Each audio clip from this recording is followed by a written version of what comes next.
everyone. Welcome.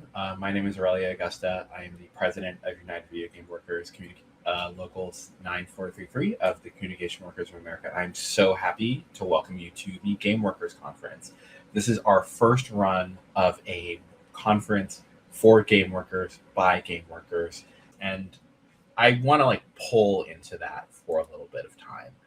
I'm going to be saying game worker a lot. And I'm going to be using that instead of game developer. And this is part of a thing that I'm really passionate about, which is that I think we need to understand ourselves as workers in this industry a lot more than we do.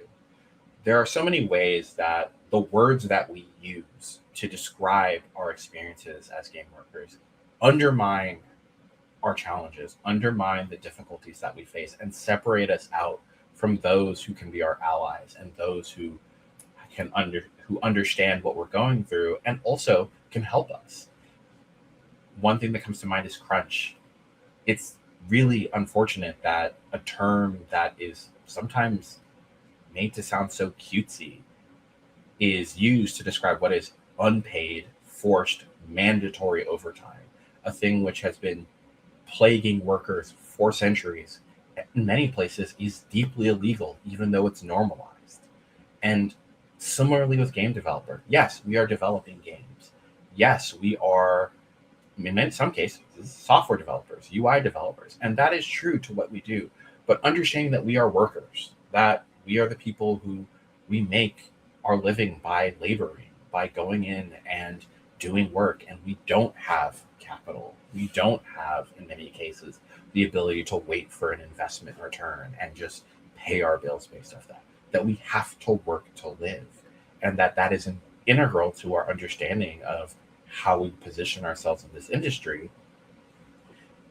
It's important to forefront that. It's important to talk about that. And I think it's important to be proud of that.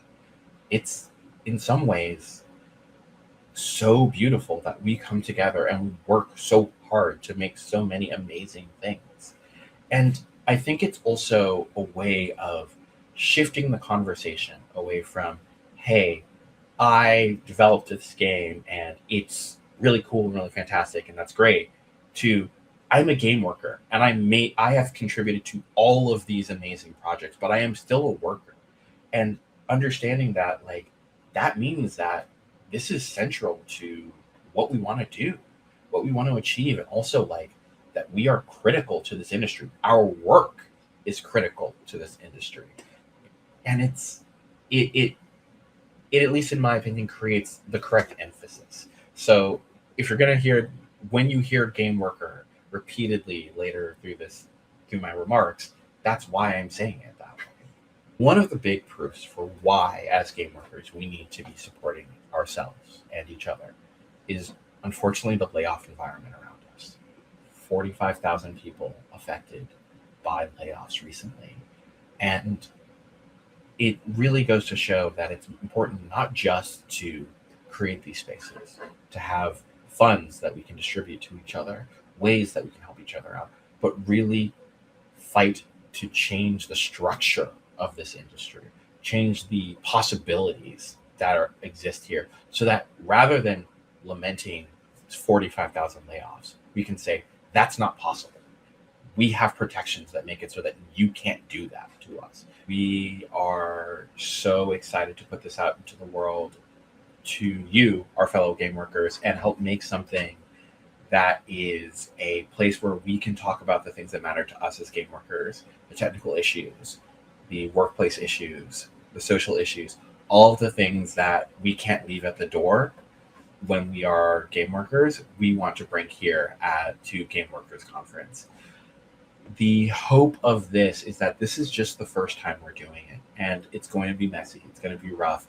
We are so excited to be already doing in-person meetups, but we want to grow this as we grow membership, as we have more of you working with us in UVW to make this and make UVW the best event that it can be.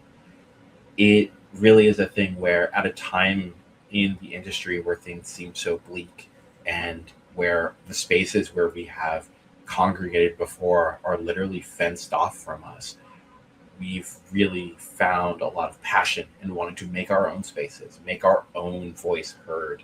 So often it feels like even in spaces that are nominally for us, everyone is talking but us. And as a result, we wanted to create this. And because we are a direct join union, because we are game workers ourselves, this is only going to be for us. It's not going to be for sponsors. It's not going to be for anyone besides game workers ourselves. And this is always going to be free to access. The videos that you see here, the talks, are always going to be available online in perpetuity for all game workers. This is for you. And you should always feel welcome not only to participate, not only to watch, but if there's a talk you want to see done in the future, if there are changes to the programming you want, you can get involved by being a member of UVW just by party of being a game worker. So talking a bit about UVW and what we are. Some of you have probably heard of us already. You've maybe seen us at GDC or other places, around the year. We are a direct join video game workers union for all game workers. Doesn't matter if you're junior, doesn't matter if you're super senior, doesn't matter if you're an indie worker working solo as a dev, freelancer at a studio. We are for everyone. And we are here to help organize this industry, help make our voices known, make it so that rather than relying on the goodwill of management or executives to make sure that we are taken care of, we take care of each other. And we've only been around for a little bit over a year, but in that short year, I'm so happy to talk about many of the campaigns that we've been working on. I would like to begin with the We Don't Play with Ice program. Our We Don't Play with Ice campaign is inspired by talking to our members about their lives and also real events going on in the games industry. There are so many immigrants and so many Latinx and Latino and Latina folks in the games industry who are deeply anxious about the environment around ICE right now in the games industry. And this includes last year during Summer Games Fest 2025. This took place during ongoing ICE raids in LA. We can't pretend that we are separate from the ongoing environment in the US and also just globally right now. So we need to help defend game workers. We need to make sure that our colleagues and coworkers feel safe. So because they are us, and I'm going to keep saying that as you hear more and more from me, game workers are us. So we are going to try and do things for game workers who are in need here. And that's the root of this initiative. And this We Don't Play with Ice program launched at GDC, and we are still working on it. We are still pulling people in. We are still developing it. And we are hoping that we can not just show physical support like we did at GDC by looking out for ICE with our own members, but also I'm hopeful that we can make every game workers workplace a Fourth Amendment workplace where everyone knows that their rights are taken into account, where they cannot just be whisked away without a warrant. That's a thing we encourage all of you to sign up for, and regardless of what type of studio you work at, I think we all deserve to feel safe where we work. Another thing that we're really excited about is the launch of our hardship fund this July. It's currently scoped at $20,000, but as membership grows, we can scale that up more and more with time. And if you've been affected by layoffs, if you're having a hard time, if you're struggling to pay bills right now as a game worker, please apply. We want to help. This program was built out of the notion that, well, we don't want to just sympathize as game workers with each other. We want to help each other. We want to show up for each other. We want to be able to say, hey, it's not just tough or hard that phone bill is looking impossible right now, or that student loan is looking out of reach. But here's a way we can actually institutionally, continually, sustainably help each other. So please apply. It is a thing that we want to grow with time. And as more people participate, more people join, not just increase the amount, but increase the number of ways that we can actually help each other as game workers. Another program I wanted to talk about is our fellowship program. This is a little bit of a dual use initiative. We know that there are lots of people out there who would love to do organizing work, but money is tight and they're looking for work and things are hard.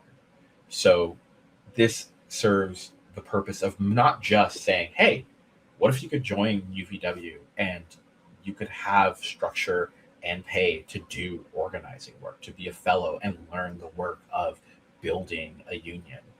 And also, it's a way of, for the union, for all of us, having more capacity to organize, having people who are paid and there every day, regularly to help us build power in this industry.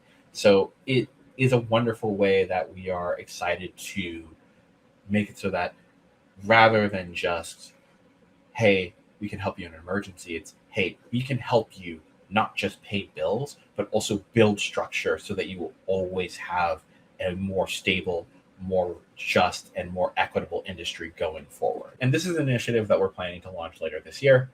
Exact details will be announced when we have them, and we're so excited to share that with you when we have them together. Another thing that we've been working on is healthcare. So often we are scared as game workers about where our healthcare is going to come from. The precarity in the game industry makes it so that we are not just worried about where our paycheck is coming from, but we're also worried about if we'll even be able to see a doctor. So our freelancing committee has been working tirelessly to set up a healthcare town hall where we'll be asking you, game workers, what you need in a healthcare solution, how we can best help you, how you can help us build something together that makes it so that as game workers, we have access to healthcare in a way that is not dependent on work, not dependent on the whims of people who don't know about our family situations, don't know about our health situations, to whom we are just a line in a spreadsheet. And being able to shift the conversation from, I am desperately trying to stay at a job that is abusing me because I need to be able to see the doctor to take care of myself, to maybe I can walk away because I can at least keep my health care. Shifting the power in this industry so that we have the ability to take care of ourselves, so that we are less dependent on the whims of those who don't care for us, is so critical. And I encourage you to, as we publicize that, as dates come out, as you are available, join us, talk about it. We need to know, you are just as important as anyone else in figuring out the story of how do we have just and equitable access to healthcare for game workers. And speaking of justice, speaking of equity, we are working on a Game Workers Bill of Rights in consultation with all of you, the game workers. We did a rally and discussion about this at GDC. We are continuing to develop this, where we are trying to create a baseline for, hey, what does it mean to have a good job in games? What does it mean to have a job that is respectful of your personhood, makes you feel that you are valued as a worker with contributions that are critical, and they are critical to the maintenance and flourishing of this industry. As much as people may want to believe that they can have a games industry without workers, we are necessary. We make the games.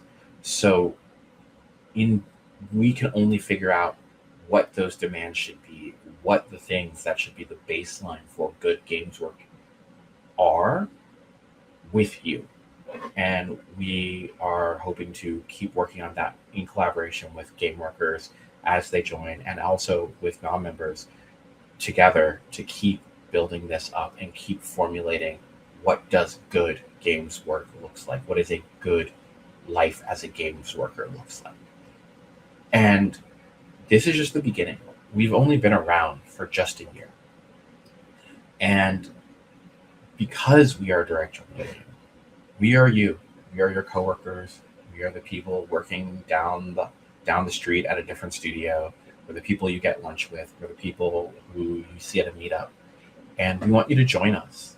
There's so much more that we can do together.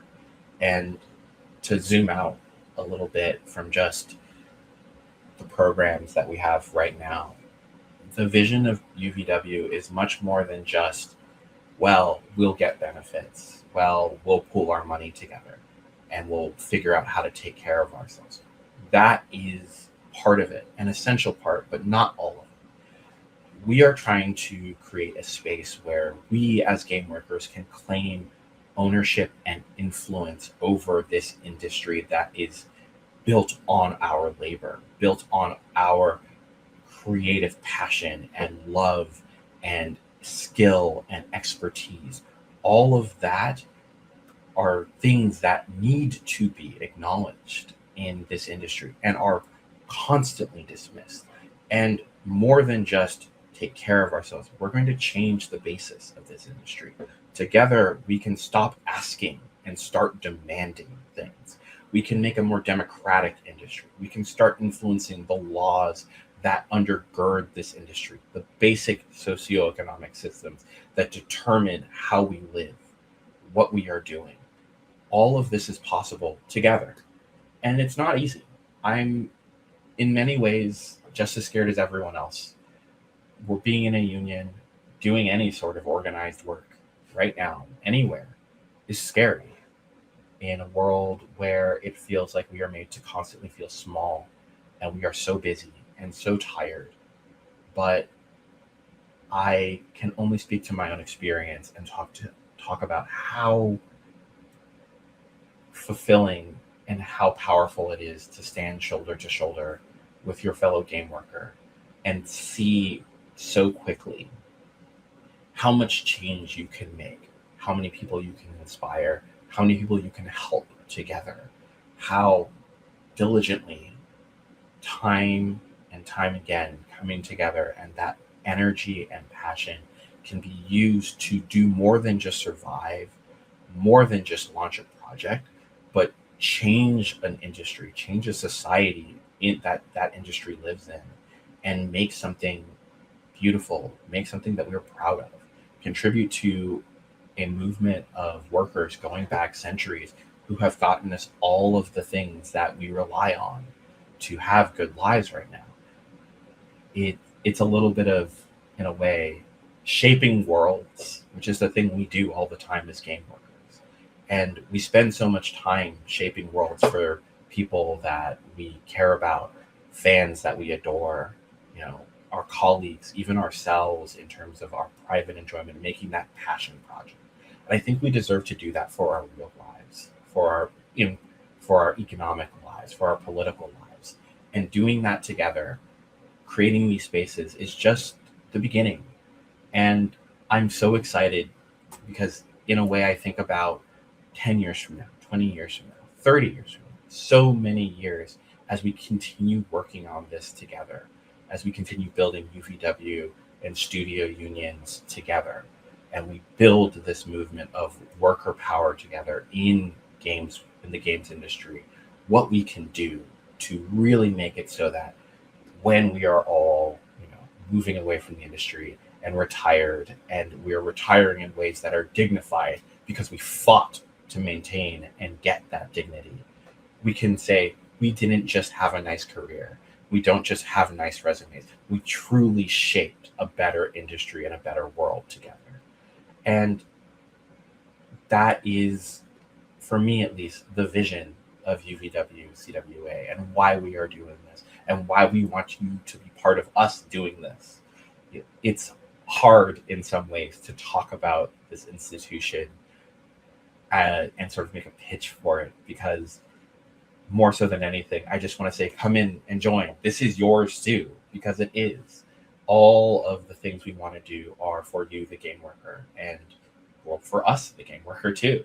So thank you so much for attending, and we hope that you find a lot of interest and edification and joy in the talks during Game Workers Conference. Before we really start off the show, I do want to introduce President Claude Cummings of Communication Workers of America, who has a short message for us. Thank you so much, Aurelia, for the kind introduction. I'm so grateful to have this chance to address all the Game Workers Conference attendees today.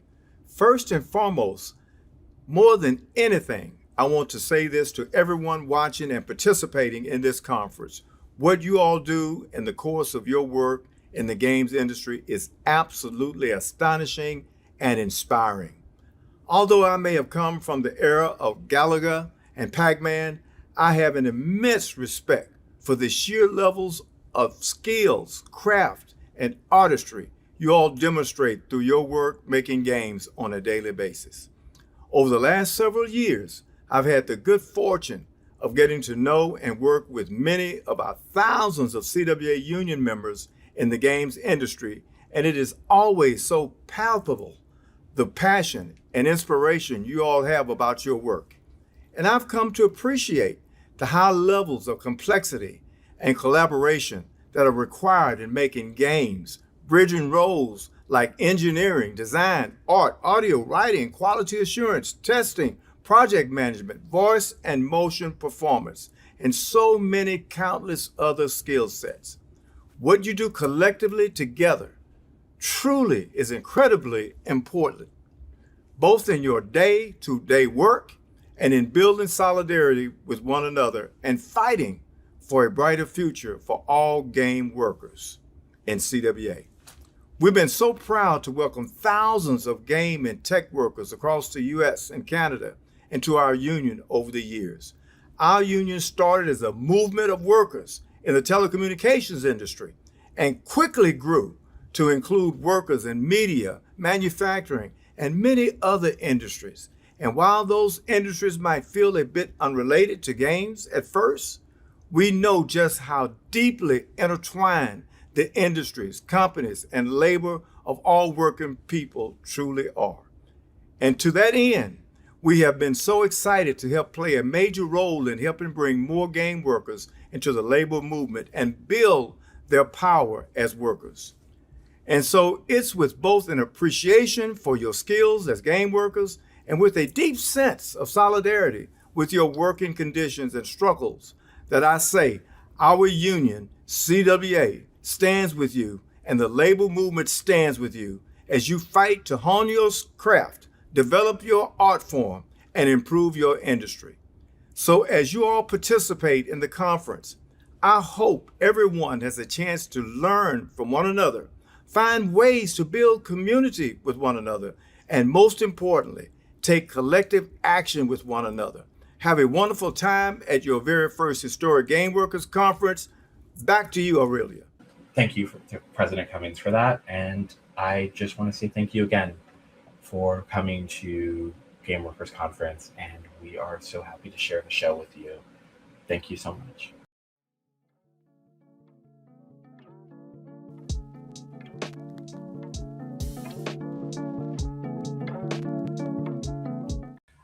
Hi, everyone. My name is Austin Kelmore, and I'm here to talk about learning from the past and inspiring the future, why you should chronicle your own movements.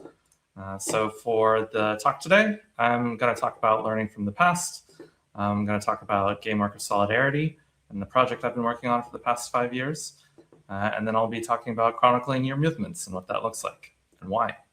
The takeaways that I hope you get from this are some inspiration to organize and unionize, and that you have power in your story and that it's worth telling.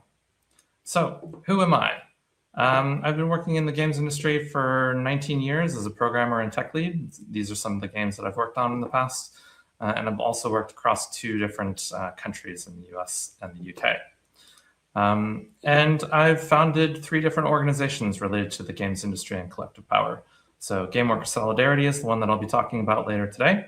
I've also co-founded the IWGB Game Workers, which is a union for video game workers and tabletop game workers in the UK. And more recently, in December, I co-founded No Games for Genocide. So from these 3, I really, really care about game workers and collective action and our power together. So learning from the past. I think it's really important because one of the things that I tried to do very early on when organizing and unionizing was, how do I learn how to do it? And where do I find motivation for the long haul? And it's not something that we can do just within a month. And so you have to have kind of the longevity to be able to do it for years. And that can come with dips of energy. So how do you motivate yourself? And one of the things that I did early on was I found instances in the past of other unionization efforts. So specifically the steel industry. In 1936, William Z. Foster wrote about organizing methods in the steel industry. And nearly 90 years later, oftentimes they're still very relevant to the degree that some of the New York Amazon workers used this essay as a discussion point to figure out how to organize their workplace. Some of the other things is oral histories from the workers themselves. So if you haven't heard of these, I highly recommend all of these. They talk directly to the workers who participated in many of these actions. Kickstarter Union Oral History is fantastic. Workers' Inquiry from Notes from Below is another wonderful one, talking directly to workers. Working Class History has a very broad overview of workers and more movements in just a general sense across the world. And then Heat the Ground Up is an oral history of the Starbucks Workers United, which is absolutely fantastic and really, really helps, even though they're not video game related. And then some books. So these are firsthand accounts of people who have organized. So Jane McLevy is a big name in union organizing. Marshall Gans, Daisy Pitkin. Daisy currently works on the Starbucks Workers United campaign. Karen Lewis and Ian Allison. These are all fantastic books. And one of the big takeaways I had from all of this knowledge is it's basically impossible to unionize an industry until it isn't, until you put in the work, until you try multiple different things and do the long organizing work to actually make it happen. So now let's talk about game worker solidarity. So specifically around game workers and actions that they've taken. So when the co-founder, his name's Jamie Woodcock, he's an academic, and he's written about the video games industry quite a bit, and myself, we asked some questions. How many game workers are taking collective action? Where are they located? What can we learn from each other, and how can we inspire each other? We didn't necessarily know the answer to these questions when we started this project. So we launched it in 2021, December of 2021. And at the time, we had found 89 actions that game workers have taken. It's worth noting that I'm sure we're missing quite a lot. So if you find any, please let us know about it. And then 5 years later, we are happy to announce Game Worker Solidarity 2.0. We have updated the entire site, and it's now bigger and better. We've collected a lot more actions over the past 5 years, so you can see that there's 258 actions.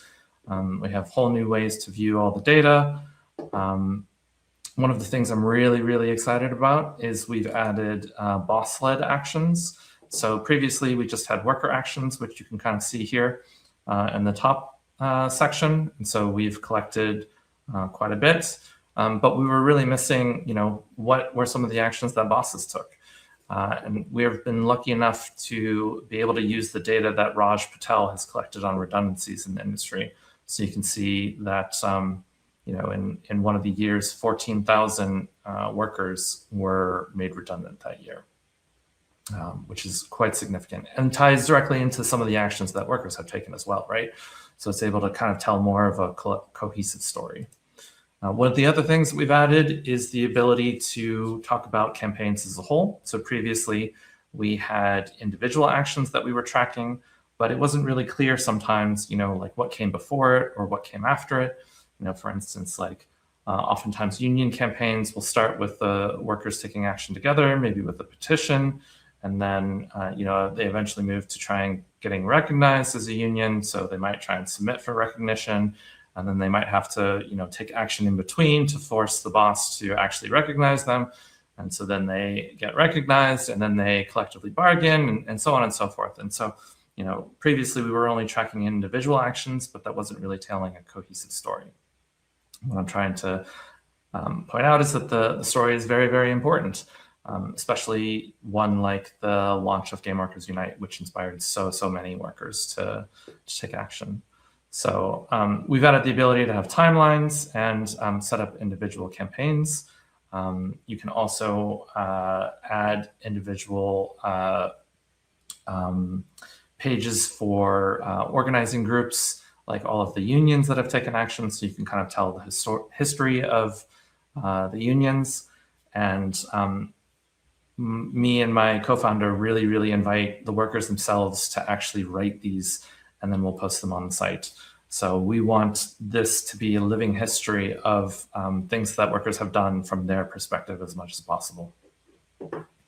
And so that leads me perfectly on to chronicling your own movements, movements and actions. So one of the reasons why I've thought about this quite a bit is this is a protest that my own union, the IWGB, took outside of Take-Two in London. And Take-Two owns Rockstar, for those who don't know. These people here were protesting the firing of 34 union organizers across the UK and Canada and trying to get them reinstated. And one of the things I want to kind of point out here is there are two very different stories of the same exact action that you could tell. So how do you think the people in this picture would tell the story of why they're there and what they're doing? You know, they came to support the workers. They wanted to get them reinstated. They wanted them to have wages so that they could, you know, live and survive, and, you know, not be fired for their union activity. And if you think, you know, what might the executives inside the building tell as their story? One possible example is that they could tell a story of the aggressive protesters who scared everyone and almost set fire to the building. And, you know, that's probably not anywhere near true, but if you saw this picture and you heard their testimony, you could potentially take away that that was true. And, you know, that's not the case. And so I think it's very important that the workers tell their own story and chronicle their own movements and actions, both for the just accuracy of it, because, you know, we have a very lived perspective, but also, you know, for future generations that look back on this. And just as a total side note, my co-founder of Game Worker Solidarity is here in the bottom right, Jamie Woodcock, and he's looking towards the action. Yeah, so a big question I have for all of you is, do you want these guys to tell your story? So these are the CEOs of Epic Games, Ubisoft, Electronic Arts, Sony Interactive Entertainment, Take-Two Interactive, Valve, Krafton, and Embracer. And do you think that they would accurately represent your story? Do you think that the fact that they're billionaires might influence how they view union activity or organizing activity from the workers? I think probably yes. So then with a little bit of a leading question, or do you want to tell your own story? You know, do you want to be able to explain why groups of workers have come together to try and improve their working conditions? Why they've tried to fight back against unfair dismissals, why they've tried to stop redundancies, why they've tried to get better pay and working conditions. And I think it behooves us to really take that time to actually tell our own story, so that it can, you know, inspire others, so that other game workers can learn from it and, you know, see what's even possible. And it's worth talking about that a little bit too. So here's a short list of actions that game workers have taken over the past 70 years. And these are some of the ones that we've collected in Game Worker Solidarity. So game workers have submitted petitions and formed unions. They've collectively bargained with companies. They've boycotted companies. They've filed legal claims and won. They've protested or demonstrated outside of the companies. They've gone on strike. They've picketed. And even some workers in 1955 went on a hunger strike at Nintendo when they were trying to move their factory to a different location. So, you know, I think it's just astounding if you look at the past, what workers have actually done, just game workers, to try and improve their working conditions. And then you look at where they've done this too. Each colored country on this map is a place that workers have taken action. So China and Japan and South Korea, Australia, South Africa, Malta and France and Spain, Sweden, Finland, Ireland, United Kingdom, Germany, Brazil, United States and Canada, and you know, even more. we are a worldwide movement. And sometimes when you're organizing, deep into the night, it can feel like you're this small group of people trying to improve your working conditions. But I think sometimes it really, really helps to look at just how many game workers are trying to organize and unionize together to improve their working conditions. And I think this conference as a whole is a testament to that, right? Like, there are so many of us from all across the world who are speaking at this conference about us trying to take action and improve our working conditions. So hopefully something that you can take away is you're a part of history and you can chronicle your own stories, or you can let those in power portray them for you. And you can probably guess which direction I think we should all take. So I want to leave you with my favorite action by game workers. I didn't actually list it on the list before. And this is something that I come back to time and time again. So in 1985, Atari made all the factory workers in Limerick, Ireland redundant. And in response, the workers went on strike and occupied the factory and all the remaining consoles they produced with their own labor. They demanded improved redundancy terms and won them. And so I think you can see this is one of the workers that took action. And in the bottom left picture, you can't really see it, but there's a person in the window and the two people on the ground are looking up at the person who's occupying, or one of the people who's occupying the factory. And this quote from one of the workers, unfortunately I don't know her name, is a perfect response as to why they took this action and were so public about it. They wanted to highlight the whole situation, the way that they've been treated, and in hope that even if they don't gain anything from it, that other workers will see the stand that they're taking. And other workers definitely did, even if it's like 40 years later. So I come back to this time and time again when I'm feeling low, and they inspire me to continue on with my own organizing activities. So you have the power to create change and inspire others. What are you going to do with it? Thank you for watching my talk. The QR code in the top left will take you to gameworkersolidarity.com, where you can check out the updated site. And you can find me on Blue Sky at austinkelmer.com and gameworkersolidarity.com. Thank you very much, all. Solidarity forever.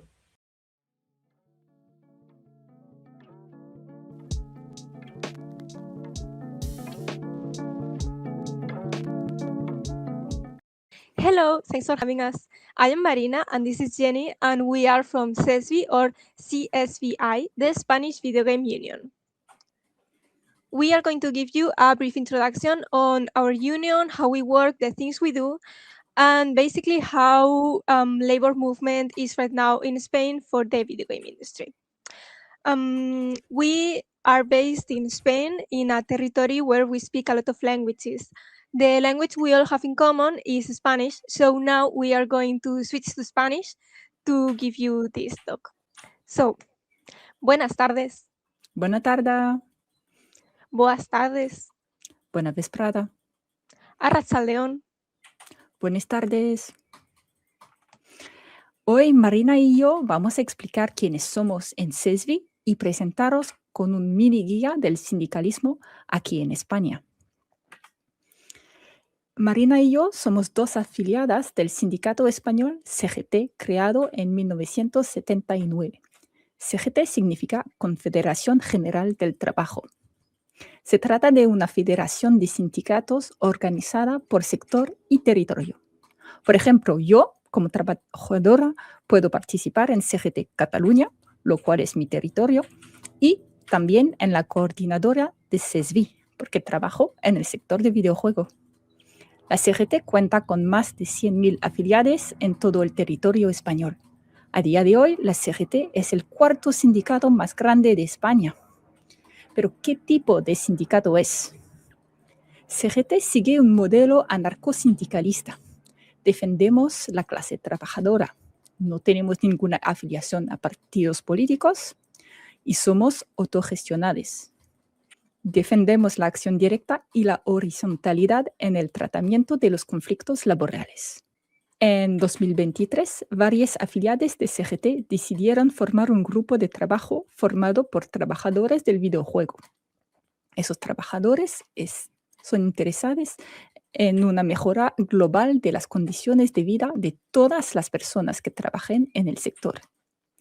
Anunciaron a la Málaga Jam de 2024 el nacimiento de la Coordinadora Sindical del Videojuego, la CSVI.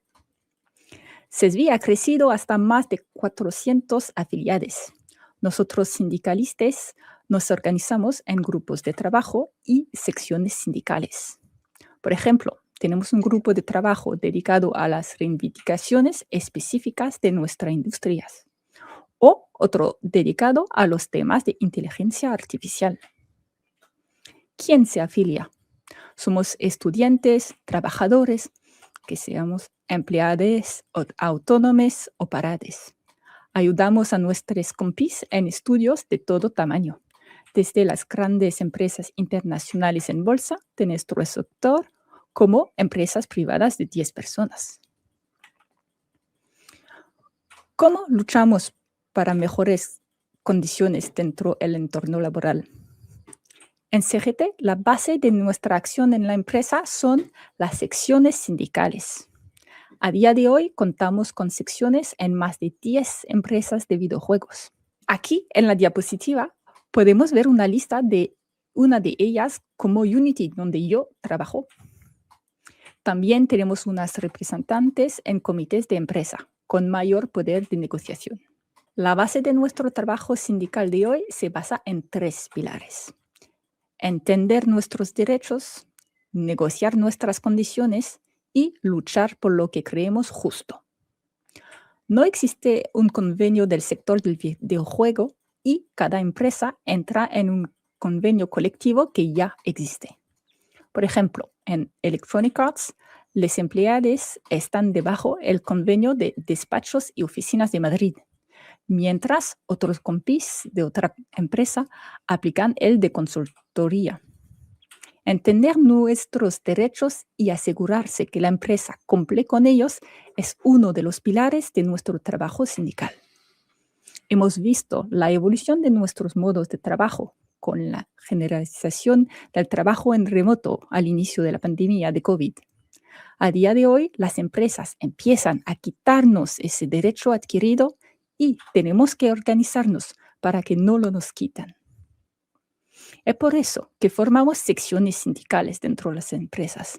Exigimos negociar nuestras condiciones laborales. Tenemos varios niveles de protección y poder de negociación dependiendo del tamaño de la sección. La mayoría de las secciones a día de hoy no son mayoritarias, lo que significa que no podemos obligar a la empresa a sentarse a la mesa de negociaciones o compartir información sobre cambios a venir, como despidos.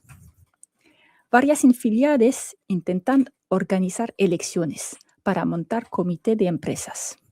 Son estructuras más rígidas, pero forzarán las empresas a oírnos. Como muchas de nuestras compis al internacional, los últimos años han sido duros y hemos tenido que sobrevivir a despidos masivos y ERES. Marina os dará un resumen de cómo hemos conseguido muchas victorias que nos ponen muy orgullosas. El otro asunto que nos afecta de forma global es el mal uso de la IA. Nos hemos posicionado a contra de la IA generativa. Nos involucramos en el colectivo hispanohablante Arte es Ética para proteger a las personas de las prácticas abusivas de las corporaciones tecnológicas. Cada sección sindical y cada trabajador se enfrenta también al uso de la IA en su entorno laboral. Valoran nuestra productividad con herramientas de IA. Reemplazan nuestro labor calitativo con IAs. Despiden a nuestros compis y paren de invertir en las empresas más pequeñas. Exigimos un mundo mejor. Merecemos videojuegos hechos en condiciones laborales dignas. Desde CSVI tenemos objetivos muy claros. A corto plazo tendremos presencia en las mayores empresas de videojuegos. Empezamos a luchar de forma local. Creceremos y nos organizamos mientras ayudamos de manera concreta con los conflictos actuales. A medio plazo, queremos organizar la industria al completo en España, a empresas de todos los tamaños. El gran objetivo sería de unificar los conflictos y lograr un convenio colectivo específico de la industria del videojuego. En una industria sin cultura sindical, podemos contar con muchas victorias al nivel estatal. Marina va a repasar con nosotros varias de ellas. Sí, gracias, Jenny. Ahora yo, como ella ha dicho, voy a hablar de algunas acciones más concretas que hemos hecho como CSVI en la industria del videojuego. Ya ha mencionado Jenny al principio que un método en el que basa CGT su acción sindical es la acción directa. En España tenemos muchas leyes que nos protegen como trabajadores de ciertas prácticas que quizá en otros países no, como pueden ser los despidos. En España no es tan fácil despedir a un trabajador. Sin embargo, no podemos simplemente quedarnos con la protección de las leyes o quedarnos con la vía judicial. Tenemos también que luchar como trabajadores organizados por conseguir mejores derechos y ganar cada vez más terreno a la patronal más allá de las leyes que ya existen y también para conseguir que las leyes existentes se apliquen como se deben aplicar y de la forma más favorable para nosotros. Un gran ejemplo de luchas que hemos tenido en el sector del videojuego y donde hemos intervenido con esta acción directa han sido los procesos de despidos masivos. Esta pandemia que ha afectado a la industria en el mundo entero también ha pasado obviamente por España y por las empresas que tienen filiales en nuestro estado. Y desde CSVI hemos participado en los procesos de negociación de muchos de estos despidos masivos, o ERES, como se llaman en español, para conseguir mejores condiciones para los trabajadores. Y en la gran mayoría de casos, estas mejores condiciones para los trabajadores que están en los ERES o incluso el logro de conseguir que no se despida a todos los trabajadores que la empresa quería despedir, no se han conseguido pidiéndolo por favor o no se han conseguido porque simplemente la ley obliga a ello, sino porque el sindicato ha intervenido, se ha plantado y ha ayudado a los trabajadores a organizarse y emplear la acción directa para presionar a la empresa y conseguir sus objetivos. Voy a repasar algunos de los procesos más sonados que hemos tenido. Empiezo, por ejemplo, por King. King, la empresa de Candy Crush que muchos ya conoceréis, perteneciente ahora mismo a Microsoft en el grupo de Activision, Blizzard, etc., ha tenido 2 procesos de despidos masivos en España en lo que va de poco más de un año. En el primer ERE se firmó un acuerdo de que no se volvería a hacer un ERE en un determinado tiempo y en cuanto este tiempo cumplió, se hizo un segundo ERE. Sin embargo, gracias a la sección sindical organizada de King, que es de las mayores que tenemos en CSVI en el Estado español, se logró reducir el número de personas que se querían despedir en un principio de 75 a 66, con lo cual se salvaron puestos de trabajo del despido. Para ello se siguieron muchos métodos de presión a la empresa, como pudo ser una concentración y protesta en la puerta del estudio de King, que es esta imagen que se puede ver aquí, donde no solo fueron afiliados y sindicalistas de CSVI, sino también de todos los sectores, porque el sindicalismo no es una lucha que nosotros llevemos a cabo solo en el videojuego, sino que estamos unidos con todos los sindicalistas de todos los sectores. Y también presión en forma de comunicaciones, por ejemplo, en redes sociales, como este reel de Instagram que se sacó desde la cuenta de CGT, que he puesto la captura. Más series en donde hemos intervenido como CSVI. Outright Games cerró su estudio de desarrollo a Heart Full of Games y gracias a la intervención de CSVI se logró mejorar la indemnización que se les iba a dar de la propuesta inicial, que no tengo en esta presentación, a 40 días de salario por año trabajado, que dentro de los niveles de indemnización que existen en España no está nada mal, además de una compensación adicional.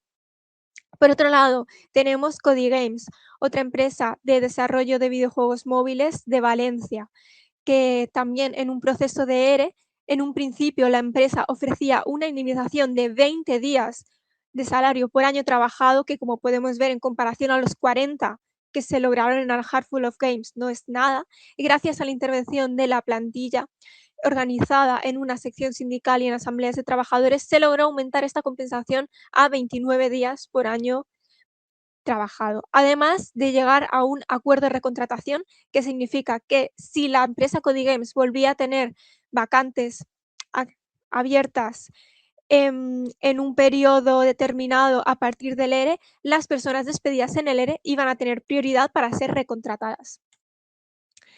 Otros ejemplos: Péndulo, otra empresa a la que le retiró la financiación su publisher. Aquí, gracias a la intensa negociación de la sección sindical que ya existía de antes del ERE, se aumentó la indemnización de 20 días por año trabajado a 31 días de salario. Y además, no solo se logró una mejor indemnización para las personas que sí fueron despedidas, sino que se logró salvar puestos de trabajo. De los 33 puestos de trabajo que iban a desaparecer en el ERE, 33 personas que iban a ser despedidas, al final solo se despidió a 29, salvando en el proceso a muchas personas que estaban en una situación más vulnerable y que dependían más de este trabajo. Además, que se abrió una lista para que algunas personas pudieran unirse voluntariamente a la lista de despedidas y así salvar puestos de trabajo de personas que necesitaban más mantenerlo. Además, también se llegó a un acuerdo de recontratación. Otro ejemplo, Tequila Works, cerrada por Tencent, también su dueña. Fue un caso particular porque Tequila Works se declaró insolvente, en bancarrota. Eso significa que la empresa no tenía dinero y con ello no tenía dinero para pagar a los trabajadores las indemnizaciones que les debía.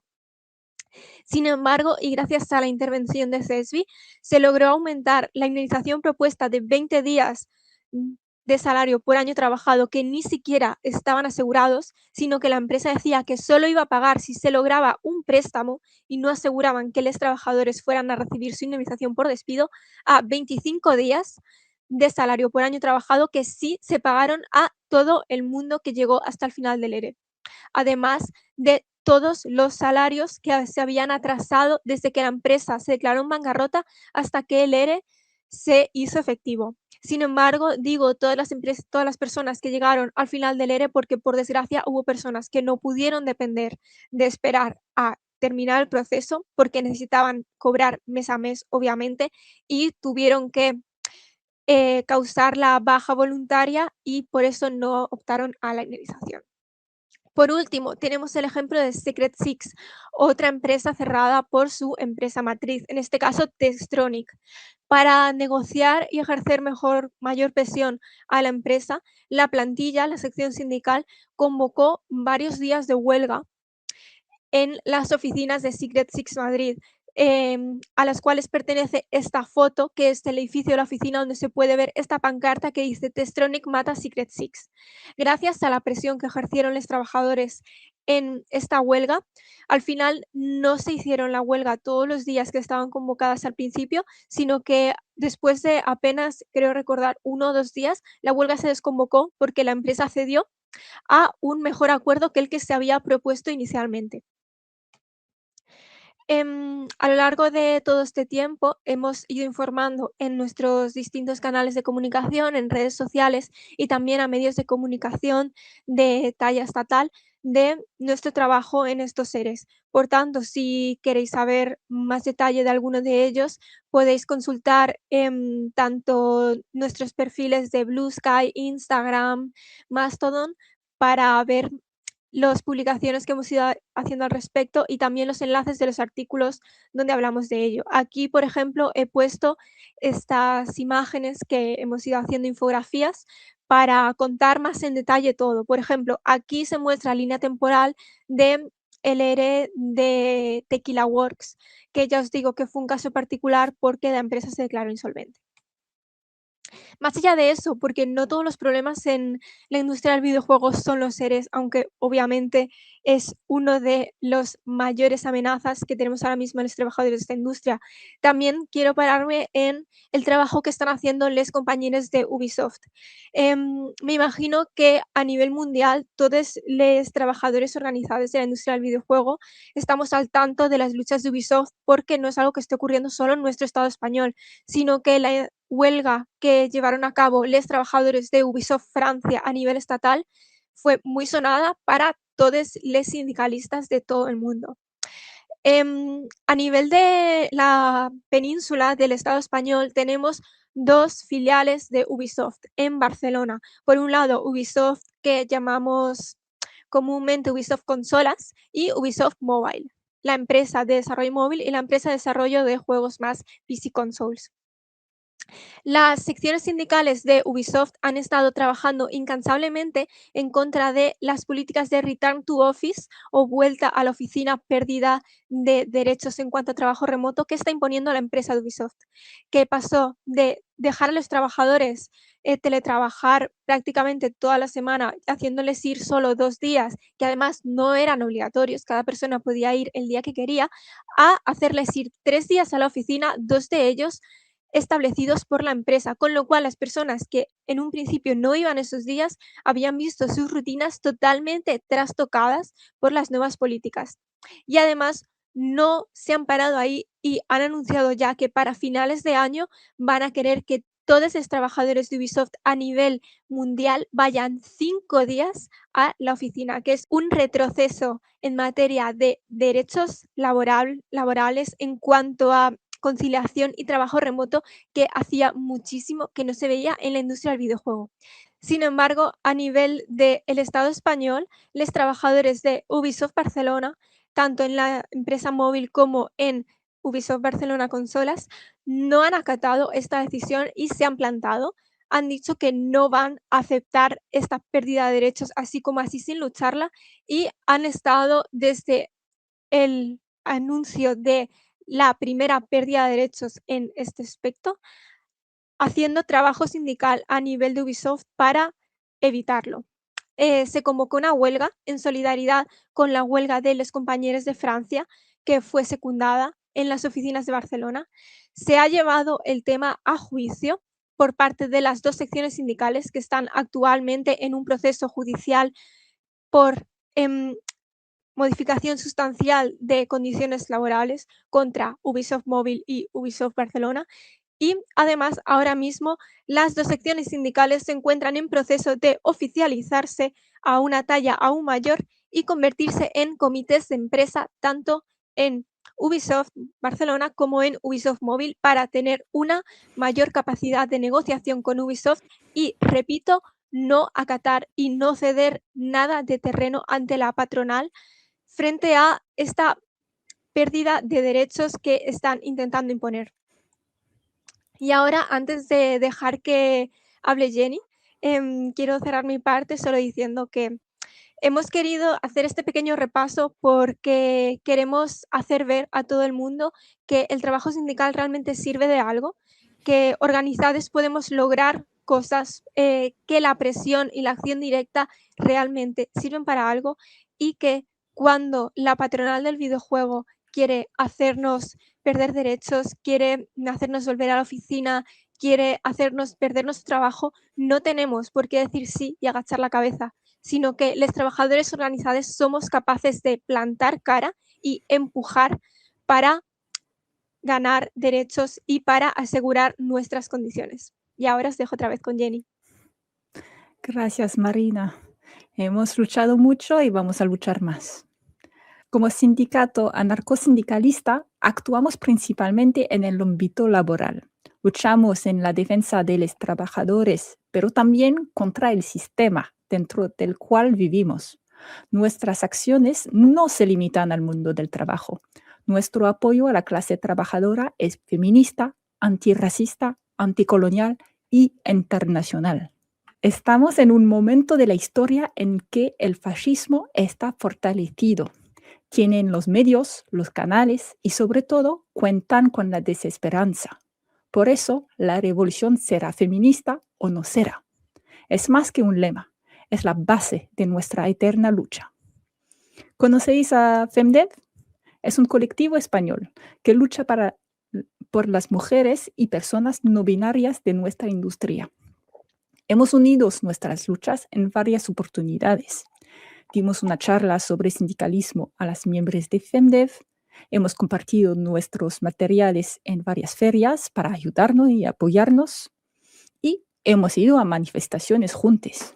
Apoyamos las reivindicaciones feministas porque hoy, más que nunca, el feminismo es necesario. La lucha feminista es la lucha de todos, de las personas que queremos cambiar el mundo. Y no estamos solos en la lucha. Podemos contar con más compañeros y nos organizamos junto a otros sindicatos. Nos hemos unido a la Game Workers Coalition, que suponemos conocéis si nos estáis escuchando. Hemos respondido a la invitación del sindicato francés SAG-AFTRA a través de la Game Workers Coalition el año pasado. Nosotros, SAG-AFTRA y otros sindicatos europeos del sector, hemos pasado varios días en París, en Francia, para aprender de cada uno, apoyarnos y empezar la lucha a nivel europeo. A nivel europeo podemos contar también con los comités de empresas europeos. Como varias empresas de videojuegos son internacionales y cuentan con entidades en varios países de Europa, estamos aprendiendo de esta herramienta de organización y nos quedamos pendientes de los resultados. Si tú nos escuchas y te encuentras fuera de España, pero tu empresa tiene entidad aquí en España, contáctanos. Puede ser que tengamos una sección y podríamos apoyarnos mutuamente. Pero nuestras luchas no entienden fronteras.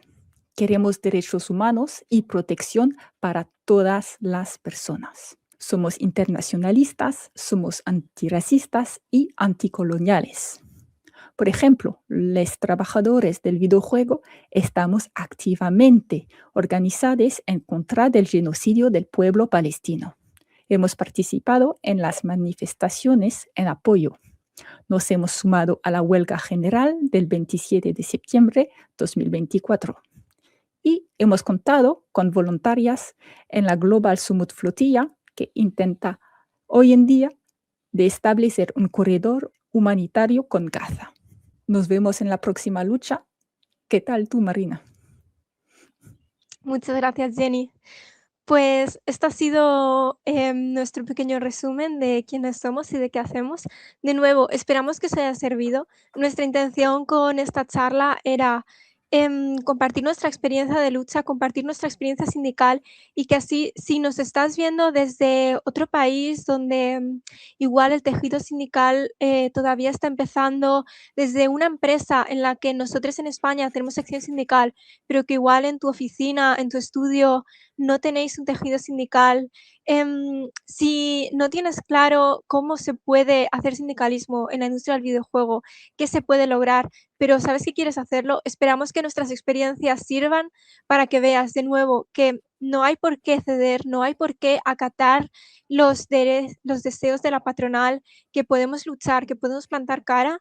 Y nada, en este QR dejamos nuestro email y nuestras redes sociales para que si alguno está interesado en saber más de cualquiera de estos procesos, de cualquiera de estas actividades, de estas luchas que llevamos a cabo, que nos podáis contactar, podéis escribirnos un DM, podéis escribirnos un email, podéis seguirnos, podéis contactarnos de la manera que queráis y nosotros estaremos encantados de contestaros porque creemos en el internacionalismo proletario, creemos en la unión de los trabajadores del videojuego en todos los países y nada, estamos juntos en la lucha. Gracias. Gracias. Gracias. Gracias. Miles que.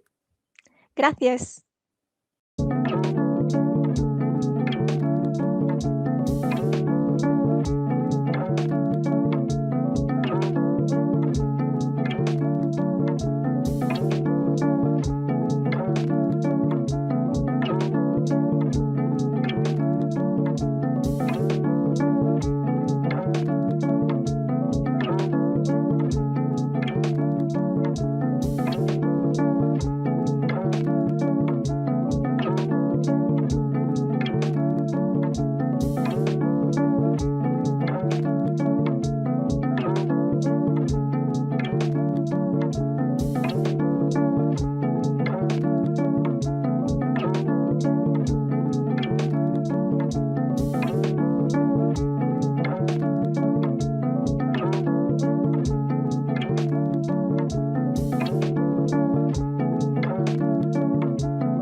Hi folks, my name is Anuj Rothkar. My name's Andy. I'm Anik. My name's Jerica. My name's Caitlin DeRosa. My name is Nofal Bulgas. I'm a recent graduate from USC's MS in CS Games. I attended NYU Game Center's master's program. I graduated last May. I'm a senior at USC Games. I go to school at Long Island University Post Campus. I'm in my third year. I'm a student at Nunley School of Visual Effects, Games and Animation. I'm a high school senior at AIM, and hopefully in the fall I'll be attending either UC Berkeley or USC. GameHeads is a tech program aimed to prepare the students for the games industry, and it gave me a really good insight into like what I want to do, more of an artist role like tech art or design, UI design. That's sort of what I'm aiming for. So I'm a 3D environment artist. I'm really kind of open to anything. I really like stylized games. I really like realistic games. And I'm really like open to like working at a AAA studio or indie. I love working on projects that are kind of small, strange games. I like a lot of narrative stuff, independent stuff. I work primarily as a technical artist or illustrator, anything in that sort of sphere. I consider myself a systems designer, but I also do a lot of other things. In conjunction with systems design, I tend to like lean towards visual direction as well as making physically designed like games or installations. And also research-driven stuff. I also really want to work on an MMO for children at some point. I'm a writer, so I want to both get into more actual boots on the ground writing and like more top level narrative design. Even though I got my MS in computer science, I'm interested in production and narrative games. I really love games like Outer Wilds, Disco Elysium, and so that's kind of what I'm looking to do once I enter the gaming sphere. And those are the projects that I've been working on throughout USC and before that as well. The recent events in the games industry that have been really on the top of my mind, I think, have mostly been anxieties surrounding a lot of layoffs and such. I know I attended GDC for the first time this year through my scholarship program because I was not able to do it before. And I remember learning from another attendee at GDC about layoffs that were happening right then, right there. At that moment, when I heard that, I was like, another one? Oh no. It's like, to a point where I'm not even surprised when I hear about it, but it's still disappointing nonetheless. Like, this is still real people's work and lives, but it has come to a point where it's not even phasing me as much, which like I feel like is such a large issue. Probably the most recent is, the big Epic Games layoffs. I think on a similar level, seeing this isn't necessarily super recent, but Marvel Rivals, when the team behind that game, like huge success, record-breaking numbers. I had a lot of fun with it, but then I saw that the team got like entirely laid off. I was like, what are we doing here? Like, it felt very like even succeeding doesn't really guarantee anything. And that was very worrying because that was when I was still in school. So I was looking at that with the lens of, oh, that's the industry that I'm entering. The state of GDC for the past 2 years, or meeting a lot of people who have job titles on their badges and then talking to them and being like, oh yeah, that's not my job anymore. I got laid off and I'm looking for work now. I think that's an indication of the fact that, top level executives, C-suite see like people like us as like expendable. Like once you've squeezed all of everything you can get out of them, you just, lay them off, give yourself a big bonus. That's also a concern, like layoffs in the industry, because like let's say I do land the job, well, the studio shuts down, kind of fried now. Like, so that's like disheartening to hear. I feel like everyone's gonna say this, but like AI, because I don't know how by the time like I graduate, how AI is gonna reshape the industry as like a whole. Because one of the things I fear with AI is taking away the creativity and like the human soul that you put into your project. Because with AI taking that like role of ideating for games, it would take away from like that human touch that games have that make it so special and that connect to us. I think something top of mind for me is kind of seeing the complacency in the games industry towards the genocide in Palestine and like towards ICE, like with Microsoft and Dell like collaborating to support these ICE raids, like I think it's kind of clear that as game workers, like we have an opportunity to change that. But yeah, it's just really, really scary. One of the things I've noticed and seen in like the industry, they don't want to hire a lot of junior talent.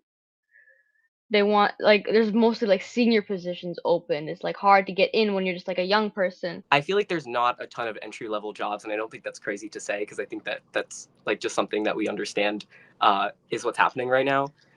As that the entry-level job, you need to have a crazy amount of experience, years that you could not have. I don't know how people are even getting that. I think it's a little bit short-sighted because, you know, if you don't invest in your juniors, you're not going to have any seniors in 2-3 years, and then somehow it's going to be our fault again, you know? When I was first getting into game development in undergrad, a lot of it was indie is more risky, but AAA games in the AAA space are generally more safe in terms of you can work there for longer. And now it's like that doesn't feel true anymore. We see big indie successes, just Slay the Spire 2 recently, doing exceptionally well, versus the rising costs of living and rising costs of making games combining together to like, create really bad circumstances. And especially as juniors, there's not really any positions that are open right now for us to make that entrance other than the indie space, which is also has the risk of becoming crowded as well. Especially as a student, we are like even more vulnerable. I think a lot of students are like thinking about how am I going to get the foot in the door, but like we can't afford to bargain with these companies and like say we want a higher pay or whatever because we think like we're new and we lack experience, so therefore we shouldn't like ask for those things. And I think like the reality is that analysis isn't incorrect. Like we are in a vulnerable position, but and you can't like really bargain for those things like individually. But if you're part of a collective like a union like UVW, then only then can you actually like hold that collective power to bargain for things like higher pay, especially for juniors and people just getting into the industry. So I think unions are very particularly important for vulnerable people because they can't speak up on their own. There's never going to stop being students.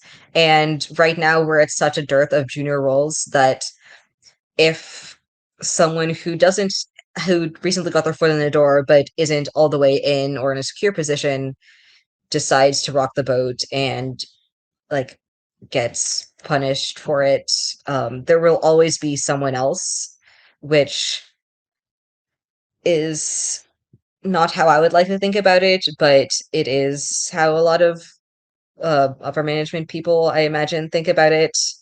And it does put us in a situation where we as students are uniquely expendable. With games being a passion-driven industry especially, it's like it becomes even more insidious of just like, oh, even if you're in a bad situation, you should consider yourself lucky to be employed at all. And that is very much not an ideal situation to be in. Yeah, I mean, obviously having passion for what you do is good, but I can't pay my landlord in passion. Unfortunately, that's not quite how it works. I think when it comes to internships, a lot of my 2 years in grad school was we're trying to take what we can get, but we don't even get anything because I remember right before the big layoffs or like during the big layoffs in early 2024, a couple months before that, like PlayStation had come to the Game Center and they were like talking up their internship program and they were like encouraging us to apply. And they were like, oh, here's a specific link if you want to like say that the recruiter that came here like recommended you or whatever, or like that, you know, when they ask you for like how did you hear about this role, and there's a little text field, and they're really talking it up. And then, you know, a couple months later, everyone who applied got this email like, oh yeah, sorry, we're not hiring interns this year.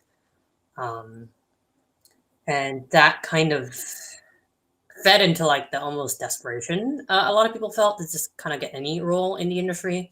GDC had, I think, the report in recently with about like report of the industry and just pay salaries breakdowns. And one thing that I noticed was that the median salary in the US was about, I think, 140K. And that stood out to me because I was like, I have literally never seen a position that even approaches that level as a junior. And then I, dug a little deeper into that program, and I saw it was already, that number was indicative of me of like, there are not a lot of juniors to outweigh senior costs. And even like 140K for 10 plus years of experience. I grew up in the Bay Area, and that was very much, you look at software engineering companies, and they'll have a lot less work for their teams, but they'll be paying that salary will be considered low. Maybe not so much now because of how everything's going, but like I saw that data and saw that it was pretty much the reason why it was that high was because there's so many seniors versus junior roles. And so that really felt like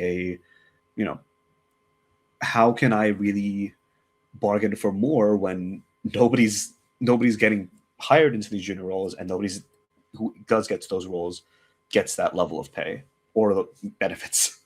It sort of feels like there's a ticking clock for students to break into the industry, especially with A, the lack of junior roles, and B, the amount of layoffs causing people who are overqualified for junior roles to like have to apply for junior roles, where the very few internships are the only things that most students are qualified for.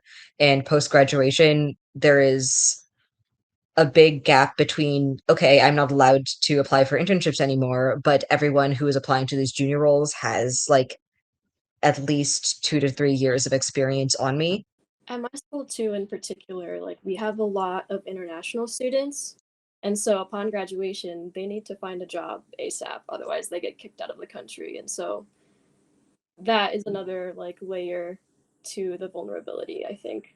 Even the positions that are there, I've noticed, I just applied to a position today, like that had a role of, as an associate entry-level position, but then it still was like 3 years of experience with ship titles. And I'm like, okay, if the entry-level roles require me to have ship titles, and I need to get into these roles to ship a title, it's a positive feedback loop that kind of feels like these postings and these listings are being made by people who aren't actually technically in the industry or don't really know how the process works, and are looking at it more as like articles about how games make more money than Hollywood, without realizing what exactly that takes and who builds those projects. I think that when I see a lot of job postings, they tend to be very selective with the information that they're telling you. I've seen a lot of very nondescript applications where when I go to the website or go to the page to actually apply, they list out a lot of other things that they maybe didn't mention, or things that they're requiring of you, stuff like that. I see a lot of applications where it sounds like something that would apply to me, and then I go over to actually start applying, and it lists out a bunch of qualifications that were not listed on the initial application. Yeah, I think with the 3+ years and shift games, I often feel like it is to weed out a lot of people who are applying to entry-level positions, because there are so many people. Just if you look on LinkedIn, you can see like postings that are less than a day old with hundreds of applicants. It's ridiculous, but I don't blame people for also applying to these roles. I think it could possibly be maybe to lower risk, because senior positions will probably obviously have like more experience than like new talent. So they probably want to like invest more money into like more skilled workers rather than like people who are just starting out. But it kind of sucks too, because like sometimes there are juniors, like young people who do have a lot of experience. They just need like the job opening so they can go in and show everybody like, hey, I'm a developer.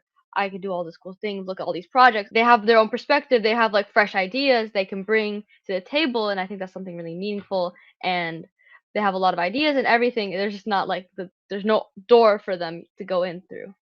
It's strange for me because, well, yes, I have student games. Yes, I have 2 games that I worked on internships that are shipped technically, but do those count? Are those real games? Or they are real games, but one of them isn't in the games industry. It was a freelance project I did with researchers with an NSF grant. Does my like very short time working on them count? My peers in high school, sometimes when I mention like I'm going for the games industry, they're like, "Oh, isn't it like really fried? Isn't it like super hard to get a job?" Which is kind of discouraging, you know? They think like I'm wasting my success or like my talent on games. I definitely know a few students who already are kind of planning out how they're going to pivot out of the industry, because I think that this kind of comes as a result of a lack of communication, maybe. I think that some people come in without understanding kind of where the industry is at, and that leads to them going down a route and ultimately deciding that it's not the route for them that maybe could have been avoided with more clear communication from the start. One of like for young people especially, because all my friends talk about all their internships, like, oh, I have this medical internship at this hospital I'm getting. I feel like at least at my school it feels like the jobs you hear the most about are like doctor, lawyer, engineer, other random tech jobs, but like no one gives any love or attention to games. And I feel like we should have more opportunities for people to be like especially for like high schoolers and young people to explore that early on. I think a big concern that I have is lack of diversity. Like, I look around at my school and like it's a lot of people who can afford to be there. And that really concerns me. I want to make sure, especially like seeing like sexual harassment cases coming out of like Blizzard and things like that. It's really concerning. I often like scroll through company websites and I'm like, well, it's good to be the first person who looks like you sometimes. Like, I'm a senior at my school and I haven't had a single female instructor. So that's ridiculous. Definitely more protection for workers. I think more transparency. I know in California it's required that you put the salary in the job posting, but even then I've noticed that sometimes companies don't do that, and then I'm like, okay, you legally can't not tell me, but okay. But more communication between teams. One of the things that I'm part of an organization called Student Game Dev Alliance, and one of the things that we try to do is bring professionals over to talk to students. So that is some I'd like to see kind of more of conversations across skill levels.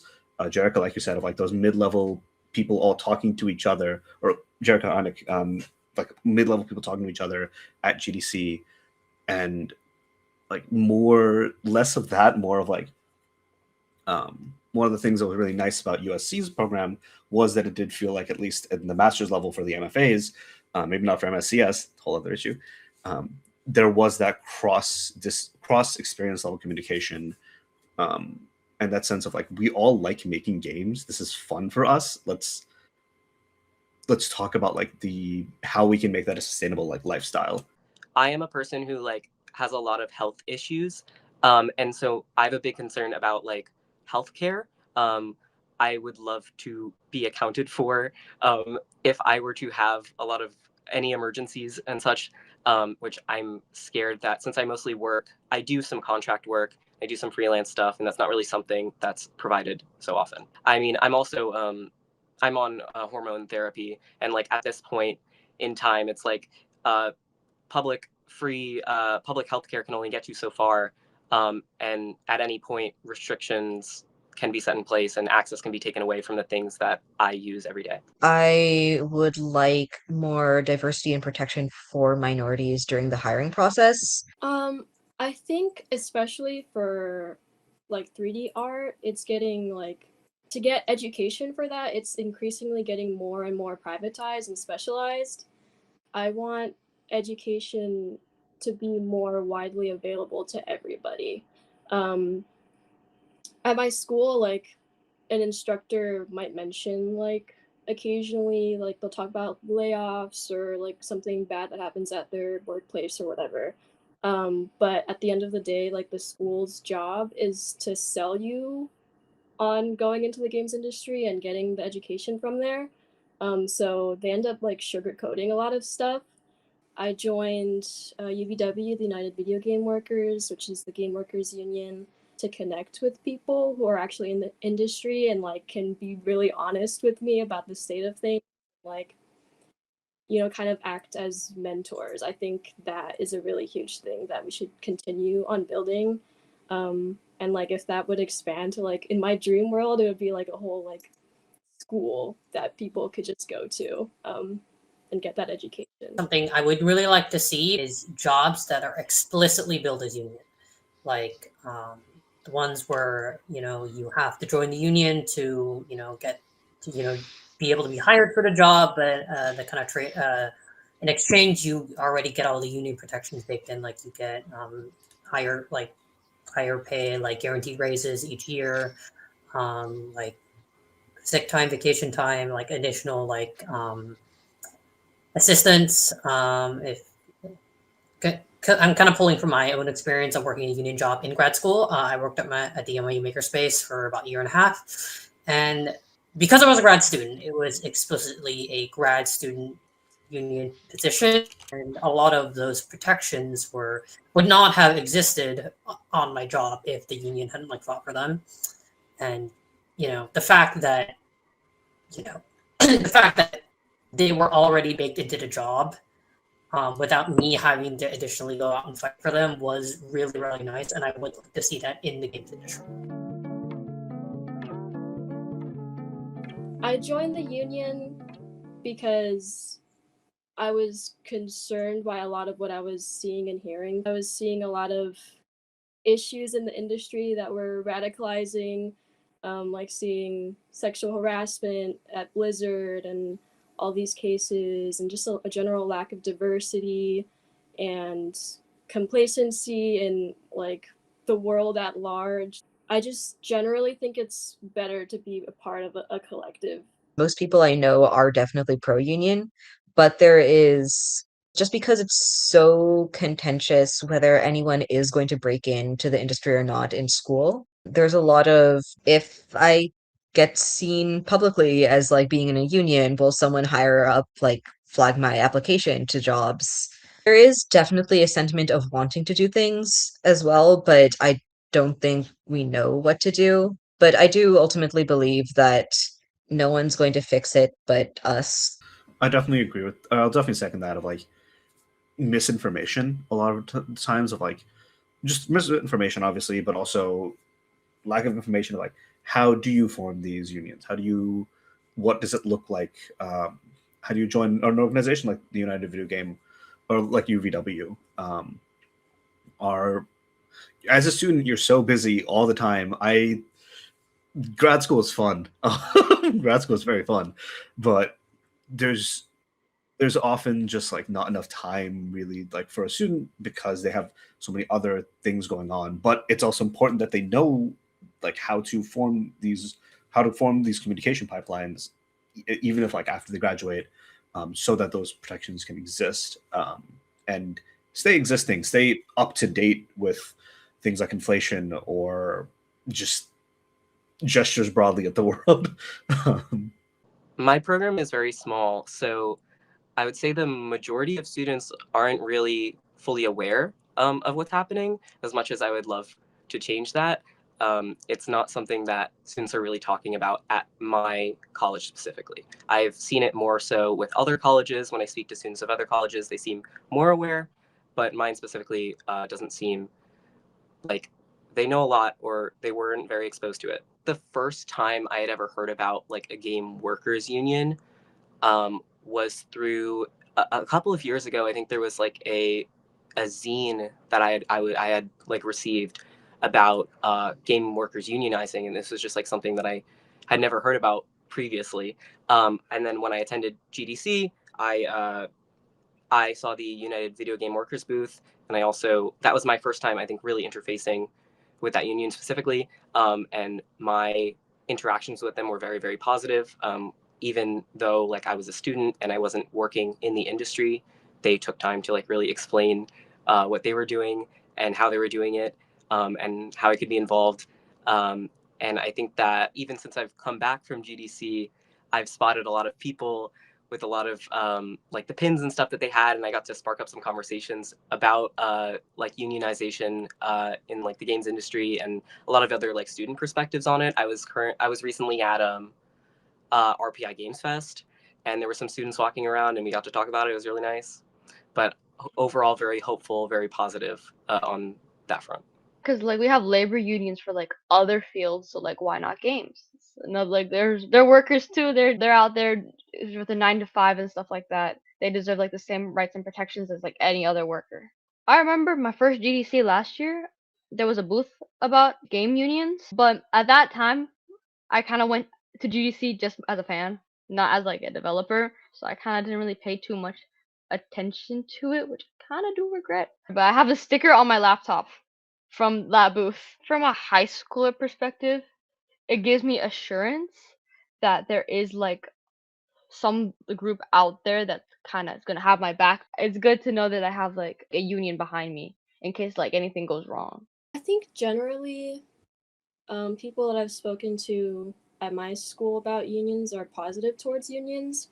There have been like a handful of people who are like seeing entering the games industry as a competition, and therefore joining the unions like not really in their best interest, and I would really push against that, because especially like we're just entering the games industry, like we're all not gonna get hired. Like we need to get together and like actually push for change. We can't do this by ourselves. If you don't invest in juniors now, you're not going to have seniors in 2 to 3 years. And if you decide to bury your head in the sand, like don't come blame us when all that senior talent dries up. I think trust us. Often the best games that come out come from people who have new ideas, who haven't become parts or haven't become complacent in like what is used to being done. There are new ideas out there that are just begging to be explored. And if also to investors, look toward the indie space, look toward these smaller cost but more innovative ideas. And oftentimes that comes from students, that comes from juniors.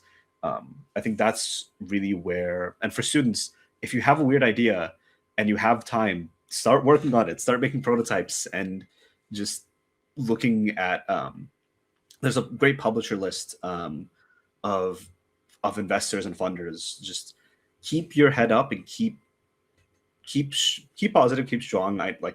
It's hard right now, but if nobody wants to change, then nothing will change. So if with all the energy that you can, be the change that you want the industry to see going forward. The things that are really making me feel hopeful are kind of that indie spirit, that sort of building back from the ground up. When I was at GDC, I attended a lot of talks at the Tiet Center, kind of like an artist collective type things. I spoke with a lot of people who run artist co-ops or indie co-op studios. Kind of like that sort of realm of it is super interesting to me, and I want to cultivate that as much as possible. I think that model seems very sustainable, or much more sustainable than what the prevalent model is right now. Your classmates, your professors, anyone you meet, we all love what we do. We all want to make games, and we all want the games industry to, even if we don't want it to get better, we all want it to be something that works for us. This is a bit optimistic, but I hope we can consider like almost everyone in this industry an ally. We're all fighting the same fight, and no one's gonna change it but us. Even with like all the studio layoffs and stuff like that, I feel like the fact that there's like joy with like that, like the joy you get out of that work, and the joy for me comes from like making games and stuff like that. So like I feel like even though like on the outside the industry, yeah, to like anybody you talk to about it, or like people who might not know as much, they think it's pretty like rough out there. But I still think there's like glimmers of hope, and I still do think it is possible. It's not all doom and gloom. There's the light at the end of the tunnel. We're the future of the games industry. I would urge everybody in the games industry to maybe like turn around, take a look at how far you've gone, and see all those people behind you and lend a helping hand instead of kind of just shooing them away. That we really need it. Please help us. Please help us is about what I would say too.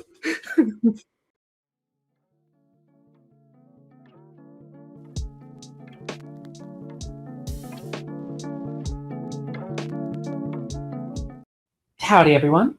My name is Amber Lamacchia. I have been a senior quality assurance tester at Activision Publishing for around 5 years now. I work in a Texas office as one of the members of the AQAU, Activision QA Union. I was given this opportunity to speak by participating in that union, being reached out to. And I decided I wanted to try and take this opportunity to talk about the broader industry's view of how we handle external QA. So, to be a bit more specific, the game industry at large distinguishes between embedded and external QA. Mostly, this is the difference between QA who are in the office with other developers, often in meetings with them, or at least having lunch breaks with them, and QA who are in different offices, oftentimes outsourced third-party companies who are hired in by the company to do QA work on a project. This in itself is an effective way to handle a need for high headcount in QA for games like multiplayer games that require a lot of individual people to test something, but don't necessarily need that headcount of testing all the time in most workflows. The issue is that due to this external structure, QA testers who are in this external categorization are often treated as second class or not necessarily part of the team. A lot of this seems to derive from a misconception that a lot of us understand intellectually isn't true, but still the industry is haunted by, which is that QA, especially non-specialized functional manual QA in our game industry, is getting paid to play video games.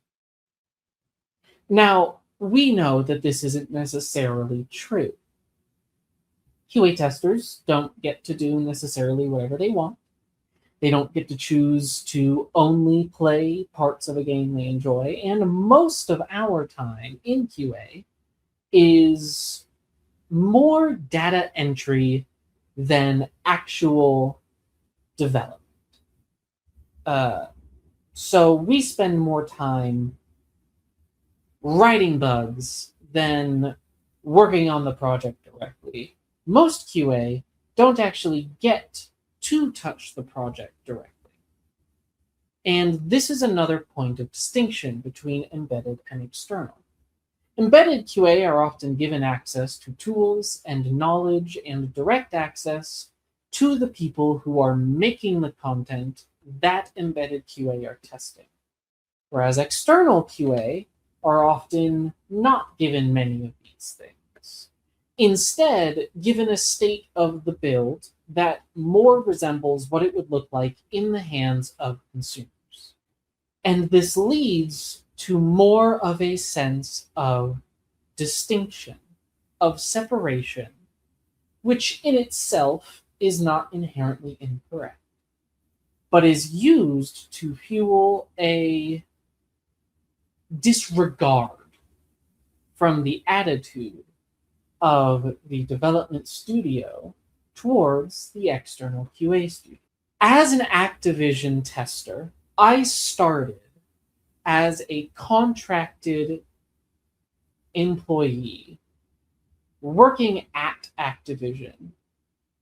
The term for my contract was between 12 to 18 months. And the turnover rate was incredibly high, with incredibly low pay and incredibly grueling hours.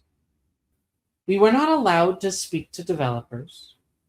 We were not allowed to opinionate or give feedback on content. Our job was to open up the build, run through whatever we were told to run through, and document as thoroughly as possible any issues that we saw. Notably and importantly, we were not often given useful information. We would have to try and ask follow-up questions, which is somewhat normal in software development at large. The abnormal part was the siloing. We were not entitled as testers to speak with developers. That was the role of our managers. If we ever had a question, we would have to ask our manager to ask the question for us and get the answer for us. When posed with the question of why, a QA manager told me that QA outnumbers the developers 10 to 1. And if we were all allowed to just ask them questions all day, every day, they would be too busy answering our questions to get any work done. This, to me, I believe, is an absurd response. And it's based in this, again, foundational impression that external QA are more akin to consumers that we have allowed in the door early than fellow members of the development team and members of the development process. We wouldn't be asking them questions all day, every day. We also have jobs to do. We would be asking them questions about that job. If we were being given content made by a specific developer to test, and we needed to ask something, we wouldn't be wasting their time. We're both adults. We would be asking a question, and when there is time for a response, we would be getting one. And if needed, we could formalize a meeting. This is how software development works broadly. Normally, QA does have more distinct connection with the software development team. Oftentimes, members of the QA team will be in meetings discussing development timelines, new pieces of content, and everything in between. QA is a part of the development process from top to bottom. It's something that everybody does. So it is very strange that the game industry seems to perceive their QA as something less than necessarily part of the development team. This leads to other distinctions. Oftentimes, because of this separation, we run into issues where QA testers, when they do have brief interactions in a professional environment with the development team, are often berated or treated poorly. Now, this is usually because of a personal, cultural, workplace issue. This is not necessarily to say that developers are cruel to QA, but it is more to say that this siloing, this othering of QA, makes it easier for employees who may have an inclination to being rude in the workplace to feel allowed to be especially rude to this other QA group, because this other QA group is treated as less than, as uninformed, as a group of people whose opinions and perspectives are not useful or valid in the production. This is also not present in the broader software development industry. At least not in this way. I believe that as an industry, we should look to attempt to progress past this, let's say, immature notion towards QA. Game development QA will not reflect web development QA or application development QA. They are, at the end of the day, different productions, different pieces of software, and different outputs. The role of QA in the video game industry is one that I see a potential not only for an entry level, but an entry level where new perspectives are brought into the production process, taught how it works from the inside, and get to learn from the mistakes and errors of their seniors through the process of quality assurance. It is not only a path to entering the game industry at large, but it is in itself a career of expertise. When we look at materials like the ISQTB certification foundational level materials, we see all sorts of information that is standard outside of the game industry and is alien inside the game industry. This includes things like metrics. It is a problem that has been spoken about before. QA in the game industry are asked to judge themselves and their productivity based on how many bugs they have written. In the software development industry, this is known as an ineffective and often harmful metric to keep testers to. Because the goal of quality assurance at the end of the day isn't to find the most bugs. The goal of quality assurance at the end of the day is to make sure as few bugs make it to the released build as possible. This is called escape metrics. This is one of the major things that I think the industry needs to introduce. But it is not the only thing.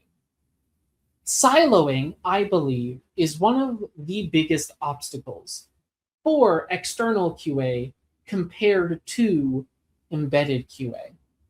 When we work in tangent with other development studios, we interact with them directly. We have the technology and the tools to do so. We don't do this with external QA, and I see no reason why we should.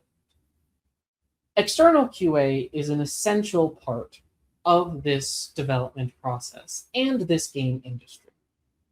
We help ensure that the rest of the development team does not have to go on wild goose chases looking for issues in code or art or design that they have been buried in. It is a delegation of work, and it is a good one, but one that we cannot continue to treat like some external customer base, which have been given permission to come in early. We need to treat them, we need to treat us as what QA really is. Fellow developers who are working towards the same goals and should be given the same respect. Thank you, everyone, for taking the time to listen. I hope that there is more conversations in this regard in the industry at large. As the industry gets older, I hope that we are going to continue to grow out of many of these outdated perspectives, not just in QA, but broadly from a cultural level. We've seen it so far happening with unionization, with diversity and equity and inclusion initiatives, and I believe we are going to continue to see them. As with all things, we will be facing growing pains, but we will be facing growing pains together as an industry into the future.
Hello, and welcome to our presentation.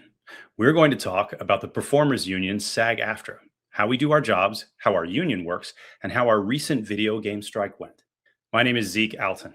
I'm an actor based in Los Angeles. I've been a member of SAG-AFTRA since 2017, and I volunteer with my union because I believe it's vital to safeguard the future of my industry. I have an extensive background in contracts and program management because before I was an actor, I served in the US military. I was a Navy test pilot for 20 years, and I managed programs and contracts as part of the Navy's acquisition system. So I get to use that experience now to do good, to fight for better pay, working conditions, and protections for performers in media, especially in video games. Hello, I'm Sarah Elmale. I'm also based in Los Angeles. I'm an actor, voice director, and also a consultant that helps games teams understand and implement best practices and union compliance for their actors. I first got involved with my union to help develop the first ever low budget agreement for video games, actually, and have stayed on as both member and sometime chair of our negotiating committee and now organizing committee also. And I have always been deeply interested in the art, craft, and practice of my developer collaborators who make games, and have acted as a bridge, translator, and ambassador for those working in the space between devs and actors since I first started working in games over 15 years ago, I think. I believe that understanding and investing in understanding our collaborators, but each other, that is, it makes the art better and helps us work together more effectively and, crucially, more sustainably, while also having more fun. And when negotiating gets tough, I heal my brain with lovely intimate chats with devs on my podcast, The Secret Lives of Games. All right, first thing that we want to talk about is that performers are game workers. So let's look at this concept that's been around for a long time called the artistic work exceptionalism, where artists resist being defined as workers. Now, employers really lean into this to their advantage. In the performance world, we can go all the way back to the establishment of the Oscars. We all know the Oscars. But most don't know that the Academy of Motion Picture Arts and Sciences was founded in 1927 by the head of MGM Studios, Louis Mayer, to prevent unionization in the film industry. Its purpose then was to settle workplace disputes and eliminate the need for unions and strikes while remaining controlled by the producers. Now, while this artist exceptionalism mindset can provide personal fulfillment, it often hides the financial precarity, economic exploitation, and high-stress working conditions within the creative arts. These bolded terms you can see on the slide should look familiar. They apply to us all. Now, employers use this paradigm to drive the idea that game workers should feel lucky to pursue their passions and should be grateful for the opportunity. And this purposefully devalues our labor. So we want to be clear. Artists, actors, stunt performers, coders, designers, QA, we are all game workers. Once we acknowledge and take this to heart, we can begin to build the worker power that we have together.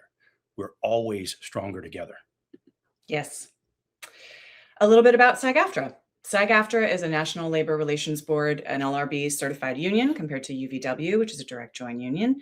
It was formed in 2012 by the merger of two pre-existing unions, the Screen Actors Guild and the American Federation of Television and Radio Artists.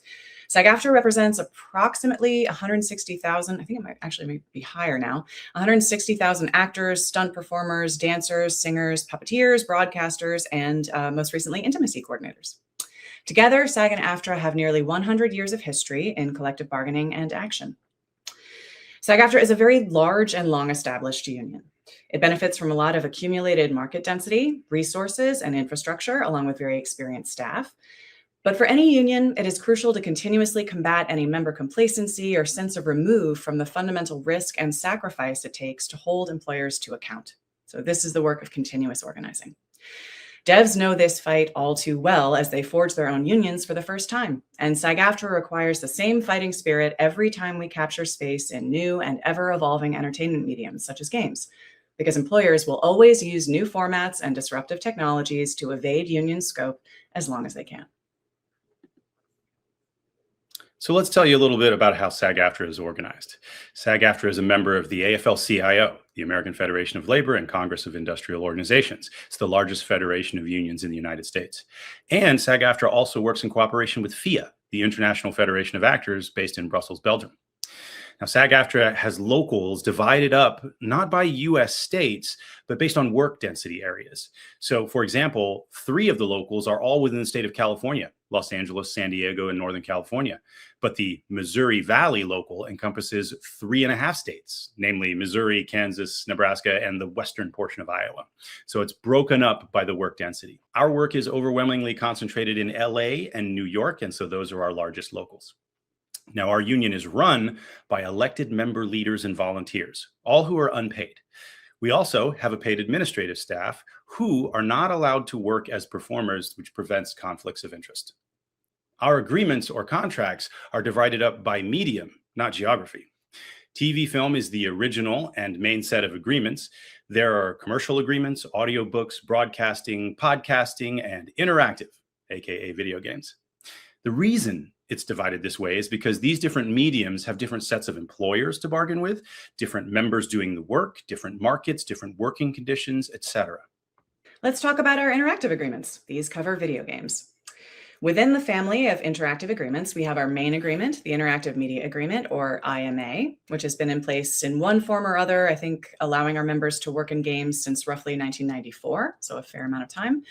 And we also have a tiered budget agreement for games with budgets less than $30 million in production budget, excluding marketing. It's arranged in descending tiers of production budget ranges, hence the name. Over the last 2 years, we've also begun offering our student and game jam waivers. Super excited about these. A pre-funding pitch waiver that allows folks to make demos and vertical slices at negotiated rates, and individual agreements with specific companies with specific needs.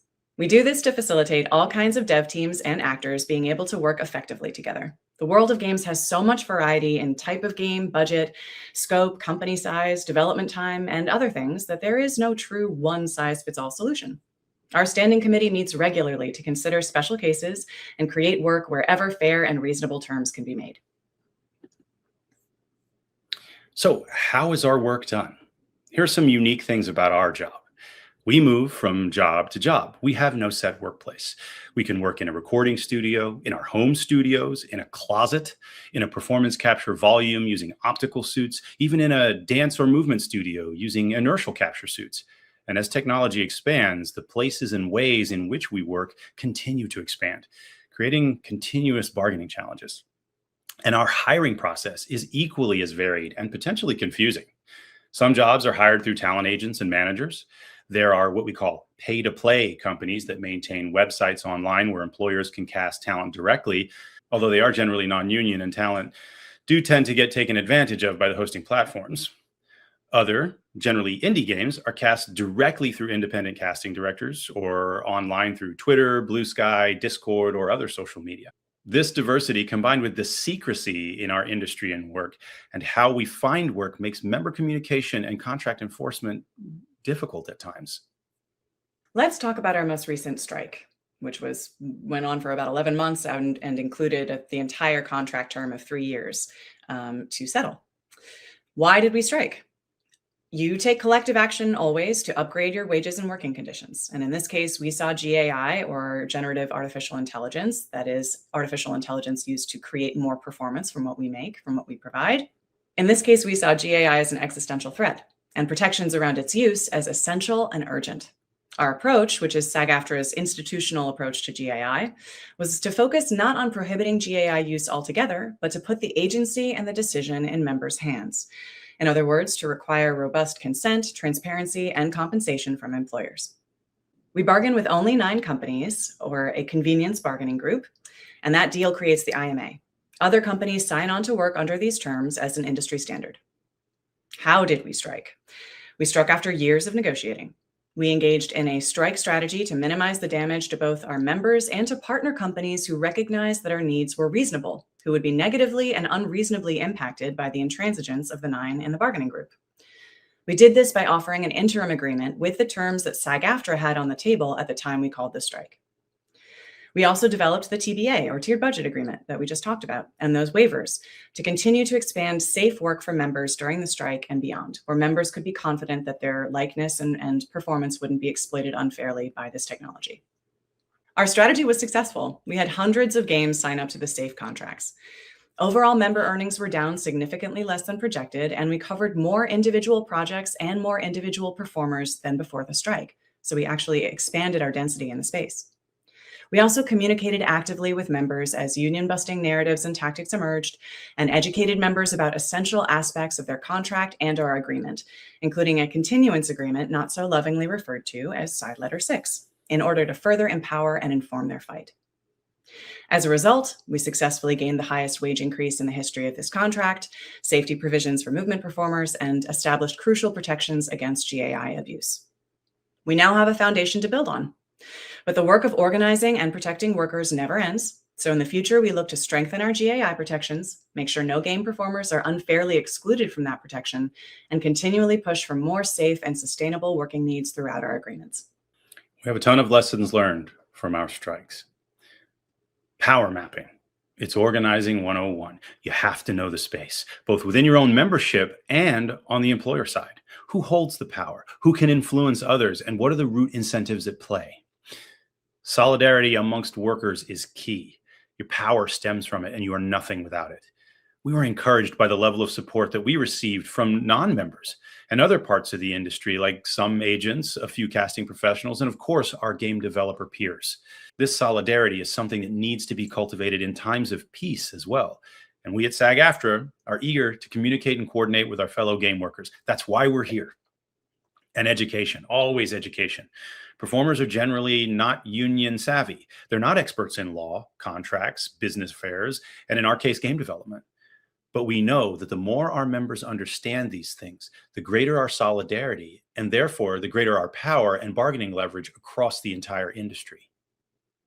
And organizing never stops. Communication is key. We have precarious work up there. What is precarious work? It's also known as gig work these days, and it can be described as insecure and unprotected jobs, often lacking benefits, stability, or collective bargaining rights.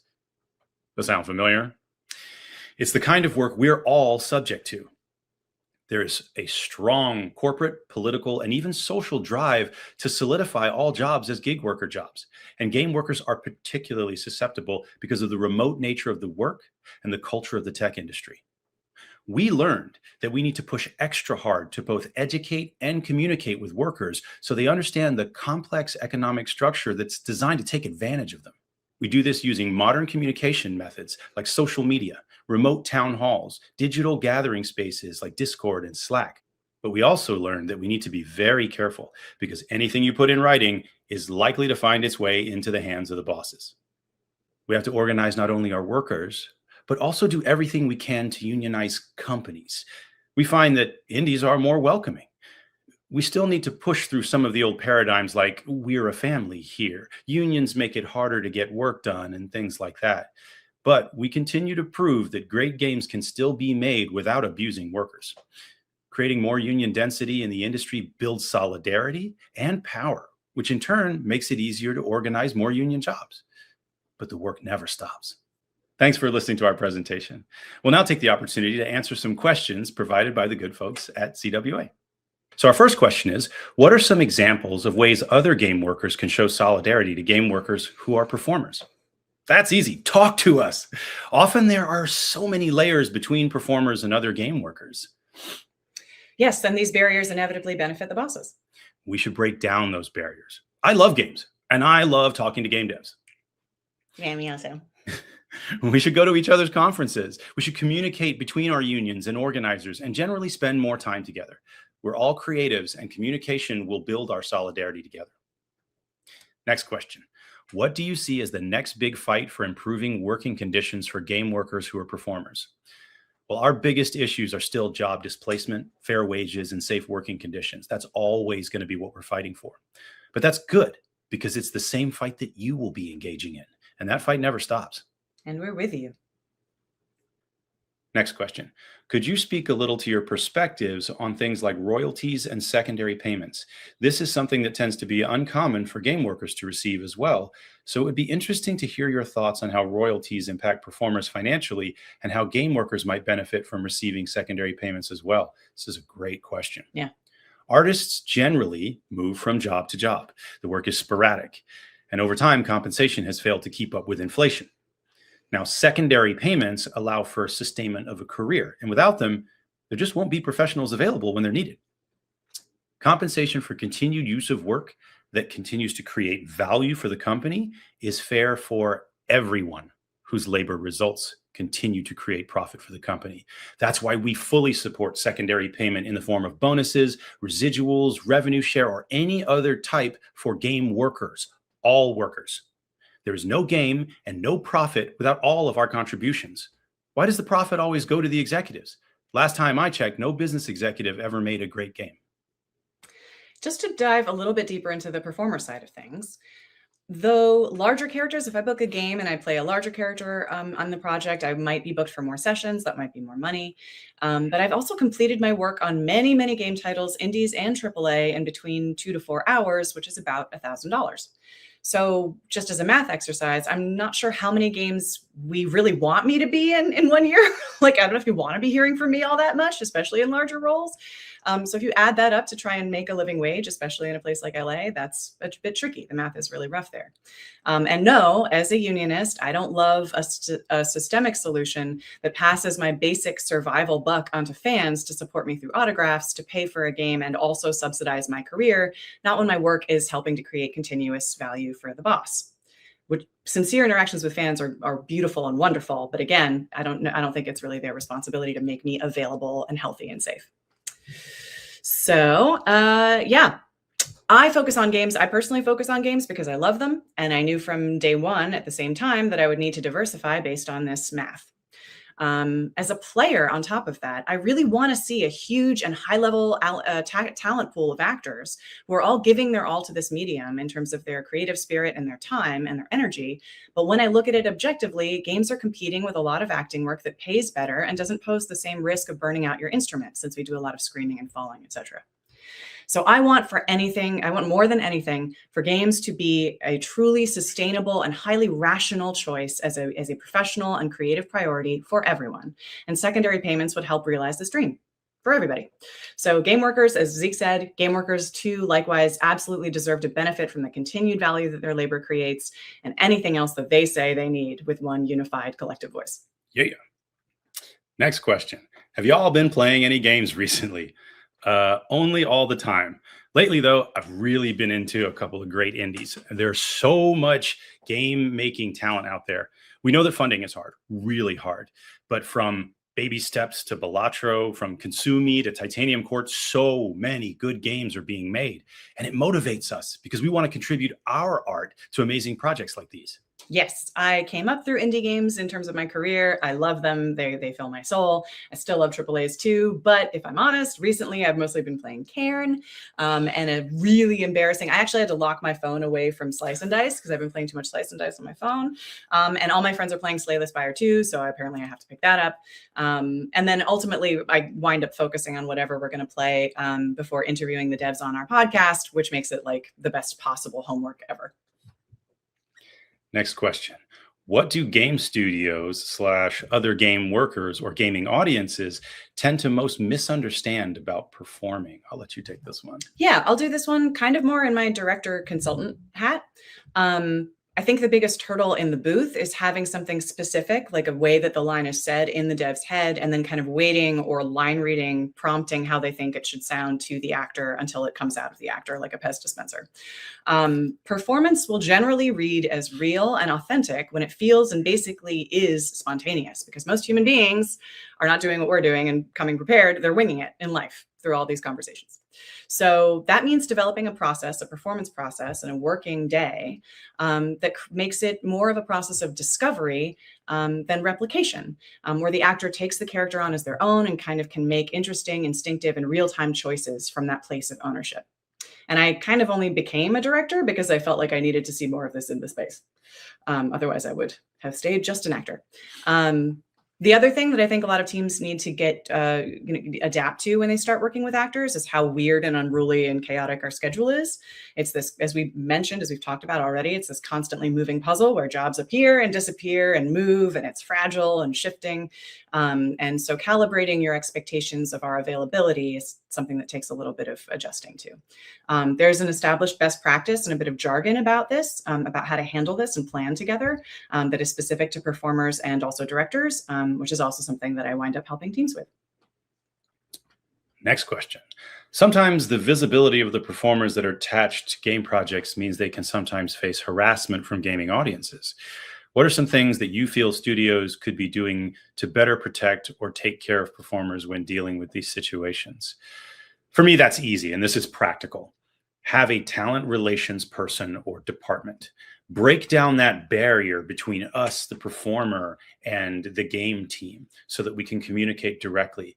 We're fans of each other and we can collaborate and support each other. Yeah, and the truth is that sometimes when devs speak up to back their actors, they also can attract some hate, which is really awful to see. But the solution in both cases is for the team and its resources to take this issue really seriously and get ahead of it if you can. So commit in advance to backing your artist quickly and fully, and talk through the contingencies in advance with all the relevant departments like comms and legal, so everybody's prepared if and when this happens, kind of like a strike action. Inoculate and prep. Next question. What are the largest differences when performing for game projects versus non-game projects? That one's pretty easy for me because I work across both sides of the aisle. In video games, the lack of preparation time available and the lack of information available before recording begins. When I'm working on TV or anything else like that, I have the script. I get to know about my character and do a full preparation so that the scene works every single time. Oftentimes we're getting that all in the moment as a cold read. Yeah, asking other actors in other mediums to cold read for the final product, read something 3 times and that's it, kind of makes their eyes go, explodes their brain a little bit. Could you speak a little about the process of negotiating generative AI protections during your strike? Sure. Let's see. Well, the 10 companies that we bargained with refused to even discuss regulating AI until we issued a strike authorization, which is traditionally your highest point of leverage. Although when we did ultimately finally call it, one of those companies basically immediately left the bargaining group and signed our interim contract with the terms that we wanted. So that's something. As far as why, I'm speculating, so take this with a very large grain of salt. I'm trying to read tea leaves, but I think the employers were still kind of not totally sure about the shippability or quality of the product at the time. When we started bargaining, ChatGPT hadn't even released. So we were all kind of projecting into the future. So that's one thing. The other thing is they hadn't quite decided what their use cases might be for it. And so like understanding their priority and what they would need to protect might have been still fuzzy for them. Not to mention the fact that we have, because we are unique and we bargain with, this is a multi-employer agreement, we're bargaining with multiple employers at once, and they're all competitors with each other. Laying out those kinds of intentions might have made them feel kind of squeamish. But as time went on and all those things kind of started to crystallize or get more solid, along with the building pressure of our action, again, over 11 months, moves started to come in more quickly. So the shortest answer is they gave as little as possible for as long as possible, both as far as communicating across the table and as far as actual contractual moves. Next question. What recent news in games has particularly stood out to you? For me, it's mergers, acquisitions, and record layoffs. I often wonder how bad it needs to get before people stand up for themselves and decide to band together, in society in general, but particularly in this video game industry in which I love. But I'm optimistic because I'm starting to see the union energy build, and I want to see it really catch fire in the coming year. Yes. Like Zeke, I'm super inspired and energized every time I see news of another union being recognized, and especially when contracts actually get secured. It's really thrilling to see. Because I remember back in, 2015 or whatever it was at GDC, when everyone was saying that games unionizing was going to be impossible, and now it's happening. So that's a thrill. The other thing that stands out to me is new sources of funding and publishing with fairer and kind of more generous terms coming through. I've been really infuriated by the post-pandemic swing back into some really nasty sort of bad deals and stingy offers in the indie space. And I really wish for my dev collaborators who have these big, beautiful dreams to get better support and more resources. So I'm keeping my ear tuned for things like that in the news. Do you feel like there's anything game unions could especially learn from SAG-AFTRA or vice versa? Oh, so many lessons to learn. But on our side, Look, we've had 2 strikes in the last 10 years, and we've done a lot of things right, but we've also made mistakes. And both of those are learning opportunities, and communicating in places like this are where you can learn from us and we can learn from you. Yes. As Zeke said, we have lots of experience and infrastructure and specialized staff, many of whom are total gold. Love them. But you do need to stay close to the flame of fighting like it's your first time. And if you don't use it, you lose it. It's really important never to take your union for granted. So we have lots to share and learn from each other. I'm excited about it. Many game workers have never experienced a work stoppage or taken a strike action. What lessons did you learn from the SAG-AFTRA video game strike that would be most beneficial for other game workers to know as well? Well, we've covered some of this, but let's talk a little more. Let's get into some detail if we can. For me, organizing never stops, never. And communication is key. People can't stand up and fight if they don't know what they're fighting for. And the bosses, they have giant PR machines that they use to control the narrative, and the workers need to counter that with accurate and timely communication. I have a big brain dump here because I collected a lot of little nuggets over the strike. So let's just do one big fire hose. Okay, inoculate, inoculate, inoculate. Say that 50 times fast. You can't inoculate enough. I would inoculate more. I would have told the story of the 2016 strike more and more often. I kind of assumed that everybody remembered it, and we ran into some similar challenges, and we all could have, just held that clearly in mind. So never lose your institutional memory. Pass your stories on. Learn from other union stories. This work is way too fragile to reinvent the wheel every time. But I do think also that if you take a long enough view and you do learn every time, you can build losses into wins where you can see the connection between them. Fear is contagious, but so is courage. No forever friends, no forever enemies. That's not our coinage, not our credit, but we did see it in action all the time. Stay very frosty when it comes to middlemen. Sometimes they will identify with your fight and back you, which is really awesome to see, allies. Sometimes they're more like agents of the employers, the ones who pay them after all. And sometimes they switch because people are complicated. But if they don't have a stake at the table, unlike you and the boss, and their boss, so that makes them more helpless than either of you in some of these ways, even though they often intercede between you two. So they will act accordingly. I also have a theory, this is my working theory, that everything in life is casting, this thing that I love to do. Everybody has a special skill, like their own little corner in the space that's theirs, that they know well, someone that they lead and something they're good at. So really good leadership is recognizing this and putting them on something where they can excel and building their confidence and autonomy. Keep a special eye out for folks who take bad news on the chin and push to find the yes, the what can we do? What options do we have? Unionizing is about sustained effort and optimism while reckoning with really, really heavy realities. And so these types of folks are the ones to do it because they're like water, they find the ocean. So hold them close and build them up. And lastly, if you can possibly practice this, probably not to the same degree, but if you can practice in normal times, having very difficult, very passionate, high stakes conversations while still holding grace for each other, you're going to be in a good spot when the rubber meets the road. That was a lot. That's a lot. That's a lot. Strap in. All right. And our last question, what was the process of communicating to SAG-AFTRA members who don't work in games, and what specific needs of SAG-AFTRA members who do work in games need to be? SAG-AFTRA already has a robust communications department. And so we can send member emails either at the local level, like in Los Angeles, at the national level, or to select types of performers, like only the ones who have worked on this particular contract. We can also coordinate through the talent agency network to inform agents about what's happening during a strike. During our last strike, the Interactive members successfully set up a national organizing committee that just caters to video game performers. And this was really helpful to focus the message to our unique members and coordinates with SAG-AFTRA's national and local general organizing committees and staff. As I've always said, communication is key.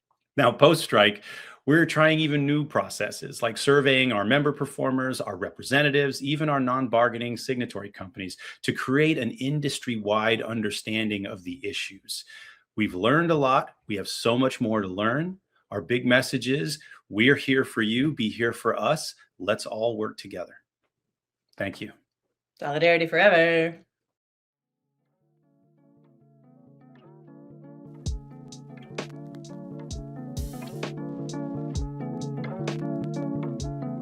Hello, everyone. Welcome to Black in Gaming's panel, The Game Behind the Game. Well, no one tells you about navigating the industry. And here we have our wonderful panelists. First off is Aria. Hello, my name is Aria Valencia. I am a community strategist for Big Blue Sky Games, and I'm also the community lead for the Black in Gaming Foundation. Thank you, Aria. And next we got the Trinidad Black in the room. Hi, everybody. Trinidad Hermida Black here. I am the chairwoman of the Black in Gaming board. I also am on Latinx in Gaming's board and the founder of the Hermida Company, a consulting firm that focuses on building equity in gaming. Thank you. And lastly, you have myself. I'm Nigel Randall. I'm a narrative and systems designer. I'm also an educator for Better Youth, a nonprofit that works with impacted youth and foster youth. And I'm a proud member of Black in Gaming too. So who is this talk for? Honestly, it's for game workers in any discipline at any stage who want to better understand how the industry actually operates. If you're a developer, designer, artist, producer, community builders, and many more. The goals for this panel is to help folk navigate careers with more clarity and intention, to build meaningful relationships and opportunities, and also to avoid common traps that stall growth. So let's start with the reality check. You know, what the industry says it is versus the actual solution. And I wanted to hear your guys' thoughts. You know, what is sort of the difference between how the industry presents itself versus how people actually can navigate through it? When I think about it, one of the biggest pieces that usually stands out to me is how the industry really presents itself as there's opportunities for everybody, which is true, but it's no different than any other industry where your skill set, the people that you know, the people who know you also play a major part. And I feel like we don't talk about that enough when we're saying, oh, everyone can join, come on in, there's room for everyone. And that's just not necessarily true. It's like everybody could get a role, but not everybody is going to get a role because there's so many other things to take into consideration. I like that. And I like to call out the relationships piece because a lot of times when I talk to people, I tell them like there's probably 1 degree of separation. I probably know, honestly, there's like 1 person in between me and every CEO in gaming. Fun fact. And so when I think about that, it makes me more aware of how important networking and how important relationships are. And so then understanding those the systems that are at play, it is very much a community of folks who weigh heavy on who you know and who you've worked with in the past. And not to say that you can't get into the industry by just applying, because actually that's how I got into the industry. But there's once you get in, understanding just how important it is to connect to the right people. Yeah, definitely. The industry is a lot smaller than what people say, but it's also definitely a lot harder to get your foot in the door. Like I know for me, when I first got in, for like my first big job, I was actually at a mixer event beforehand, and I'd given up my resume to multiple people who I would end up later working with, but only one of those people actually put my resume in forward, you know, and that was the person who like we had generally connected over some silly thing because they're like originally from like out of the country, and their name is like has the same name that like another family member of mine had, and we just sort of had a good laugh about it. Okay, so moving on now. So, you know, the industry rewards more than just talent. You got to consider things like positioning, like where are you placing yourself? Where are you on the org chart or the corporate leaderboard sometimes? You got to consider relationships. You know, you want to be able to like connect with people who are the right kind of relationships can help you out with different aspects of your career, whether it's professionally or like getting you into the right rooms. You need to consider timing, you know, like sometimes you got to know, you know, understand how like a company operates and when is a good time to try and like push this idea, push that project, or try and ask for the promotion, you know, and overall it's just understanding how these systems function. So if you don't understand the game behind the game, you can do everything right, but still feel stuck. The industry has rules, they're just not written down. And for our next section, we'll be handing off to Aria.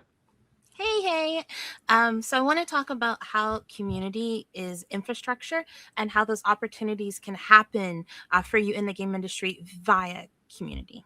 So community is a really important piece. It's become kind of a buzzword lately where people talk about community, and it's usually just an association with marketing.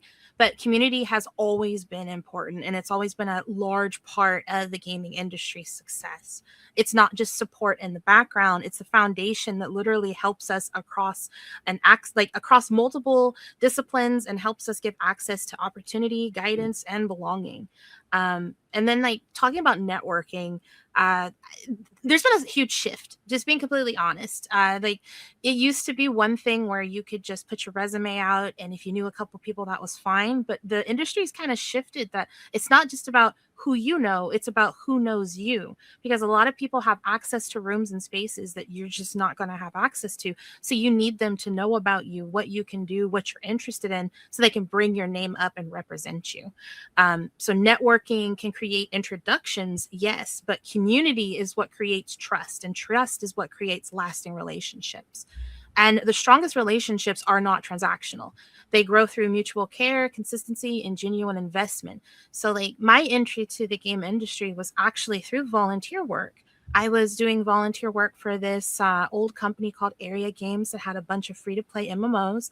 And I was spending so much time as a volunteer doing events, reporting, just helping out the game masters, that when I moved to California, the company had literally said, you should apply because you're already doing more work than some of our employees. So I applied, and that's how I got in. And community has been pretty much the main thing that's kept my job consistently. Not only am I focused on community, but also just people letting me know when roles become available before they even go up, people letting me know about speaking opportunities like this one, creating community at Big Fest when we did GDC. These are very important. Community spaces matter because they provide visibility, mentorship, referrals, encouragement, and shared knowledge with people who look just like you, who you might not encounter in your day-to-day at a company.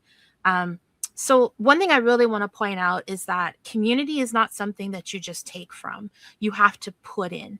I have another event that I run called the Cookout, which is for Black ERGs in gaming. And the concept of calling it the Cookout is because for a cookout, somebody's the host, but everybody brings a dish. And if everybody doesn't bring something, we don't eat. So it's community works that way. There have to be people who are running the things and doing the things, but there have to be people who are putting in consistently. And it might not always be that you get out what you put in, but there is long-term investment, and it's important. So you have to show up consistently, because that repetition builds recognition, credibility, and momentum over time, not just for your own personal brand, but also for the community to stay consistent and have abundance of resources and visibility. Really, the bigger message here is that community is infrastructure. It helps people move, grow, and build their futures together. So it's something that you have to want to be a part of and want to contribute to. And it's honestly my favorite thing. This is why I'm in this industry, because I am a gamer and I love being involved with games. I've been here since 2012. And a community has uplifted me all the way. So it's something to really take into consideration. So when I say community, that could look different for different people. It could be a club that you have at your college that's for for gaming and gaming developers. It could be something like the Black in Gaming Foundation, Latinx in Gaming, API in Gaming, any of these other organizations or nonprofits that are focused on bringing folks together. And when you think about contributing, understand that contributing does not always mean paying or giving money. Yes, money is a great resource, but you can provide whatever you have. So if it's knowledge, it could be your kindness. So you're good at talking to people and making them feel comfortable. It could be running events. It could be doing a movie night. Anything that brings people together and helps them feel more connected in this space. That's something you can contribute. And if all of us do a little bit, then we'll just be constantly eating. So, so I just want to end this with a call to action. Invest in communities, contribute without keeping score, and then also be the presence that helps other people rise, because we will only get more of us in this space if we continue to uplift each other, let each other know when there's opportunities, and be each other's best representatives. And like when I think about best representatives, Trinidad definitely comes to mind. Trinidad has been one of those people who's provided me multiple opportunities. And then Nigel hooked us up being here. So this is like just like a living example of what happens when we're uplifting each other and contributing to community. So Trinidad, I'm just like, what is your, like, you know, your moral compass when it comes to community? I have so much. I when I think about community, I do think about you, Arya, and I do think about Nigel and other folks, like, because we've all been around each other and seen through different seasons how community needs to stand up for each other, right? Like, it's for the last 5 or 6 years, it's been like waves of roller coasters. You know, we have some really high moments where we see lots of hiring, everybody's getting a job, everybody's winning. And then we see the valleys, you know, where folks are really struggling and need community to stand up and come together. So that just brings me to thinking about, like, are we treating community as a moment or a system? And a lot of times, when we think about community, we have to think about, is this built to last beyond us, or are we just here? Because there's so many just moments where folks come in the moment because of a need, right? And we'll take from that community, and that's what community is for. But at the same time, you know, understanding that, will you be there for someone else's moment? And that's when I think about, as a leader, are we building relationships or just gathering people? And so everything that we do with Black in Gaming, Big Fest, big awards, our Big Bite Game Jam, like, are we building relationships or are we just building people? Are we creating spaces where folks can come in and get to know each other, be who they are, be authentically themselves, and still find their people, and walk away with something that has longevity? And so when I talk about longevity, I like to consider myself a woman of integrity, right? Like, what's happening when no one's watching? You know, if I step away, does this still function? And thinking of these systems, I want people to be able to enter in, grow, and then lead themselves, you know, like, not just themselves, but be a leader in whatever genius that they have. I believe everybody has a genius, and I don't believe it just depends on one person. If it only depends on one person, it's not community, it's dependency. And so I feel like if we have a beautiful infrastructure and the things that Arya mentioned, then it distributes ownership, and it gives everybody an opportunity to be a leader in this space. So I honestly, yeah, I just think about making sure that folks are able to be seen, and when people gather, they know why they're gathering, and being able to, I just think that we all have a genius and we all bring something to this community. And if we can recognize that, we'll treat each other better. We'll be there for each other more, and we'll be able to continue to build longevity in this space. Yeah, agreed. Definitely as someone on the other side who was like a member just in this community, like Black in Gaming.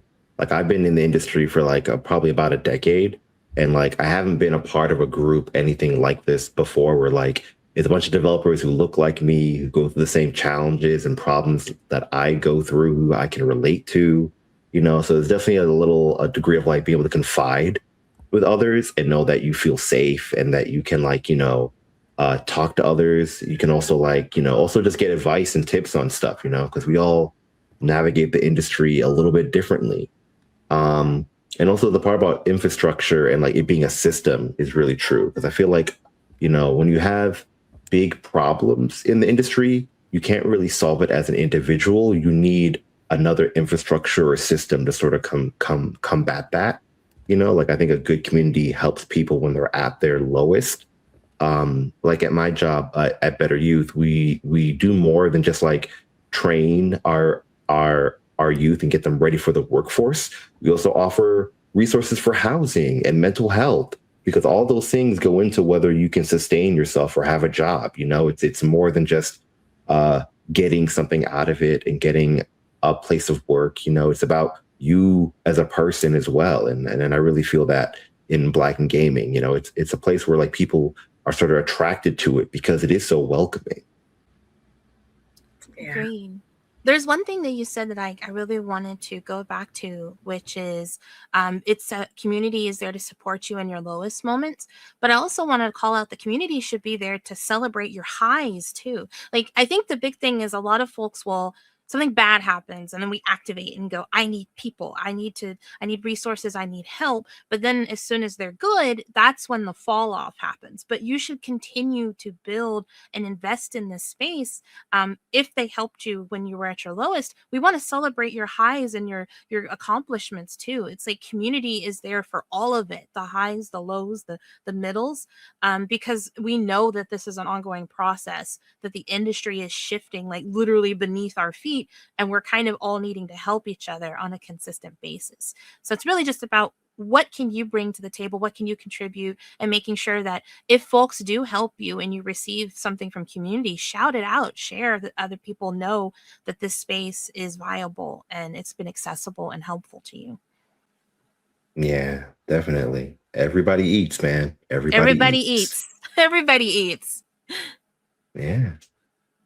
And to our next segment, strategy over survival. Trinidad, you have the floor. Hi, everybody. Thank you, Nigel. I want to talk about something that we all deal with, but I don't know if we all admit it. It's when we think about how to make the right career decision and when nothing is fully clear. Most people aren't stuck because they lack talent. It's that they're stuck because they need to make a decision about strategy, and they've never had anybody that has done it before them. They're the first in this space, and their father or mother or aunt or cousin has never been in this industry. So I'm talking to the first. I'm also talking to the folks who have maybe made a pivot in their career, you know, who are doing something different that they've never done before. So what I want to do is give a few lenses, real questions you can ask yourself. So when you are in this predicament of like, what's next? What do I need to do to grow? Or am I in the right space? You're not moving based on pressure, but you're moving with intention. So when I think about how to make strategic career decisions, I always think about everything starts with how you decide. Am I choosing this because it's aligned or because it's available? Does this move build towards something, or does it just solve something temporary? You know, I think about, if I stay on this path, where does it actually lead me? Your career is shaped more by your decision than your opportunities. So I want to pause there, because am I choosing this because it's aligned or because it's available is a huge one. So I've been in this space where I'm in a job that I'm absolutely not happy with, but it was the career path that was told to me that will build success. I used to be a program manager, and I remember when I was in program management, folks were like, "Oh, you need to be a product manager." Product managers, you know, they're good because they're bringing funds into the business instead of being a cost, right? Like, so when you think about, like, there are positions that cost the business, but the business needs them because it helps the business function. And then there's positions that bring in the money for the business. And so when I was thinking about that, I was in a position, I was a product manager. I finally became a product manager. And y'all, I was pushing data protection. I was pushing like software and hardware. Like, and anybody who knows me knows I'm a people person. So I'm just like, this is not the move. Like, I know I'm making more money. I know I'm bringing money into the business. Yeah, I may like the people who I'm working with from the other companies because it's very much a sales position as well, you know, like, but I was like, did I do this because it's available, you know, or is it aligned with who I am, my purpose? And honestly, as someone who wants to create generational wealth for my family, I was willing to try anything to get up this ladder, this invisible social corporate ladder, you know, to reach said potential of whatever figures I can make. And I had to pause. And at one point, like, I was there for 2 years doing this. And at one point I was like, all right, I can't do this anymore. Like, I started like, this is just me being very transparent. I was the kind of person who would like show up right when I needed to be there and like leave right when, like, there was no reason for me to like put extra in. I was very good at what I did and I did it well, but I wasn't like, this is my passion. This is what I'm supposed to be doing. And so I made a decision while I still had a job, which is a privilege, to start interviewing for jobs that I wanted. Like, I missed community. I missed being able to talk about like who people are and how they show up. I missed talking about equity. I missed talking about policies, procedures, and regulations that impacted people. So I only started applying to roles that were at the time either DEI roles, human resource, HRBP roles, like roles that I knew I could have some weight in the game and I can bring my knowledge of how people operate and move in this space. And guess what? I didn't move until I got that role. Now, this is the thing that is this is tempting. While I was looking for those roles, I literally got poached. I call poached, or what is the word, y'all? Like, where people start reaching out to you for, someone was trying to poach me into our competitor. Recruited? So, recruited. Yeah, they were trying to, thank you. Like, people were headhunting and they were coming after me. They were like, she's product management, she's good at what she does, like, let's get her over here. And I had to make a strong decision to not be distracted by folks who were trying to get me into their company, you know, to work for them under a role that I knew I didn't want to do. So that's when I had to decide, like, whether to stay or to pivot, right? Am I being developed or am I just being used? And that's something that was important to me as well.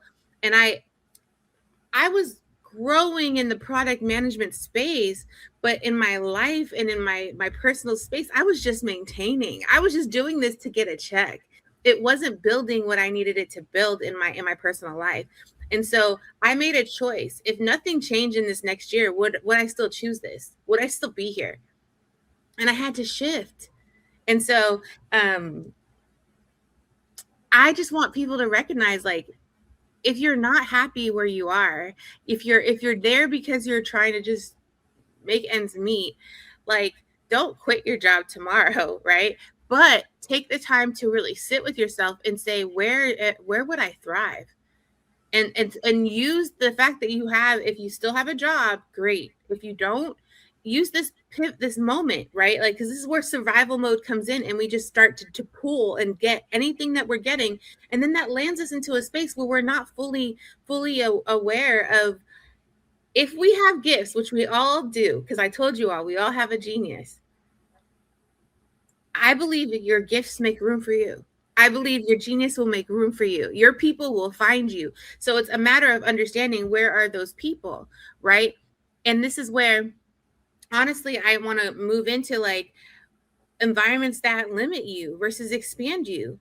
You will know if your environment is expanding you. You'll know if your manager, your leader, the folks around you care about your development, because they'll be like, hey, in your one-on-ones or in your team meetings, like, how are y'all doing? Have you looked at the resources out there for you to develop? If there's none of that, they're limiting you. And there are companies out there that limit you. They will give you the ironclad non-compete, where I'm saying, like, you can't even have your own side baking company. You know what I'm saying? Like, be careful of those companies, because that means that if you are literally trying to just make, you know, have a side hustle that you love or a passion, the project that you do, you're limited, and you can't do that if you work for that company. And there are some states that are anti that. So depending on the state you live in, you may not have to worry about that. But I just think about, we are all multifaceted. You are not just your job title.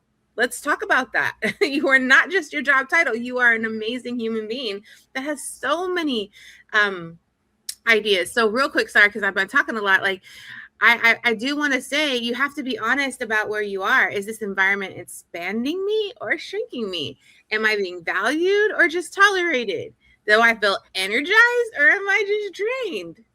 If you are drained every day at work, y'all, it's time to start looking, but don't quit your job. Start looking while you have a job. Use your community, what we were talking about earlier, and be honest with them and say, hey, what do y'all think I'm good? Like, even sit with them. What do you think I'm good at? Like, I'm confused. Or maybe take some skill assessment tests. You know, everything that comes your way is not yours to carry, y'all. You know, and some of us, like, I'll speak for myself, was very raised in this environment of like, I always have to, like, I have to hustle. Like, I had this mentality that, like, I'm out here, I'm in my own, like, I you know, I was just trying to get up that ladder. And fun fact, I got up the ladder to realize, like, okay, this environment's not serving me. So I want to make sure that you don't just build a career, you protect it, you know? And I'll leave you with this. Most people are waiting for clarity before they move. But clarity actually comes by asking better questions and being honest with the answers. So I want to open this up a little differently. Like, I want you to think about, where are you now? Try and decide whether to stay or to pivot. Where do you feel like you've outgrown your environment? Or where do you need to build more leverage but haven't? You know, and let's talk about it. Because chances are, if you're feeling it, someone else is there too. And guess what? If you're feeling it, the people around you know it. It's very evident. So if you think your boss doesn't know you hate your job, like, your boss does. So yeah, I just wanted, I don't know if I want everybody to make sure that they protect themselves, because time is precious. It's not promised to anybody. And in this time of thinking about strategy over survival, in order to move from survival mode, you have to understand that you are actually in survival mode. And that was something that I had to recognize. What are your thoughts, peeps? Yeah, thank you for sharing, Trinidad. I mean, definitely, like, you want to move with intention, you know, whether that is like having a mentor or trying to find someone to be a mentor to give you advice and input on like where this path will lead you, because maybe that's not the path that you actually want to be on.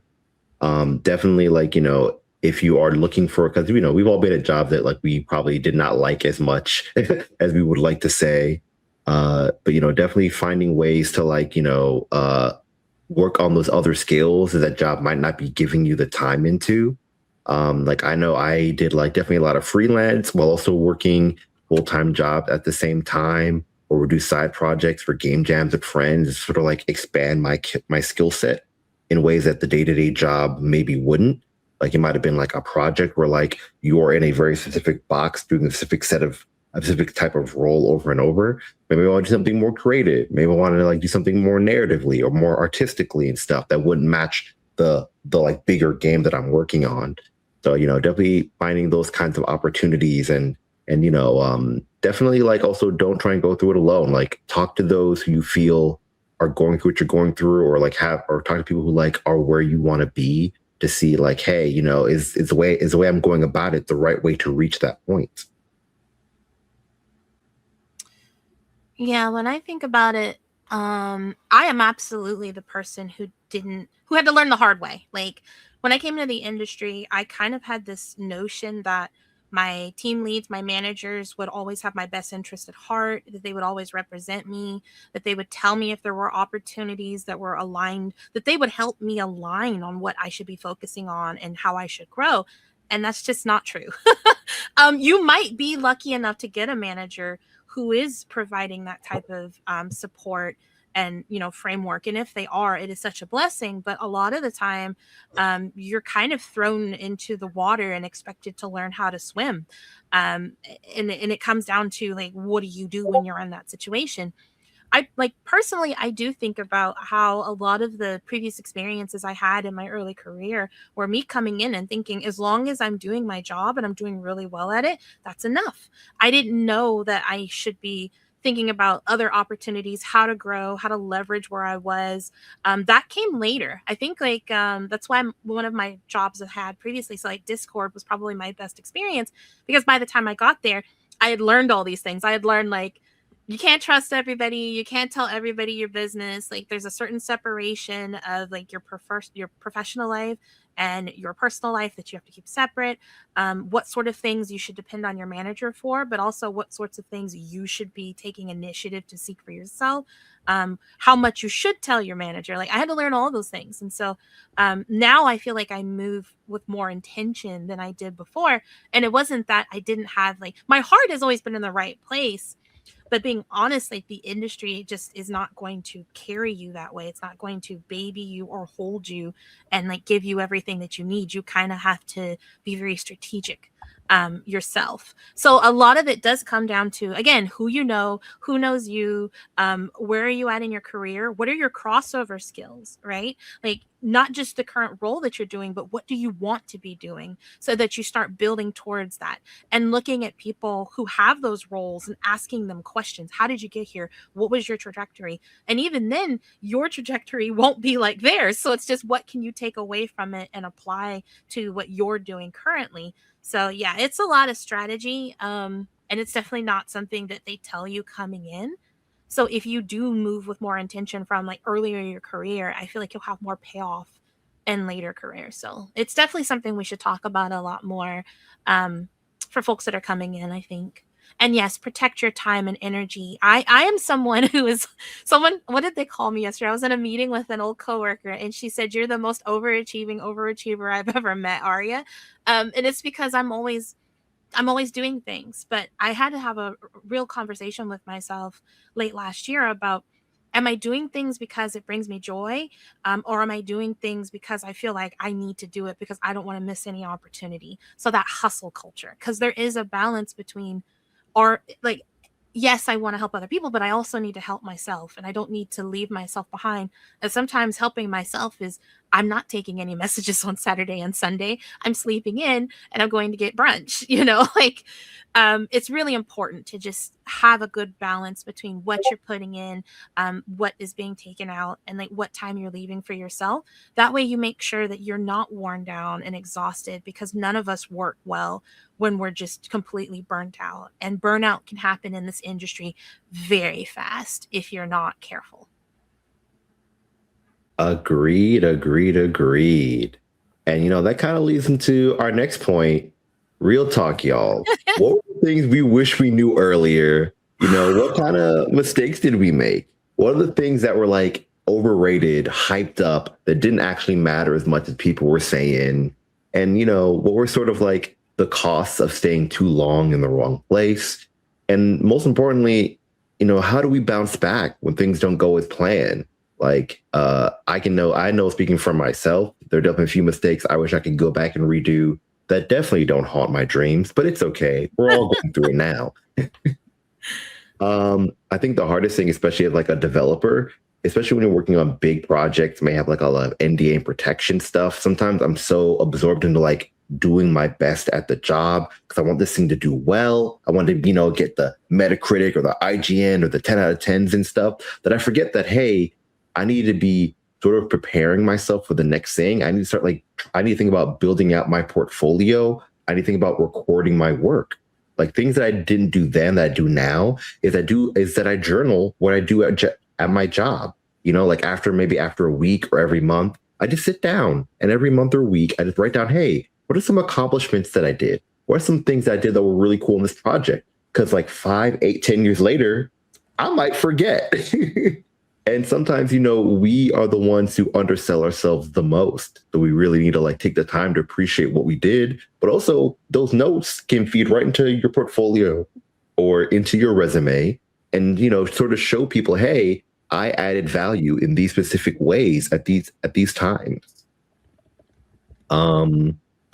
And also, I mean, it was kind of talked a bit about before previously, but the cost of like staying too long in the wrong place.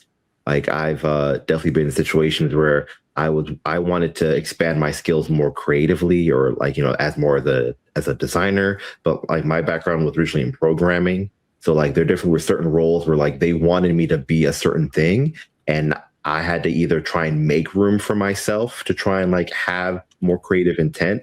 But I also had to be aware that, hey, this is as far as the runway goes for me at this job or position, like either I gotta like pitch a game or something and position myself more in that role, or I need to like look for places that will really test and push me more in that direction. Yeah. And also I want to open up the floor to Aria and Trinidad if there's anything that you guys want to add to this. I kind of touched on it a little bit, but like one of the biggest mistakes I made is I zeroed in on my job. If my job told me to do A, I was doing A, and I was doing A to like high tier execution, but I didn't know and I didn't think about like, okay, what's next? What's the next thing? I was always so focused just on the here and now. And in all fairness, the industry, some companies will set it up so that's all you think about. That's all you have time for is the here and now and not the future. But like you said, Nigel, one thing I've been really bad about is I'm such a doer. I don't always go and talk openly about what I'm doing. I just sort of like people will see it. They'll see it when I do it. But the industry has shifted, and now it's a lot about what you talking about what you're doing versus like showing what you're doing. Like I would say like people who can talk and show, top number one. People who just talk is like number two, and then people who just do is number three. And so even though I'm working really, really hard, I wasn't always telling people what I was doing. I wasn't documenting it. So when I would leave certain companies, there were things I was like, damn, I wish I had like saved that. I wish I had kept that template that I made, or, something that I could just put on my portfolio and say like, here's my work. So even now I'm trying to balance how much I'm doing and how much I'm sharing what I'm doing. That way people are aware and can amplify more often instead of just in those big moments where like I finished the thing. Like a perfect example is Big Fest at GDC. I was so heads down working on that event, I wasn't sharing with folks. And I was like, dang, I could have done a whole like rollout of, hey, here's the in progress stuff. The banners came in today. Yay. It's like, it's so funny because from like a social media standpoint, I know how to do this for a company. But like, I think the biggest thing actually, biggest mistake people make, and I guess this could be summarized as this, they focus too much on the company brand and not their own personal brand, because your own personal brand is what you will take with you throughout your entire career. It is kind of your promise of what you can present, what you can do, your full capabilities. And then there's the company. And it's like, yes, obviously invest in the company, do what you need to do for your job, but also invest in yourself and make sure that people know who you are and what your personal brand is. So yeah, I think about that a lot. And then in terms of like overrated and what actually matters, honestly, I think it kind of ties back into that. What actually matters is, can you do your job? Like, can you do your job efficiently? If you're just talking about doing your job, if you're just like barely doing your job, it's not really going to give you as much as you're wanting to get out of it. You got to get your hands dirty. And like that means, volunteer opportunities. It means if there's something at your company, like a lot of companies offer an education budget. So if you want to do a class or, something extra to gain more skills, if there's opportunities for you to do something on another team, getting to know who the other departments are so that you can figure out if there's ways for you to fill in. Those are the things that actually matter. And then what's overrated to me is just like talking about it. Like, I feel like it's just, it is important to let people know what you're doing, but like if all you do is just talk and you don't have any substance to show, then it's not going to help you out. Like you can talk your way through an interview, but once you get to the actual job, if you can't execute, it's not going to work out well for you. So I understand like why there's a big focus on talking, but like don't forget about the doing. Don't forget about the work and the extra things you need to do beyond just the role. Yeah. Yeah, definitely. And to also add to that, I think when you are working at a place, understand who are sort of the people that can, like, if you want to be promoted and move up in your track, understand who are those people you need to talk to. Like if it's your manager or your leader, something that a manager or lead, something I wish I did sooner was like, schedule regular meetings with them. Like I did have a good manager that did from that me already, but previous jobs, they might not know what your day-to-day is. They might not know what your accomplishments that you're doing. Sometimes they just don't have that visibility because of the org chart and what their day-to-day operations are. And the people who work with you every day, they know you're awesome, but the person who actually matters for you moving on forward might not. And also about back on the portfolio thing too, if you're working at a place that has like NDAs and stuff, y'all, sometimes you can ask your boss in some way to say, hey, can I like take these screenshots and stuff to add to my portfolio? I'll password protect it. And usually they'll let you do it in some way if you can't like literally take a template or a game design doc to add it on there. But those are like some helpful things. Usually people, if you're a designer or a developer, they'll let you record something in some way to be able to show it off in your work later down the line. Thank you for that, Nigel. I want to just talk about like high level about each thing. The biggest mistakes in early career that I noticed is people say yes to opportunities without checking alignment. And so I do think that a lot of times people also focus on chasing proximity to power instead of real growth. Like I've absolutely done that in my own career. And to what Nigel was saying, fail to document or communicate impact. Aria mentioned this too, like waiting to be chosen instead of building leverage through skills, relationships, visibility, and often staying quiet to be liked instead of contributing with confidence has been a huge thing that I see with early career folks. It's like, oh, I'm just going to be quiet when they hired you for a reason. Like I always tell people that like you were hired for this position for a reason, obviously because you have a skill set that people want and need in order to build whatever they're trying to build. So you being quiet is actually not doing your job. If they've hired you to be the SME or the person in this role. When it comes to what's overrated and what people are y'all probably gonna be mad at me, but like titles, overrated. Dream companies, overrated. Being busy, overrated. External validation, overrated. What actually matters is a strong reputation that precedes you, real relationships, being in an environment where you feel like you're able to grow. Skill stacking, overrated as well. Like, I'm a master of many, or what do you call it? A jack of all trades. A jack of all trades. I'm a jack of all trades. Right? I do a lot of things, and they say a jack of all trades is better than a jack of all trades. Was it jack of all trades, master of none? Yeah. But then the rest of it says, but a jack of all trades is better than a master of none, or something like that. Like, like, so whatever. Long story short, I think that both have weight, right? Yes. Like, if you're all over the place and you don't have a skill set that you're honing in on, no bueno, not good. You know what I mean? Like, but if you are someone who has a skill set that you could do a lot of things, it's also being able to like take all those things and make sure that they're aligning with a purpose that benefits you, right? I also think that sometimes we can be so loyal because a place has given us our first job or our first big title or our first thing. And it's like, that loyalty is great. But at some point when it's starting to not like, you're there too long and people and people have changed their tones and stuff like that, you should really look at what's possible for your career. And it's okay to go on. It's okay to move on, because at the end of the day, I want to remove shame from setbacks or from bad situations or areas where, I failed at this. Sometimes we can be so hard on ourselves and we're not forgiving ourselves, and we stay in that space instead of learning the lesson, doing an honest audit and being like, okay, I did that wrong, but I'm going to reclaim my narrative. I'm going to rebuild with intention. And I'm not going to try and rush anything. I'm going to focus on the right environment. I'm going to focus on the right skills, relationships, and keep moving forward and pivot if I need to without feeling the need to over explain. Like, we know, first off, also, not everybody needs to know your business. Like, if you did something, you don't have to tell the whole world. You can tell your trusted folks. So anyways, long story short, I just want to say, like, early in your career, it's not just about making moves.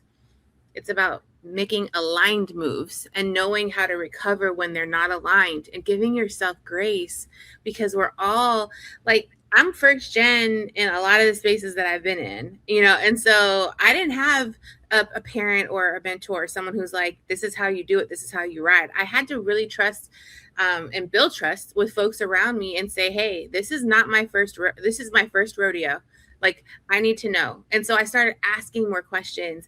I started saying, is it okay if I speak up, and to my manager? And I also had to realize not all my managers were for me. Some of them were jealous of me. Fun fact, like, some of them didn't like me, whatever. We're here to learn and grow. And that's why we're doing this talk with you, because you may be first gen. You may not know anybody who's ever done your role. And we want to be able to be like your auntie and uncles, your friends, your sister, your brother, to say, like, we're here. And so just also know, like, this conversation doesn't stop here. If anything in here triggered you in a good way or in a bad way, like, bring the conversation to the community chat. Like, let's talk about it. Bring those questions up and we'll discuss. Back to you, Nigel. Yeah, agreed, Trinidad, agreed. I just want to say some closing thoughts. Thank you all for being here for this panel today. Aria, Trinidad, I appreciate all of y'all's input. Lastly, just a reminder, talent might get you in the room, but how you move determines whether you stay, grow, or build something bigger.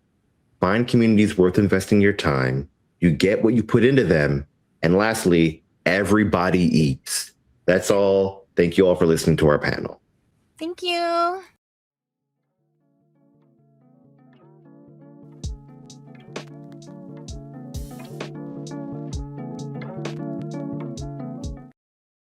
Hey everybody, and welcome to my talk. My name's Josh Boykin, and I want to start by thanking the Game Workers Conference for allowing me to be part of the show this year. I want to talk a little bit about building communities with intention. Here in 2026, I feel like we are very much living in many terrible times that are the result of move fast, break things. So what does it mean for us to build communities, to gather people around us and move slower, to focus on the people as opposed to just the end product or a monetizable result? I'm going to talk a little bit today about some of the ways that I try to set my mindset that helps me build with intention and people at the core. So starting off, who am I? The person in this picture, I think over here. Yeah, they're over there. I am the founder of Intelligame, a community where we treat games like literature and use them as an opportunity to learn about ourselves and the world around us through live stream and gameplay reviews and all kinds of things. I'm also the head of curation for Game Devs of Color Expo, an event that takes place in September, but an organization that works year-round to highlight the works of people of color in games. And I am also the narrative director, as well as a number of other things, for Lancer Tactics, an upcoming turn-based tactics game that takes the tabletop role-playing world of Lancer and brings it to the digital space. I also do a number of other things too, but I'm going to try not to get into all of that. Primarily, my experience for this particular talk comes from over a decade of trying to figure out how to shape and curate Intelligame, but I bring these experiences into a bunch of things, and I think you can too. Now, I want to start with some simple declarative statements. This, again, can sound a little bit corny, but I encourage you to maybe use these as some affirmations to help build you up, either now or later. The work I'm doing matters. The work I've done matters. The work I will do matters. And I am more than just my work. I matter. My life matters. And I will act accordingly. I like to start this talk this way because A, I think it's a bit of an intention setting exercise so that we can be in a bit of a headspace that's not just about the work that we're making, but the people who we're making it for, because we matter and our lives matter. But also because I think sometimes we just need to hear those words. So if you needed to hear them, I hope it had a good effect for you. It tends to have a good effect for me. Now, I want to start with 4 quick points that I think are really central to trying to build community with intention. And a lot of these are about ways to take care of yourself in the process of being that community builder. First off, protect your time and attention. There is a reason why every app and all of these different things are constantly buzzing us with notifications. It's because our time and our attention are so valuable. And yes, a lot of these discussions boil down to trying to take our money, but when it comes to taking action in the world, when it comes to making that significant change, it is our time and our attention that are the primary keys to change. Think about how many things people have been able to accomplish with oftentimes very little physical resource, but they do have control over their time and their attention. So start by thinking about these as your key resources, and as you're building your community, make sure that you have the opportunity to protect your time and attention and to be able to give it to your community, which we'll talk about in a little bit.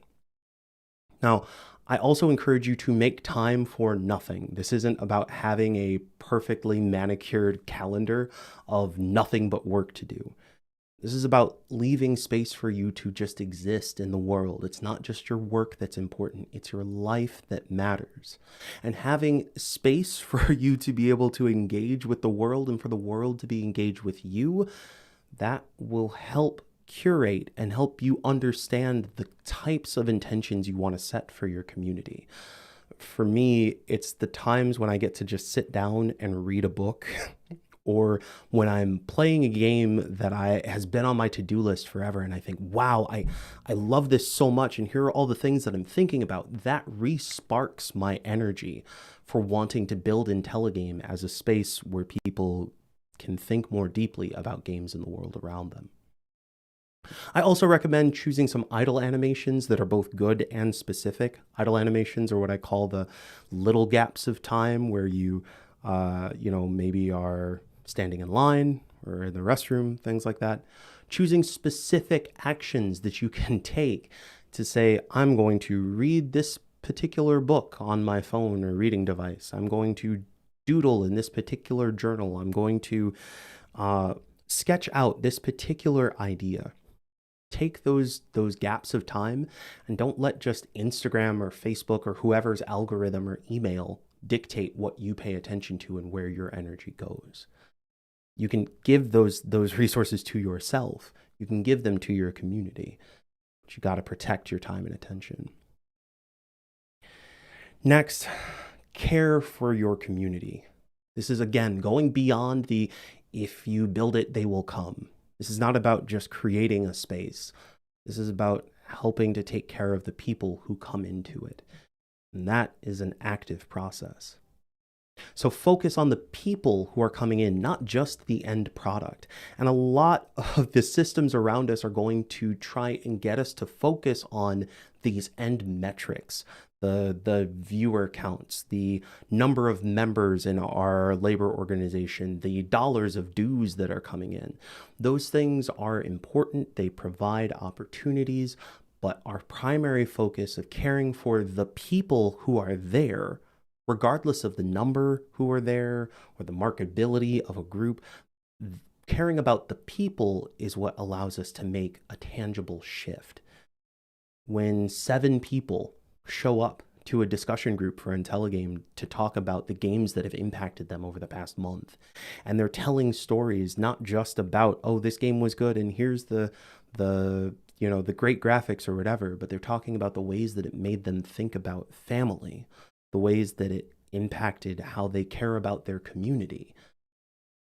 Those are the places when we're focusing on the who, the where are we gathering people, the why are we gathering, regardless of the number.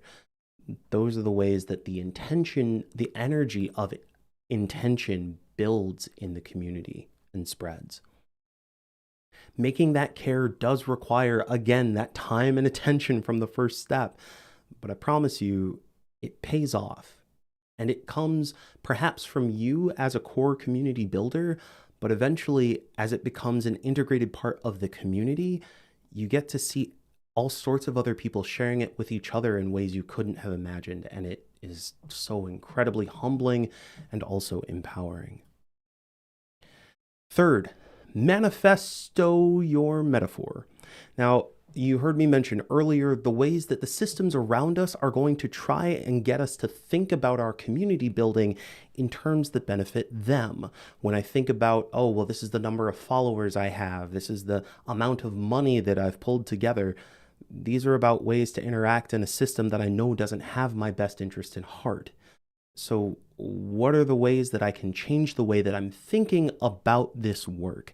And even as I have spent over a decade building IntelliGame, I find myself keep getting drawn back into these loops and cycles of thinking about viewers and viewer count. So I think that it's important to come up with a metaphor. Think about another way that you can view the work that you're doing. Your vision will shape your action. And I know this sounds a little woo-woo, again, manifesting in 2026, whatever, but I do genuinely believe that how we think about the world gives us a bit of an understanding of how we feel we can act in it. So come up with that metaphor and make it concrete. Write it, draw it, sing it, whatever you're doing. Provide this opportunity for you to be able to come back to that understanding so that you can build something that moves in a different direction. Your art, your energy that you manifest has power, and let the care practice that you're spending with your community inform this. For example, thinking about community as a garden. When I think about the who, the why, and the where that we talked about earlier, I think of the who as the cultivator of the garden, people coming in to take care of what's happening here. I think of the why as the seeds that we're planting together. And I think of the where as the soil that we're all coming together and that is helping to make the seeds grow and is also giving us a place to be. Now that where is a little bit of the online-offline discussion that I'm going to get to in just a little bit. But thinking about community as a garden lets me come up with a couple of key phrases that help me shift my intention and my thoughts around how I build IntelliGame. One is that I realize, well, I care about and protect the garden. This is about more than just having a means to a crop. This is about having a place where people can come multiple times and care for the garden. The ability to come and spend hours at the garden is important for the people who are doing it. If you do any gardening, you probably know that you're like, wow, actually it's kind of good for me to be out here in the ecosystem taking care of the soil. The crop is great, but there is a benefit that we get that reaches beyond whatever shows up at the end. It also gave me a thought. Don't expect your plants to grow if you only water them when they're on fire. I gotta fix that. But that quote is from me, actually. It's from a thing that I said in therapy. It's really that you can't expect your plants to grow if you only water them when they're on fire. Being able to create a space for growth is about showing consistent care and nurturing before emergencies take place. And if you're, again, like me with a little bit of ADHD, putting out the fires and tending to emergencies is kind of the default mode. But if we're expecting to be able to curate with intention, we need to be able to slow down. And the way that we slow down is by not always having emergencies to respond to, but showing care anyway. Lastly, recommit to these ideas regularly, because again, the system is going to be constantly pulling us towards thinking about its metrics, its habits, its goals. So resisting that is going to take constant, recurring action, protecting your time, manifesting that metaphor. These are meant to be tools that allow you to come back to figuring out how to make something different and to give other people an opportunity to feel what that is. When I come back and am reevaluating how stream works, when I am doing stream multiple times a week, it gives me a chance to engage with the community and say, oh, wait a second, is this the best thing that we could be doing right now? Is this particular game that we played the one that's pushing us in the direction of this intention of being thoughtful with play? Being able to recommit to those ideas regularly as opposed to just the viewer metrics is what's really helpful for me. So figure out what you need to recommit to regularly to help build your community differently. Now, I did want to do a quick side note on soil when I was talking about that metaphor.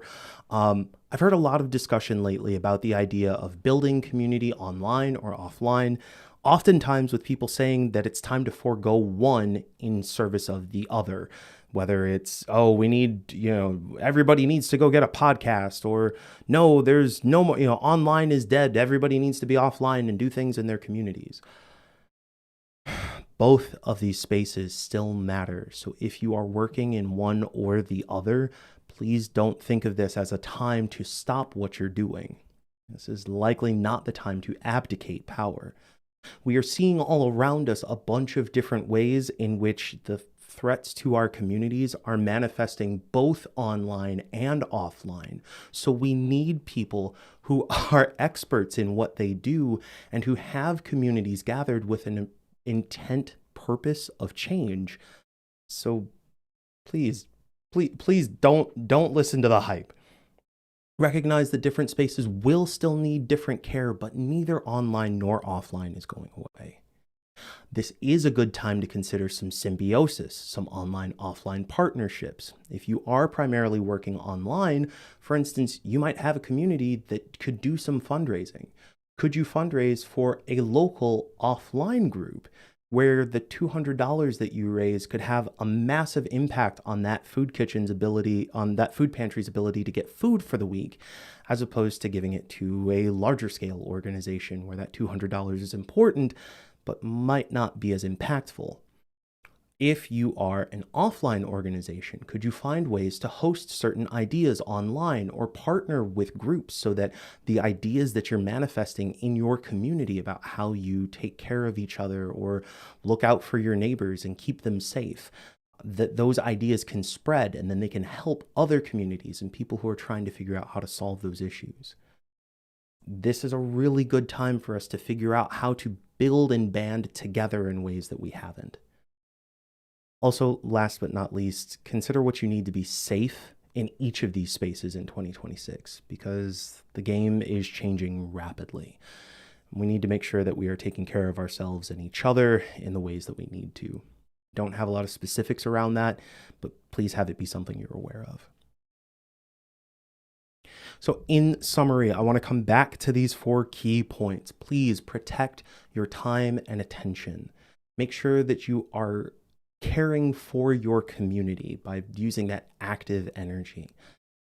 Manifest that metaphor. Come up with the way that you can think about the world that will keep you coming back to your original intention and not suck you back into the system's draw. And recommit to those ideas regularly. This is a process that you don't just go through once and then walk away. This is a continual reevaluation. And by continually reevaluating, you get to stay excited and energized because you're working in ways that are aligned with your spirit in the moment, which again feels a little woo-woo in 2026, but I think we could all stand to cultivate some good energy. So thank you for your time. Again, thank you to the Game Workers Conference for the opportunity to talk. If you would like any more information, if you have any questions, feel free to contact me on Blue Sky, or you can hit up any of the links that you see here on the screen. I also encourage you to check out Game Devs of Color Expo, check out Lancer Tactics, and definitely swing by an IntelliGame stream, twitch.tv/IntelliGame. Thanks so much, everybody. Keep your eyes up, keep your hearts open, and do good things. See you next time.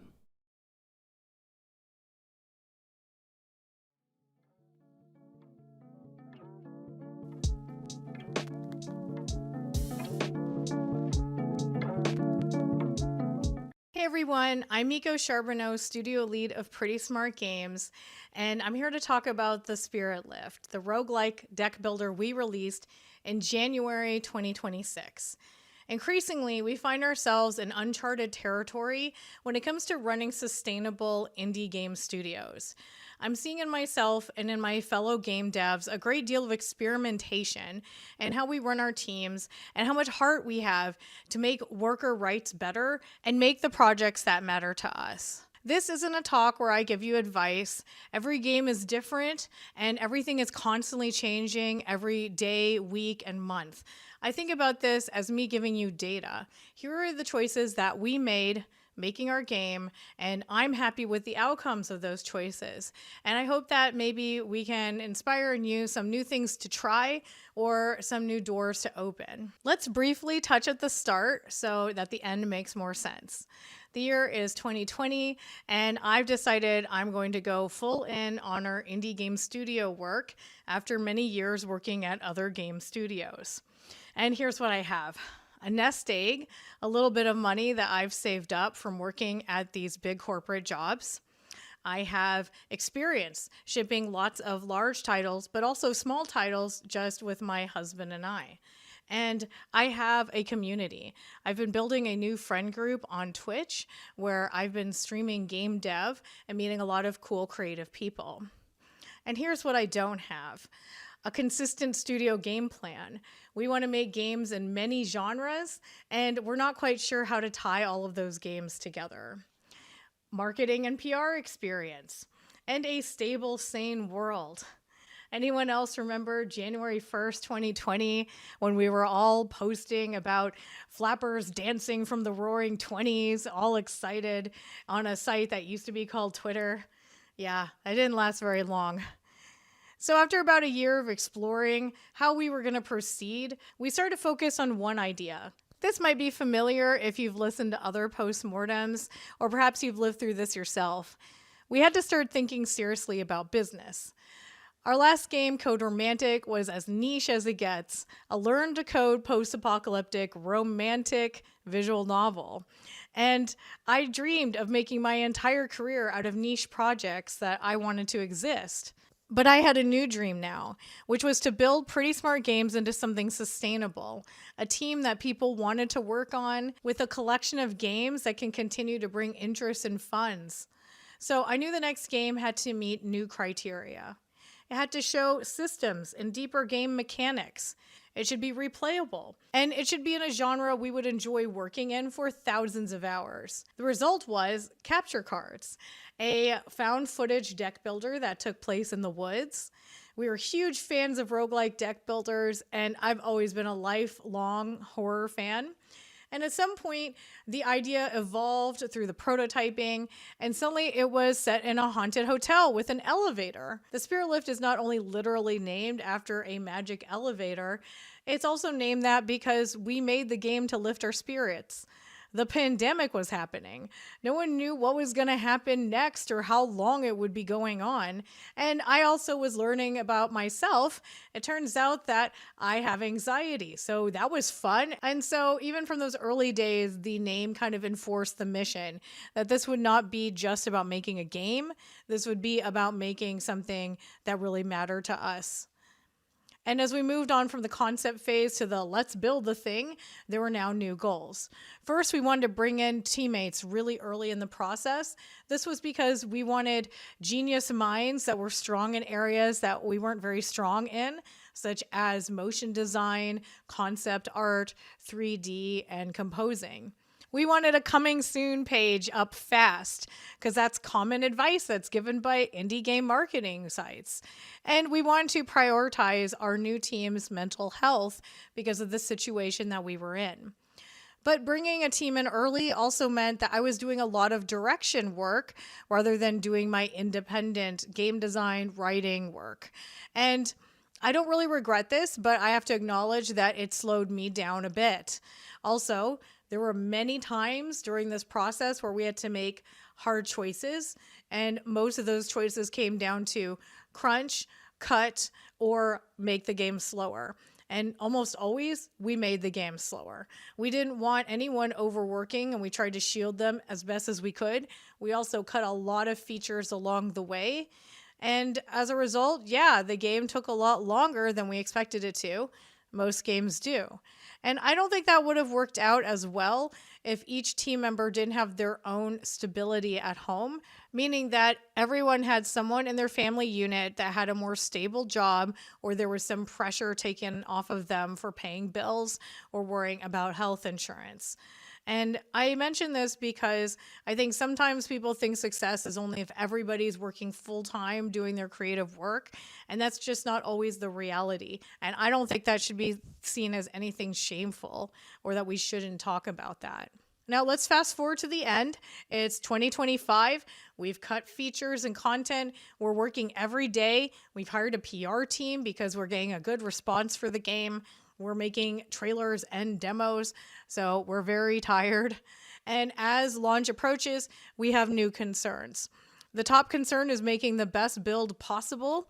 And this is a daily triage of what can we sacrifice, what could we deliver right after launch that would be seen as a positive to players, and what would we deliver only if players ask for it. Also, we have to deliver launch assets for press and content creators. This was greatly helped by having a PR team who directed us on what we should do. I find PR very painful, and that's why I was glad to hire someone to help us. But there are also many free resources out there if you'd rather do it yourself. And we had to communicate to the team what to expect at launch.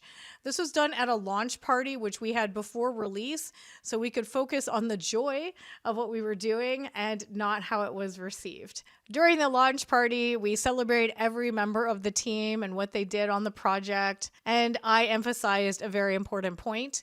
Don't read the comments, don't watch the videos. Everyone's a grown adult. They can choose what they want to do. But I think it's very important that people on the team didn't feel obligated, and that if somebody did want to go out and watch those videos, they weren't sharing them constantly in case someone else on the team had made the choice not to do that. And a lot of times these reactions aren't made for us. They're made for players, and they're made for content creator communities that just want to laugh and goof off. So we're not the target audience of a lot of the reactions coming in. Everything about launch day and launch week was about prioritizing our joy. Emotionally, I've always felt a dip in my mood after a huge milestone is met. It's a deadline that can't be moved. You're about to be judged by a lot of people, and you don't have that much control over the situation at that point. But we knew that our game was fun because of playtesting. We knew many of our playtesters were still playing long after that initial session we had. So we were confident that we had made a fun game. We just still didn't know how it was going to ultimately turn out. So we woke up on launch day, we pushed the big button, and then we went out to lunch. We limited our time at the computer looking at numbers because we already had people doing that for us. Setting up boundaries became everything. Okay, now I'm going to start giving advice, but you can still take it or leave it. Don't put apps on your phone and let them notify you about anything. I don't have my business email on my phone. I don't have Blue Sky. You get to pick when you read email. You get to pick when you open social media. Choose an hour on the calendar once a day and deal with it then. There's not going to be anything so urgent that you have to deal with it overnight. If there actually is something, you could trust one person to text you in that situation. Do what you need to do to protect your brain when you're off duty. Don't obsess over what your friends are playing. Go offline on Steam for a while. Don't look at your favorite content creators for a couple of weeks, thinking about how you sent them an email or a key and they chose to play another game instead of yours. There's a difference between facing a truth that might hurt a little and having to see it over and over again as you're scrolling YouTube. Maybe even mute the name of your game on your social feeds. Figure out what gives you stress and remove what you can. For me, it's definitely DMs and Discord. I protect them very closely. If you DM'd me and I don't know you that well, I've probably blocked you and I don't get a notification about it because that's not where I want to talk. Actually, Discord was a huge source of anxiety for me. Like, I started to worry, what if hundreds of people showed up and we can't moderate all of them? And what happens if they're all really mean or they're spamming constantly? But that didn't actually happen. The people who did show up were really awesome. They all just started to talk to each other in a very friendly manner about the game. That's not to say that there was no critical feedback. What I mean is that they treated the dev team like humans. And I think this happened because our Discord had already existed for a long time. Because of my streaming, we had a lot of friends in there that had already set an inclusive, positive environment. Even so, I muted many of the channels so I could check them when I wanted to. At some point, I realized I didn't want to run a Discord that I didn't like. I'd looked at a lot of other people's Discords and I'd seen a lot of toxicity.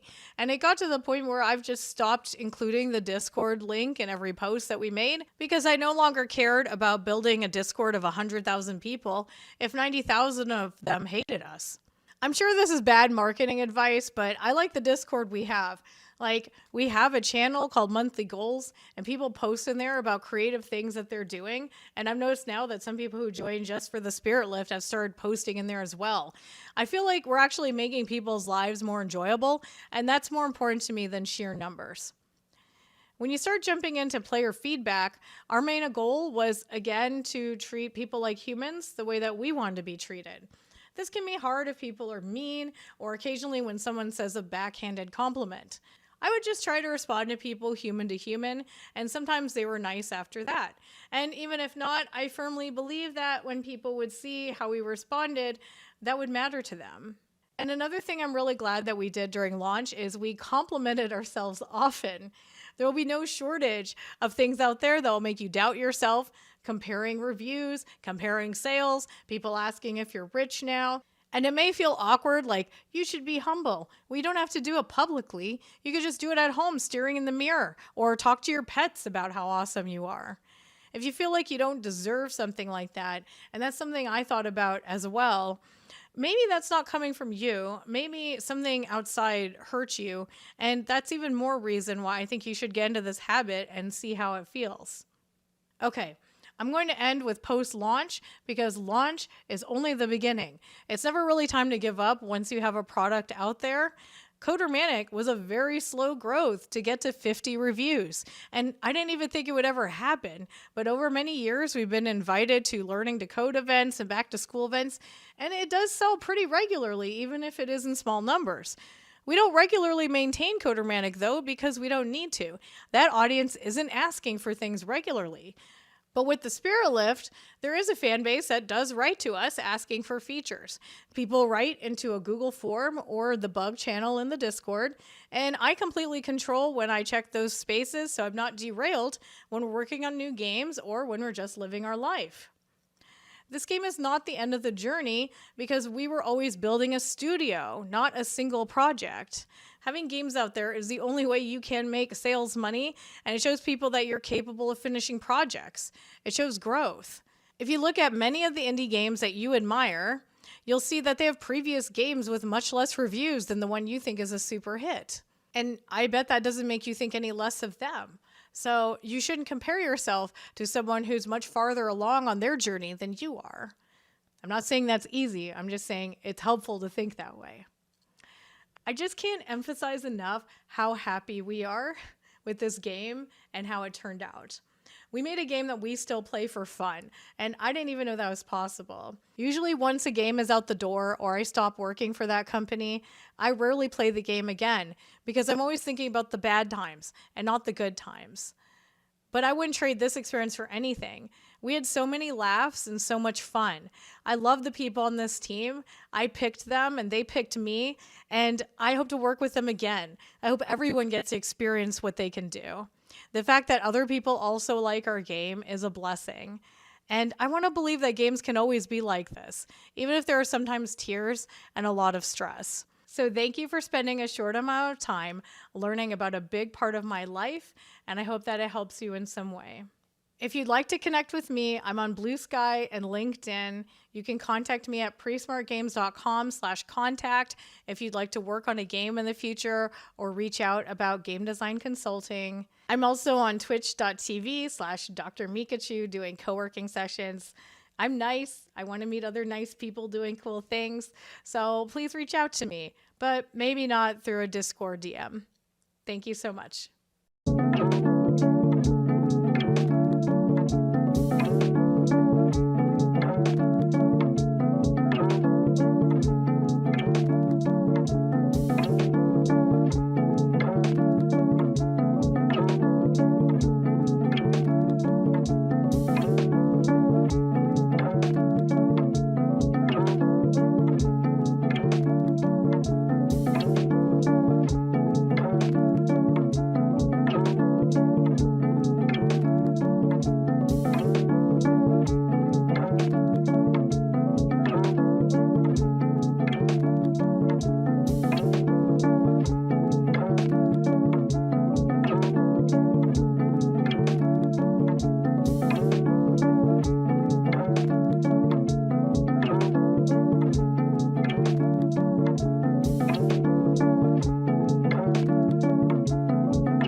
Hi, everybody. My name is Ty. Welcome to the panel. I'm joined by some incredible co-op workers here, and we have some awesome questions to learn about how worker co-ops in the games industry work, some day-to-day challenges, some institutional challenges, and some of the successes that everybody has overcome. So the first thing that we're going to do is we're going to let people introduce themselves. Let's start with Titus.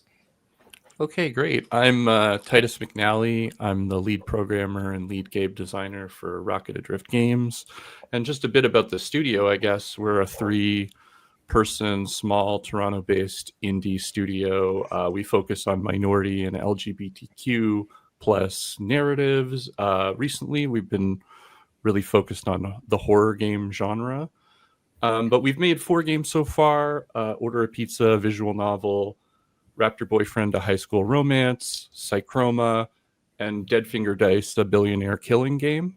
And we're currently working on a survival that has Metal Gear Solid inspired stealth mechanics, and it's blended with sort of an Akira type visual and setting. Cool. Thanks, Titus. Let's go to D.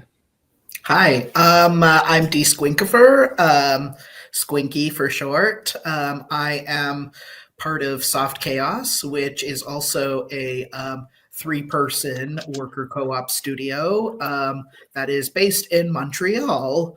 And the work that we do at Soft Chaos is kind of a mix of more educational work for clients in the nonprofit sector, as well as weird experimental stuff that doesn't really sell very well, but is very fun and feeds our souls. So some things that we have worked on recently involve a game that we made for elementary school kids about queer families called Familyville, and that was funded by the Ontario Ministry of Education and created in partnership with EGAL Canada. We also recently made a data visualization. Originally, this was meant as data visualization, but then it became a game about like being a cat bus collecting blobs, and this was for pixels. So that will probably be released more to the public soonish. Hi, I'm Brian Ostrander. I'm a game director at Manzanita Interactive.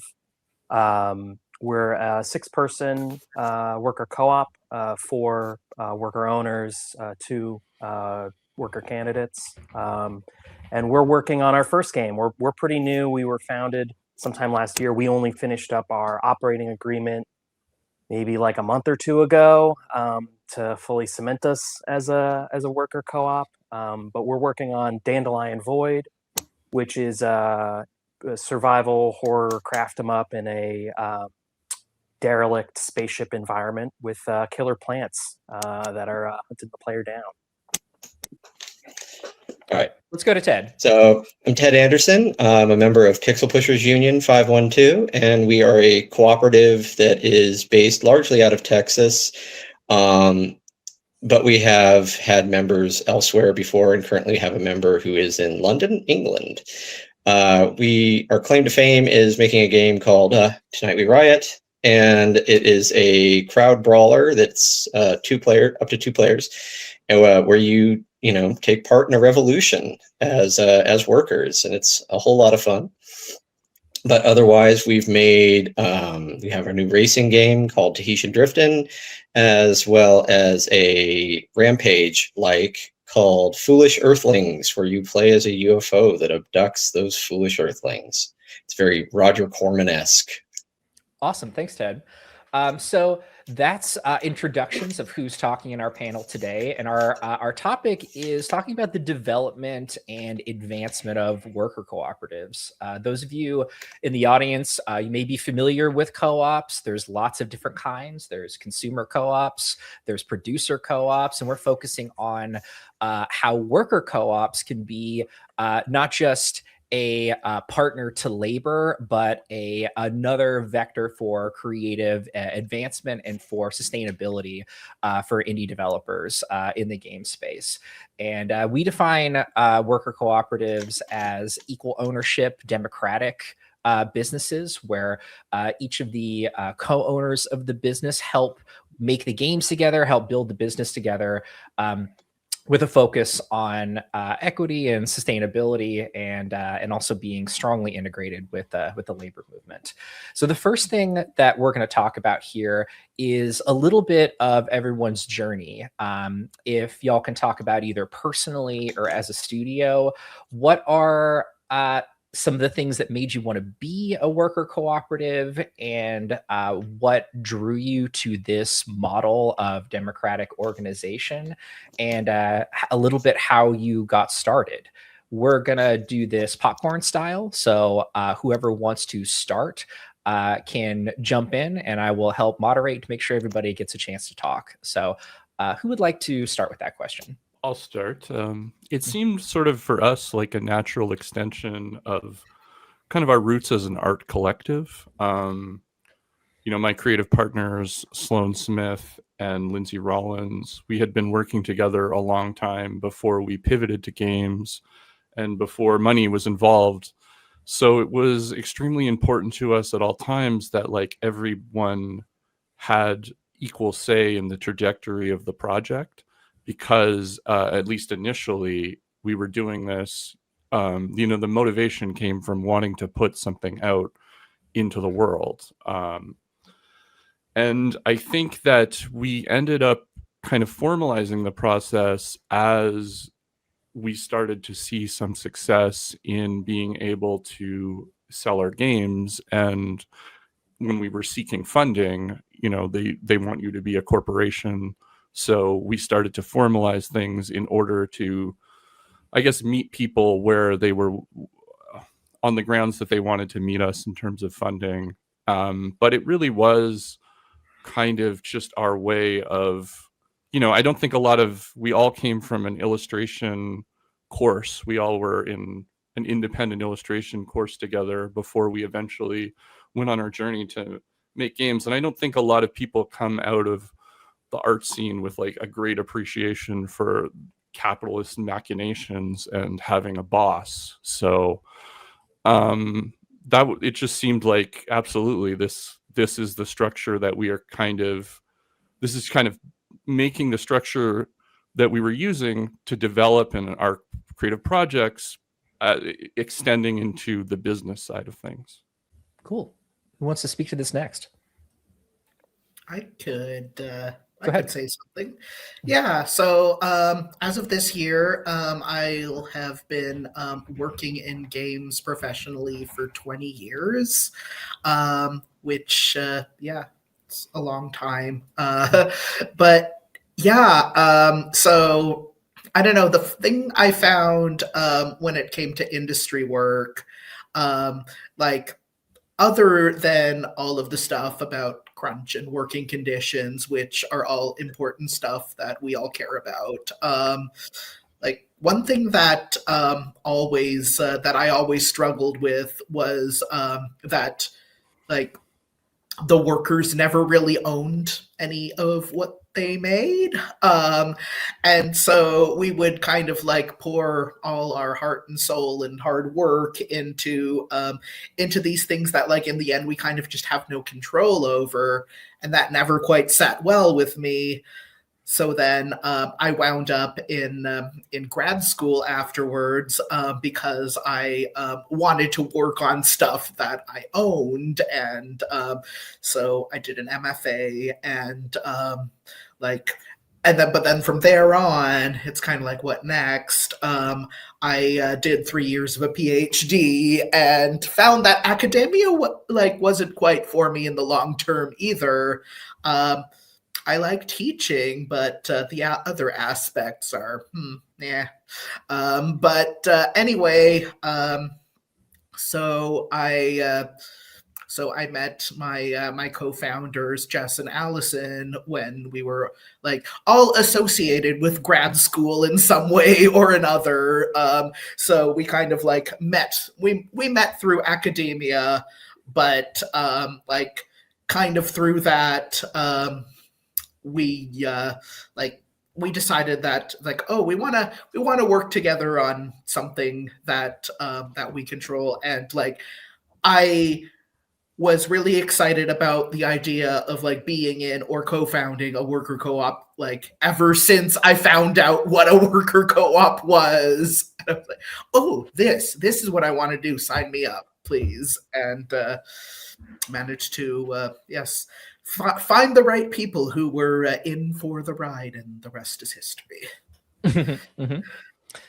Anybody else want to speak to the how did you get started question? Yeah, sure. I'll jump in. So for me, I think it's interesting because I started off on my like little baby leftist journey as just, you know, in community organizing and some like local electoral organizing, and co-ops seemed really cool and like a really good embodiment of the kind of workplace that I wanted to be in, because I, you know, worked in games for maybe like 12 years now, and I've definitely not enjoyed the sort of framework that has been built around this industry where bosses, you know, are very exploitative and expect us to work long hours. Like I've had jobs where I've slept over at work and stuff like that. And very early on in my career, I had the experience of being the lead of a front end team. And like the first thing my bosses wanted me to do was threaten to fire one of our best employees on that team, just because they only wanted to work 40 hours that week. So, you know, I learned about co-ops, like, wow, that sounds awesome. And I became increasingly aware that there's not, at least because we're US based, I'm in SoCal, and there's really not a lot of structure in the US. I mean, it depends on state to state, but it's not a lot of structure to help like launch co-ops or even convert existing businesses to co-ops. So I got into labor organizing, which was really awesome. And I would highly recommend, if anyone is thinking of starting a co-op, you should first start by trying to organize your own workplace, because it will teach you all the skills that you need later on for, you know, doing co-op work. And it turns out, after, you know, the sort of chaos of the last couple of years in our industry, I got laid off, and I was working on a side project that got some unexpected traction when we pushed it onto Steam for wish listing, Dandelion Void. And the response was exciting enough. Like we got 40,000 wish lists in the first 2 weeks that we were like, okay, well, maybe we have a lot of unemployed friends. We have a lot of friends that are working jobs they really don't want to leave because the industry is in a really bad spot right now. Maybe this is what we can form a co-op around. So that's when I got my co-founders, Roland, Robin, and Dara involved, and started building up Manzanita Interactive. That's awesome. Ted? Yeah, so my own path was that I got started in the game industry really early, when I was like just almost 19, and been through a lot of companies. And when I first started out, I was, just a kid with the idea of like, wow, I'm going to, work for this company for the rest of my life. And eventually someday they're going to give me a gold watch. And then, I'm going to retire. And I remember talking about something of a similar bent with a, fellow coworker at my first job. And he was like, oh, no. In about 2 to 3 years, you'll be laid off. And I was like, no, they would never do that to me. These are good people. 2.5 years later, I was laid off. And it kind of just kept going and going like that, and I experienced all different flavors of just, you know, corporate malfeasance and mismanagement and trying to hit dates that weren't realistic, and then just, you know, throwing warm bodies at the problem until, you know, you had to dump off like 100 people into the job pool at the end of the project. And you know, when we got a side project that would become Tonight We Riot, got some attention, and we got picked up by South by Southwest to do a booth. Kind of like, well, we should probably turn this into a for reals thing. And because I'd been studying the history of like the IWW and their, you know, model of shop democracy, I was like, well, why not give this a shot? And you know, there's only 4 of us, and you know, everybody was on board, and it was really cool to try a new way of production, and just kind of figure it out as we went. And you know, there were some stumbles here and there, but there was a lot of successes too. Awesome. Thanks so much. You know, on that topic of building something that's a sustainable alternative, co-ops statistically show a much higher chance of long-term sustainability than traditional employer-employee businesses. But games, things are never stable. I'm curious, what kind of existential problems have y'all faced as a studio? What are your big stumbling blocks? What are the big barriers to success that you overcame? And how did your co-op process get used to face those challenges? Both positive and negative examples are welcome here. Who wants to jump in on that one? I can. Go for it. Quick. So a lot of it, you know, came out of the idea of, you know, wanting to, you know, give everybody a voice and make sure that, you know, we didn't fall into the situation of, by virtue of wanting to do a thing, I am now in charge of the thing. And with that came a lot of like learning curve stuff of like, how much of this stuff do we really need to leave up to a vote? Like what level of granularity?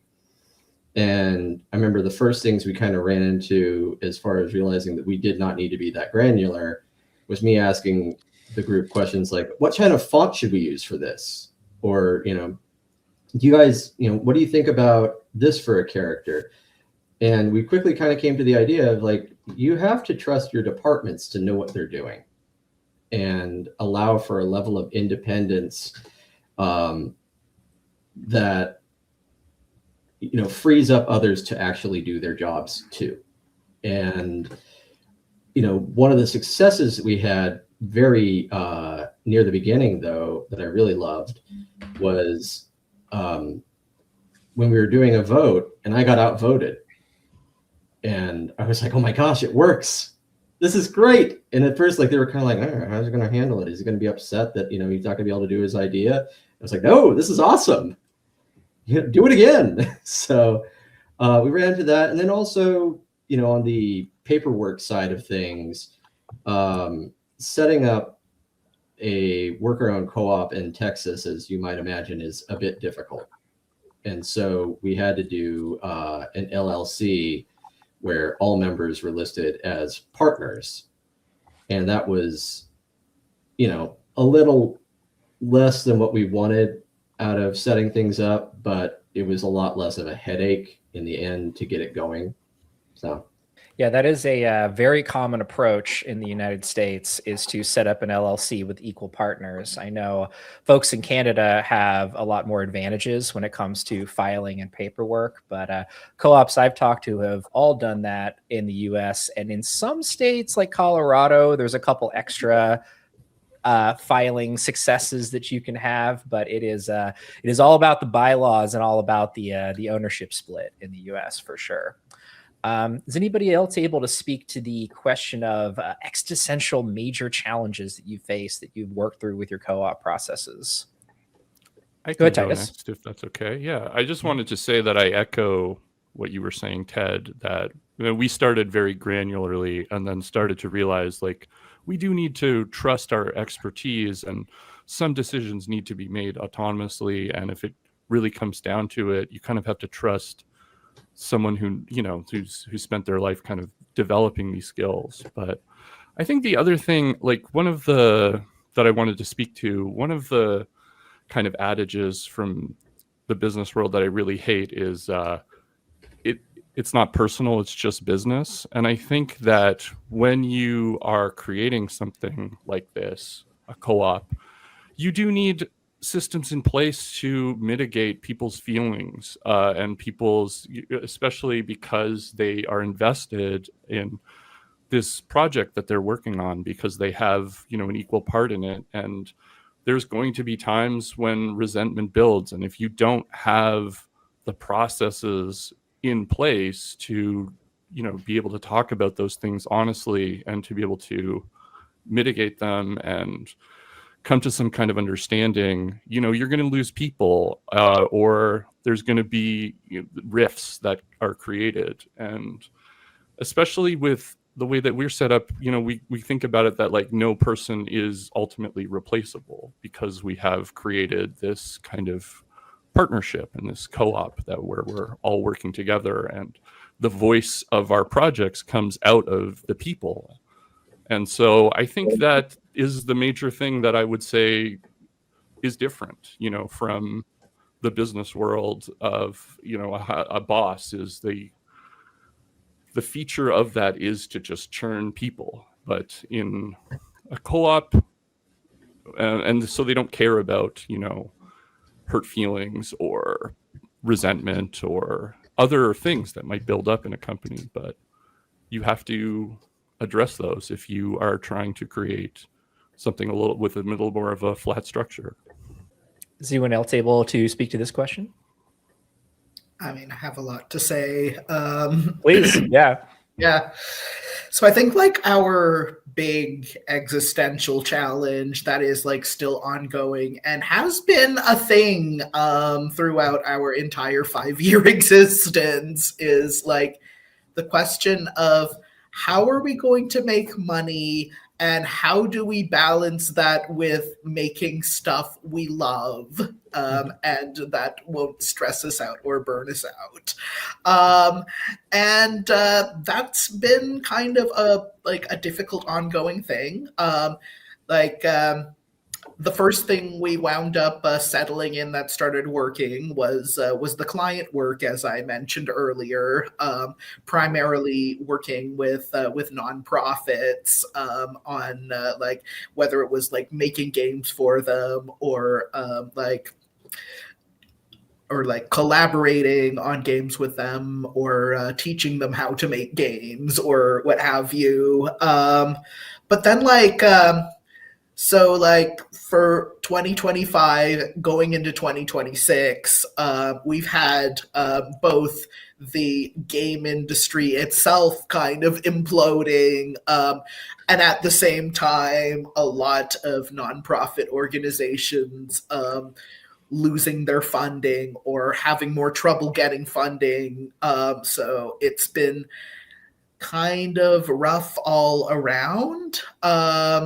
And so I think we've had to make hard decisions about at the moment, at this very moment, we are actually sort of on a mini burnout leave hiatus at the moment as a co-op. Although our rest is the same as some other people's busy in some cases. We still occasionally apply for grants and try and find what the next thing is. I don't know, will they can we get grant money to build an escape room or something? And to just feel like we're kind of throwing things at the wall and seeing what sticks. One thing that has helped somewhat is that for most of this, for most of the co-op's existence, we have been working on it part-time.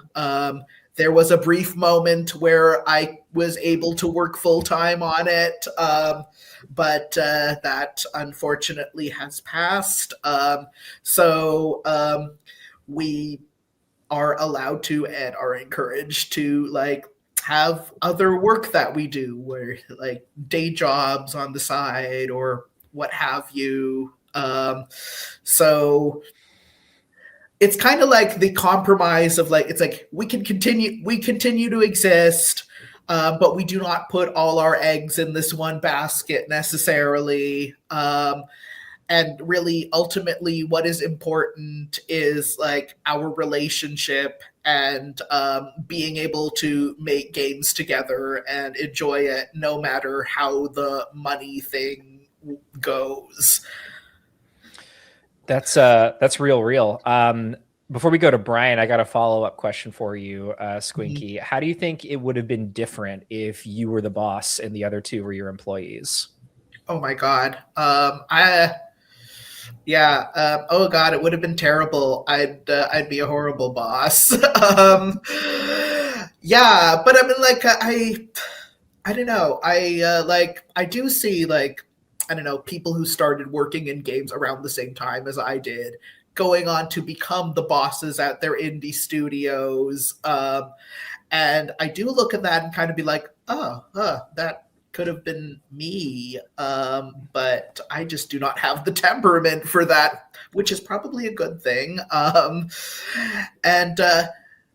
yeah, honestly, like, I don't know. The reason I don't want to be a boss is that I want to work with people who I do see as my equal partners in all this, and and honestly, we are better and we make better decisions when it's not just one person in charge. Thanks. Brian, do you want to speak to this question of your existential challenges as a co-op? Yeah. I mean, as a very new co-op, like less than a year in operation, I mean, our existential sort of challenge has been building out the framework we need to do business, while also working on a very complicated game project with a lot of moving parts. It's required a lot of us to step up in ways that we really haven't before. And I think the co-op framework is really good for fully utilizing everyone's talents. I don't like the idea that maybe one business model is more efficient than others. Like, there's always trade-offs, you know? It may be that certain sort of horrible cyclical layoff is better for profits in certain ways, but like that's a value sort of trade-off that's being made between like profits and long-term success of the company. You know, we've also seen companies gobbled up by private equity and shuttered. So I think for us, the co-op models really helped us, like, you know, because we know that every bit of sweat we're putting into this co-op is gonna like reward us later, and that we'll be able to like reap those benefits. It helps us jump in a way. Like, I don't think any of us really fantasized about being treasurer or secretary of our organization, but those are things we've stepped up to do. And I think another reason why the co-op model helped us accomplish that is we had a lot of really just freely available knowledge and help out there that I think would be harder to get if you were a business without like giving away some of the equity. Like, you know, I feel like part of the point of startup incubators is they give you training on how to be a business, but they also take like a pretty big cut of your business and control your future of it, and you're very much at the whims of their funding, which is nice to have funding. But as a co-op, we've been able to reach out to some like, you know, unexpected allies. Like there's a local stripper co-op that their background is also as union organizers. They have kick-ass bylaws that we were able to reference, and I also was like hitting up Velveeta with like the most minor of business questions and filing questions, and she was able to help us out. And I don't think you would normally see that kind of cross-pollination in a normal business venture. We'd met through labor organizing, and that carried on through to our co-op organizing. So how would a normal business? I don't know. I think you'd be much more at the whims of either startup incubators or angel investors, and I think you get taken advantage of. That's a great point about how co-ops are willing to step up and help each other out and kind of lift all boats like that. Something that I think we all want to see more of, but is a really valuable resource. Before we move on, would anybody else like to speak to the hypothetical of how do you think things would have gone if you were a traditional employer-employee business? Yeah, I mean, I know I just spoke, but I could jump in and just say all of my friendships would be just a smoking crater in the ground. I think, Squinky, you touched on this briefly about what it's like, seeing, acquaintances or friends work their way up to being a boss of some studio, and that's like my nightmare situation is like, I know people through like former bosses and stuff that are just really lonely, and they alienate themselves, as well as, I don't want to say it's all, they get rich while doing it. But I do think it is sad on a very soul, fulfillment level that these people make that kind of trade. And I think all of the people I'm working with, all my co-owners and our worker candidates, they're all people I call friends, and we've known each other for years. And this co-op process is growing our relationships and making them stronger rather than dividing us. It's a really good way of putting it. I think that one of the ways that this has worked out better than, if it had been a more traditional setup, at least for us, was after Tonight We Riot.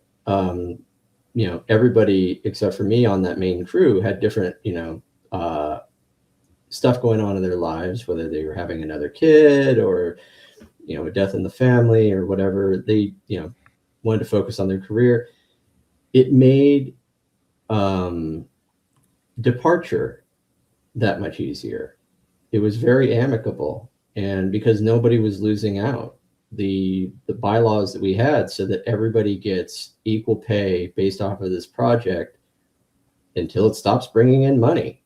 And so, it was a mutual decision. And then later on with a new team, we're working again on in the same way with the same level of mutual respect. And, I think it takes a lot of the weight off of relationships in that regard and allows people to just kind of be their more authentic selves rather than being like, well, I can't speak up, they're the one in charge, or like, I can't have my manager hear this because I've got a grievance.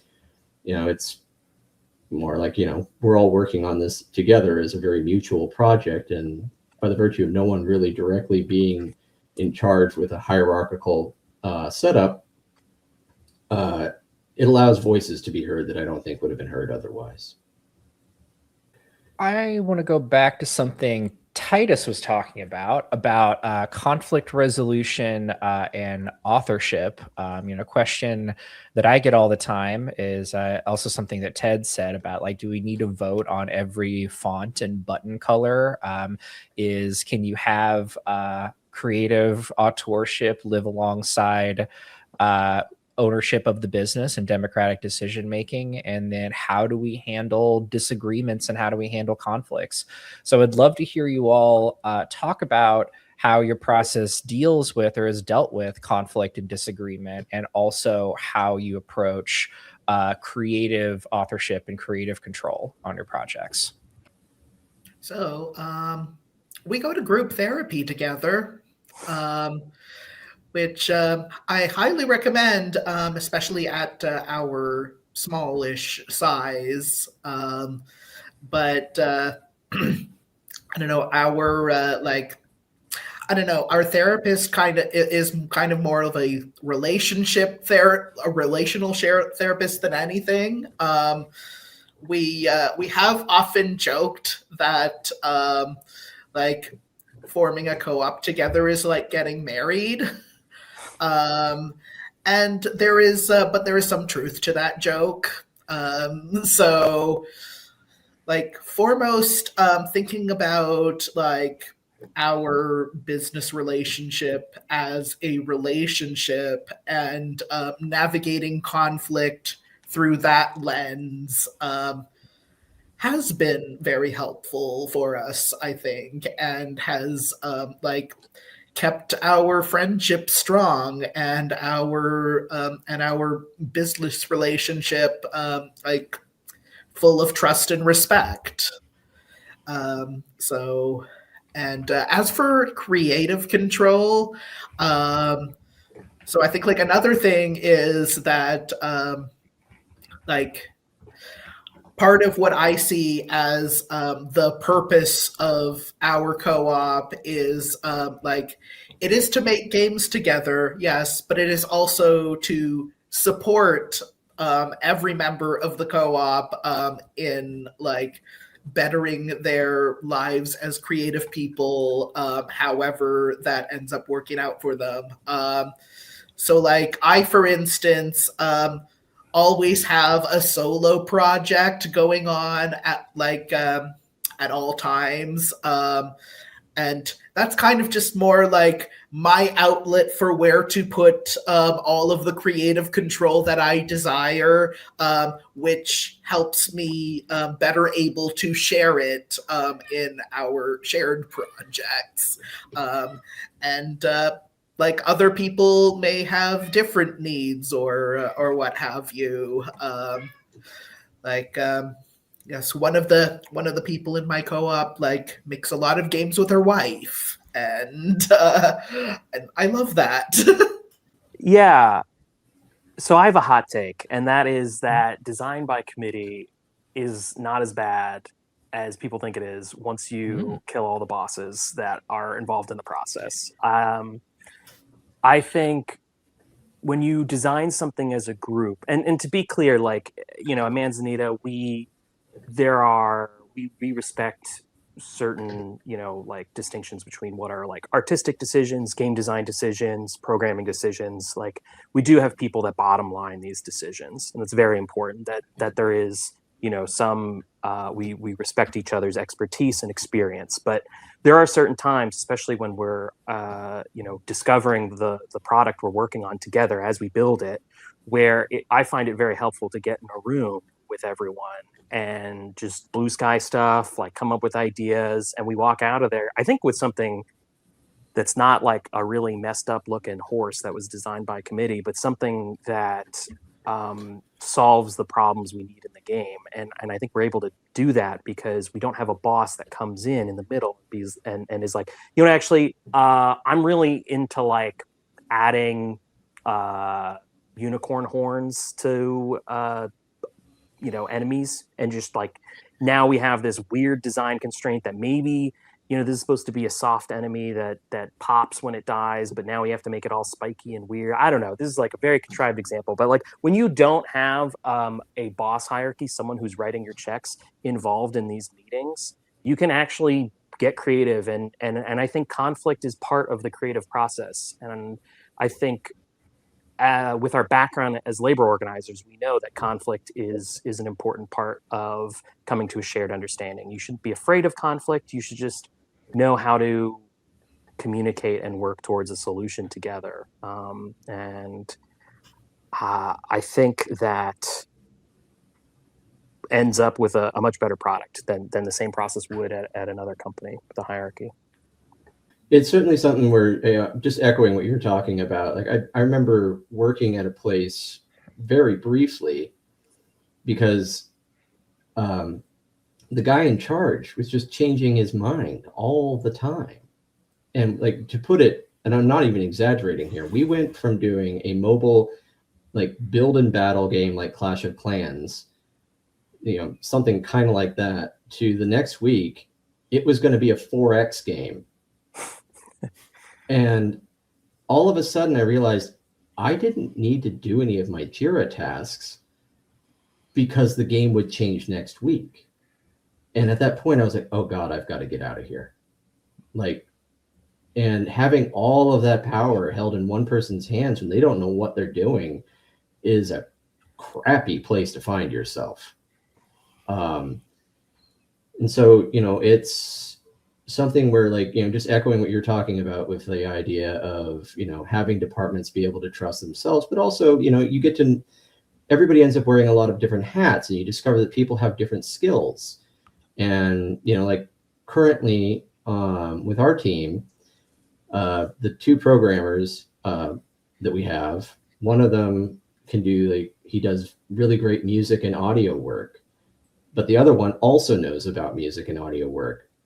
I don't know anything about music and audio work. So when they get to talking, I kind of go, okay, well, you guys do your thing.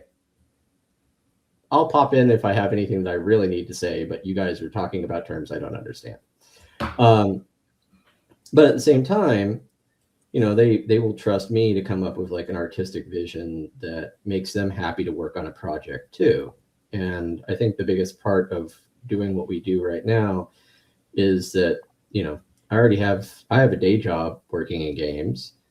But, you know, if I'm going to be doing something on the side that I hope to turn into something bigger, I want to make games that I want to make, and hopefully that the team wants to make too. And we want to have fun. And if we're not having fun, then what's the point? You know? So. Something that Brian brought up earlier was co-ops helping co-ops, right?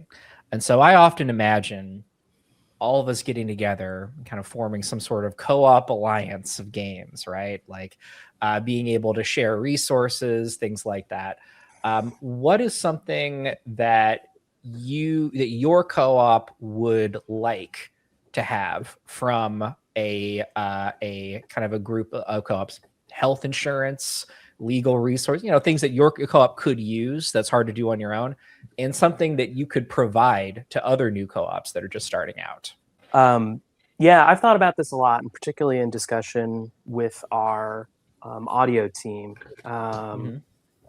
We've got a composer and audio director, Catton, who is really skilled, but just with the way that audio works in games, there's not always work available for folks in certain disciplines. There's ebbs and flows, particularly in the audio side. And so something I'd be excited about is a skill sharing thing where we can share, like if there's less work or no work available for some of our members, we're able to, you know, swap members with another co-op and take advantage of each other's resources while still working in equitable, fair environments. I would love that as a producer. I feel like I've learned a lot, even just with this project, on how to produce a game. And I would love to help, like particularly co-ops that have members that have less years of experience in the industry. That'd be really exciting for us to help airdrop some of our members in at, like, you know, a sweetheart rate to help them build up their studios. That sounds awesome. Yeah. Ted, you had something? Yeah, it's just kind of talking about what you're talking about there, Brian, which is the idea of creating a skill share situation. Like, you know, for us, one of the rules we have is that, you know, if we have to bring in someone on contract, you know, no one works for free. Everyone gets paid. And, but sometimes it can be difficult to find some stuff that we lack, like, but we also don't have a large enough workload to necessitate another member. So for instance, like concept art or animation is going to be a big one for us in our next project. And being able to, like, you know, lean on another co-op to be like, hey, you know, if you have an animator who's not really busy right now, we'd love to have them and we'll pay them for their time. That'd be fantastic. Awesome. Anything else that you're thinking about, Titus or Squinky?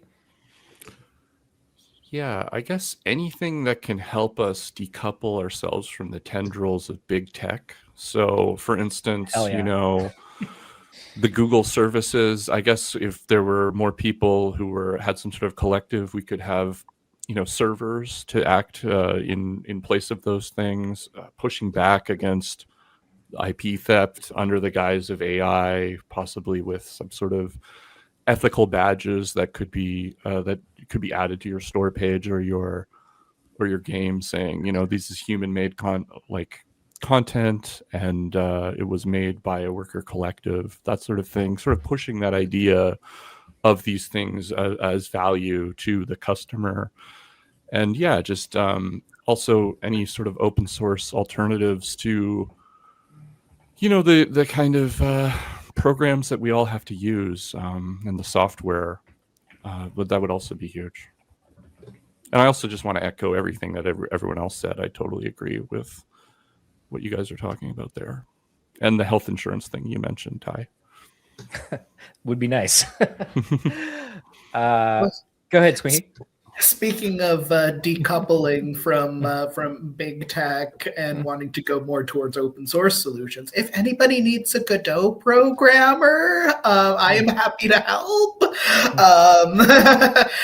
But yeah, other than that, just like plus $1 million to the co-op skill sharing thing, and I'd even go so far, I'd go so far as hey, maybe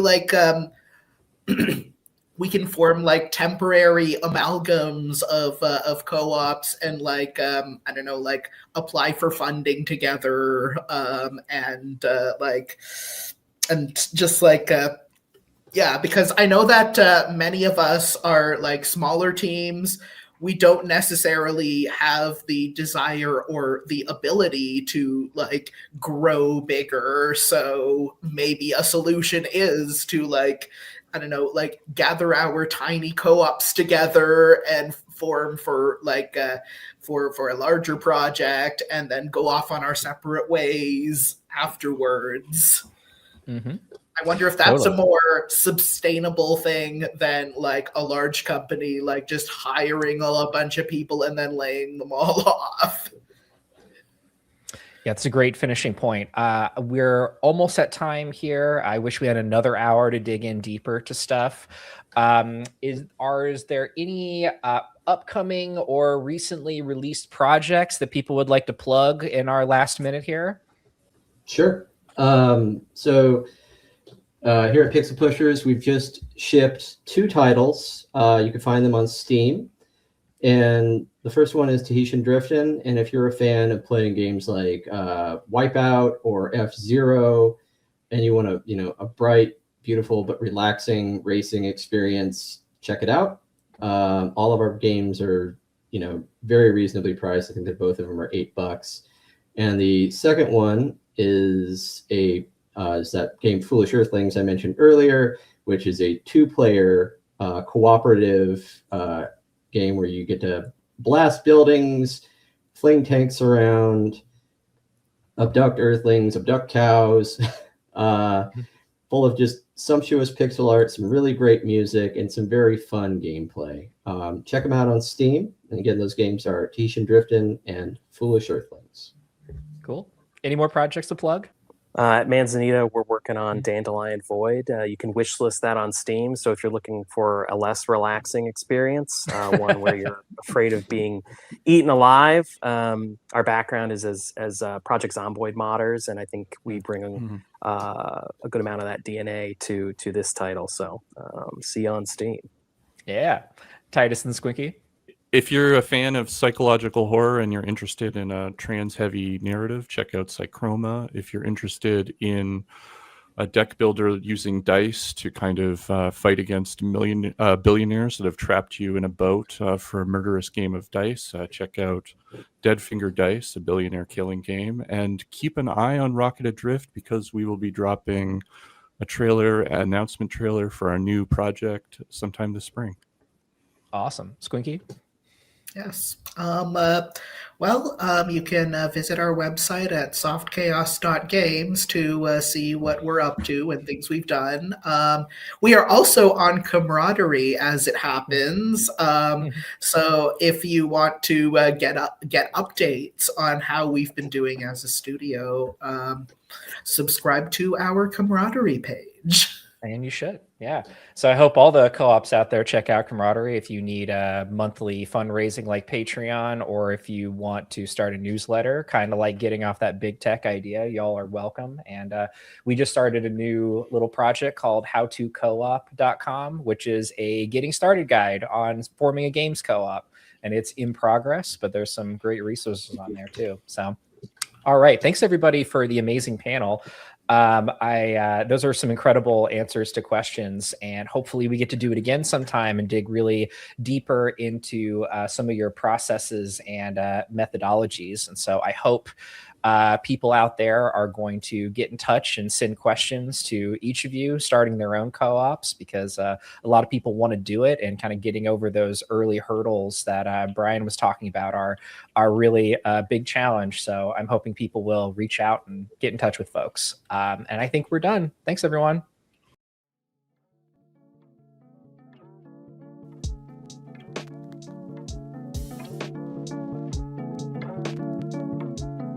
Thank you so much for joining us for day one of the Game Workers Conference. We hope you've enjoyed the talks that you've seen today.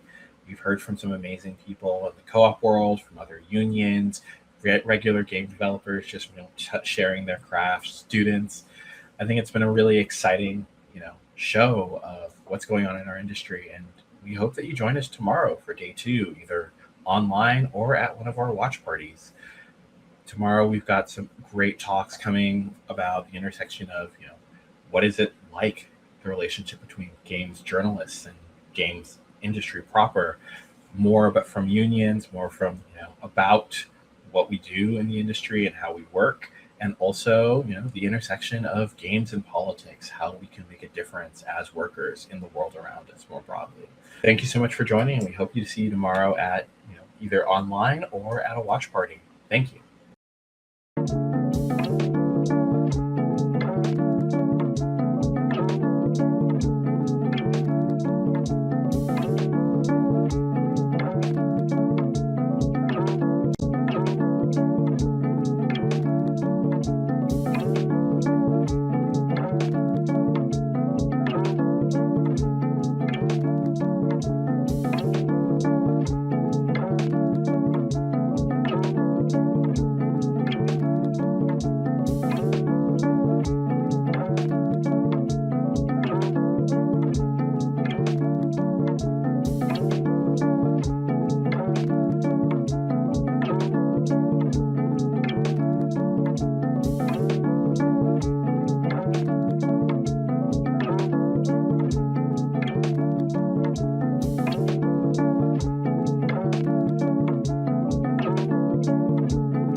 you.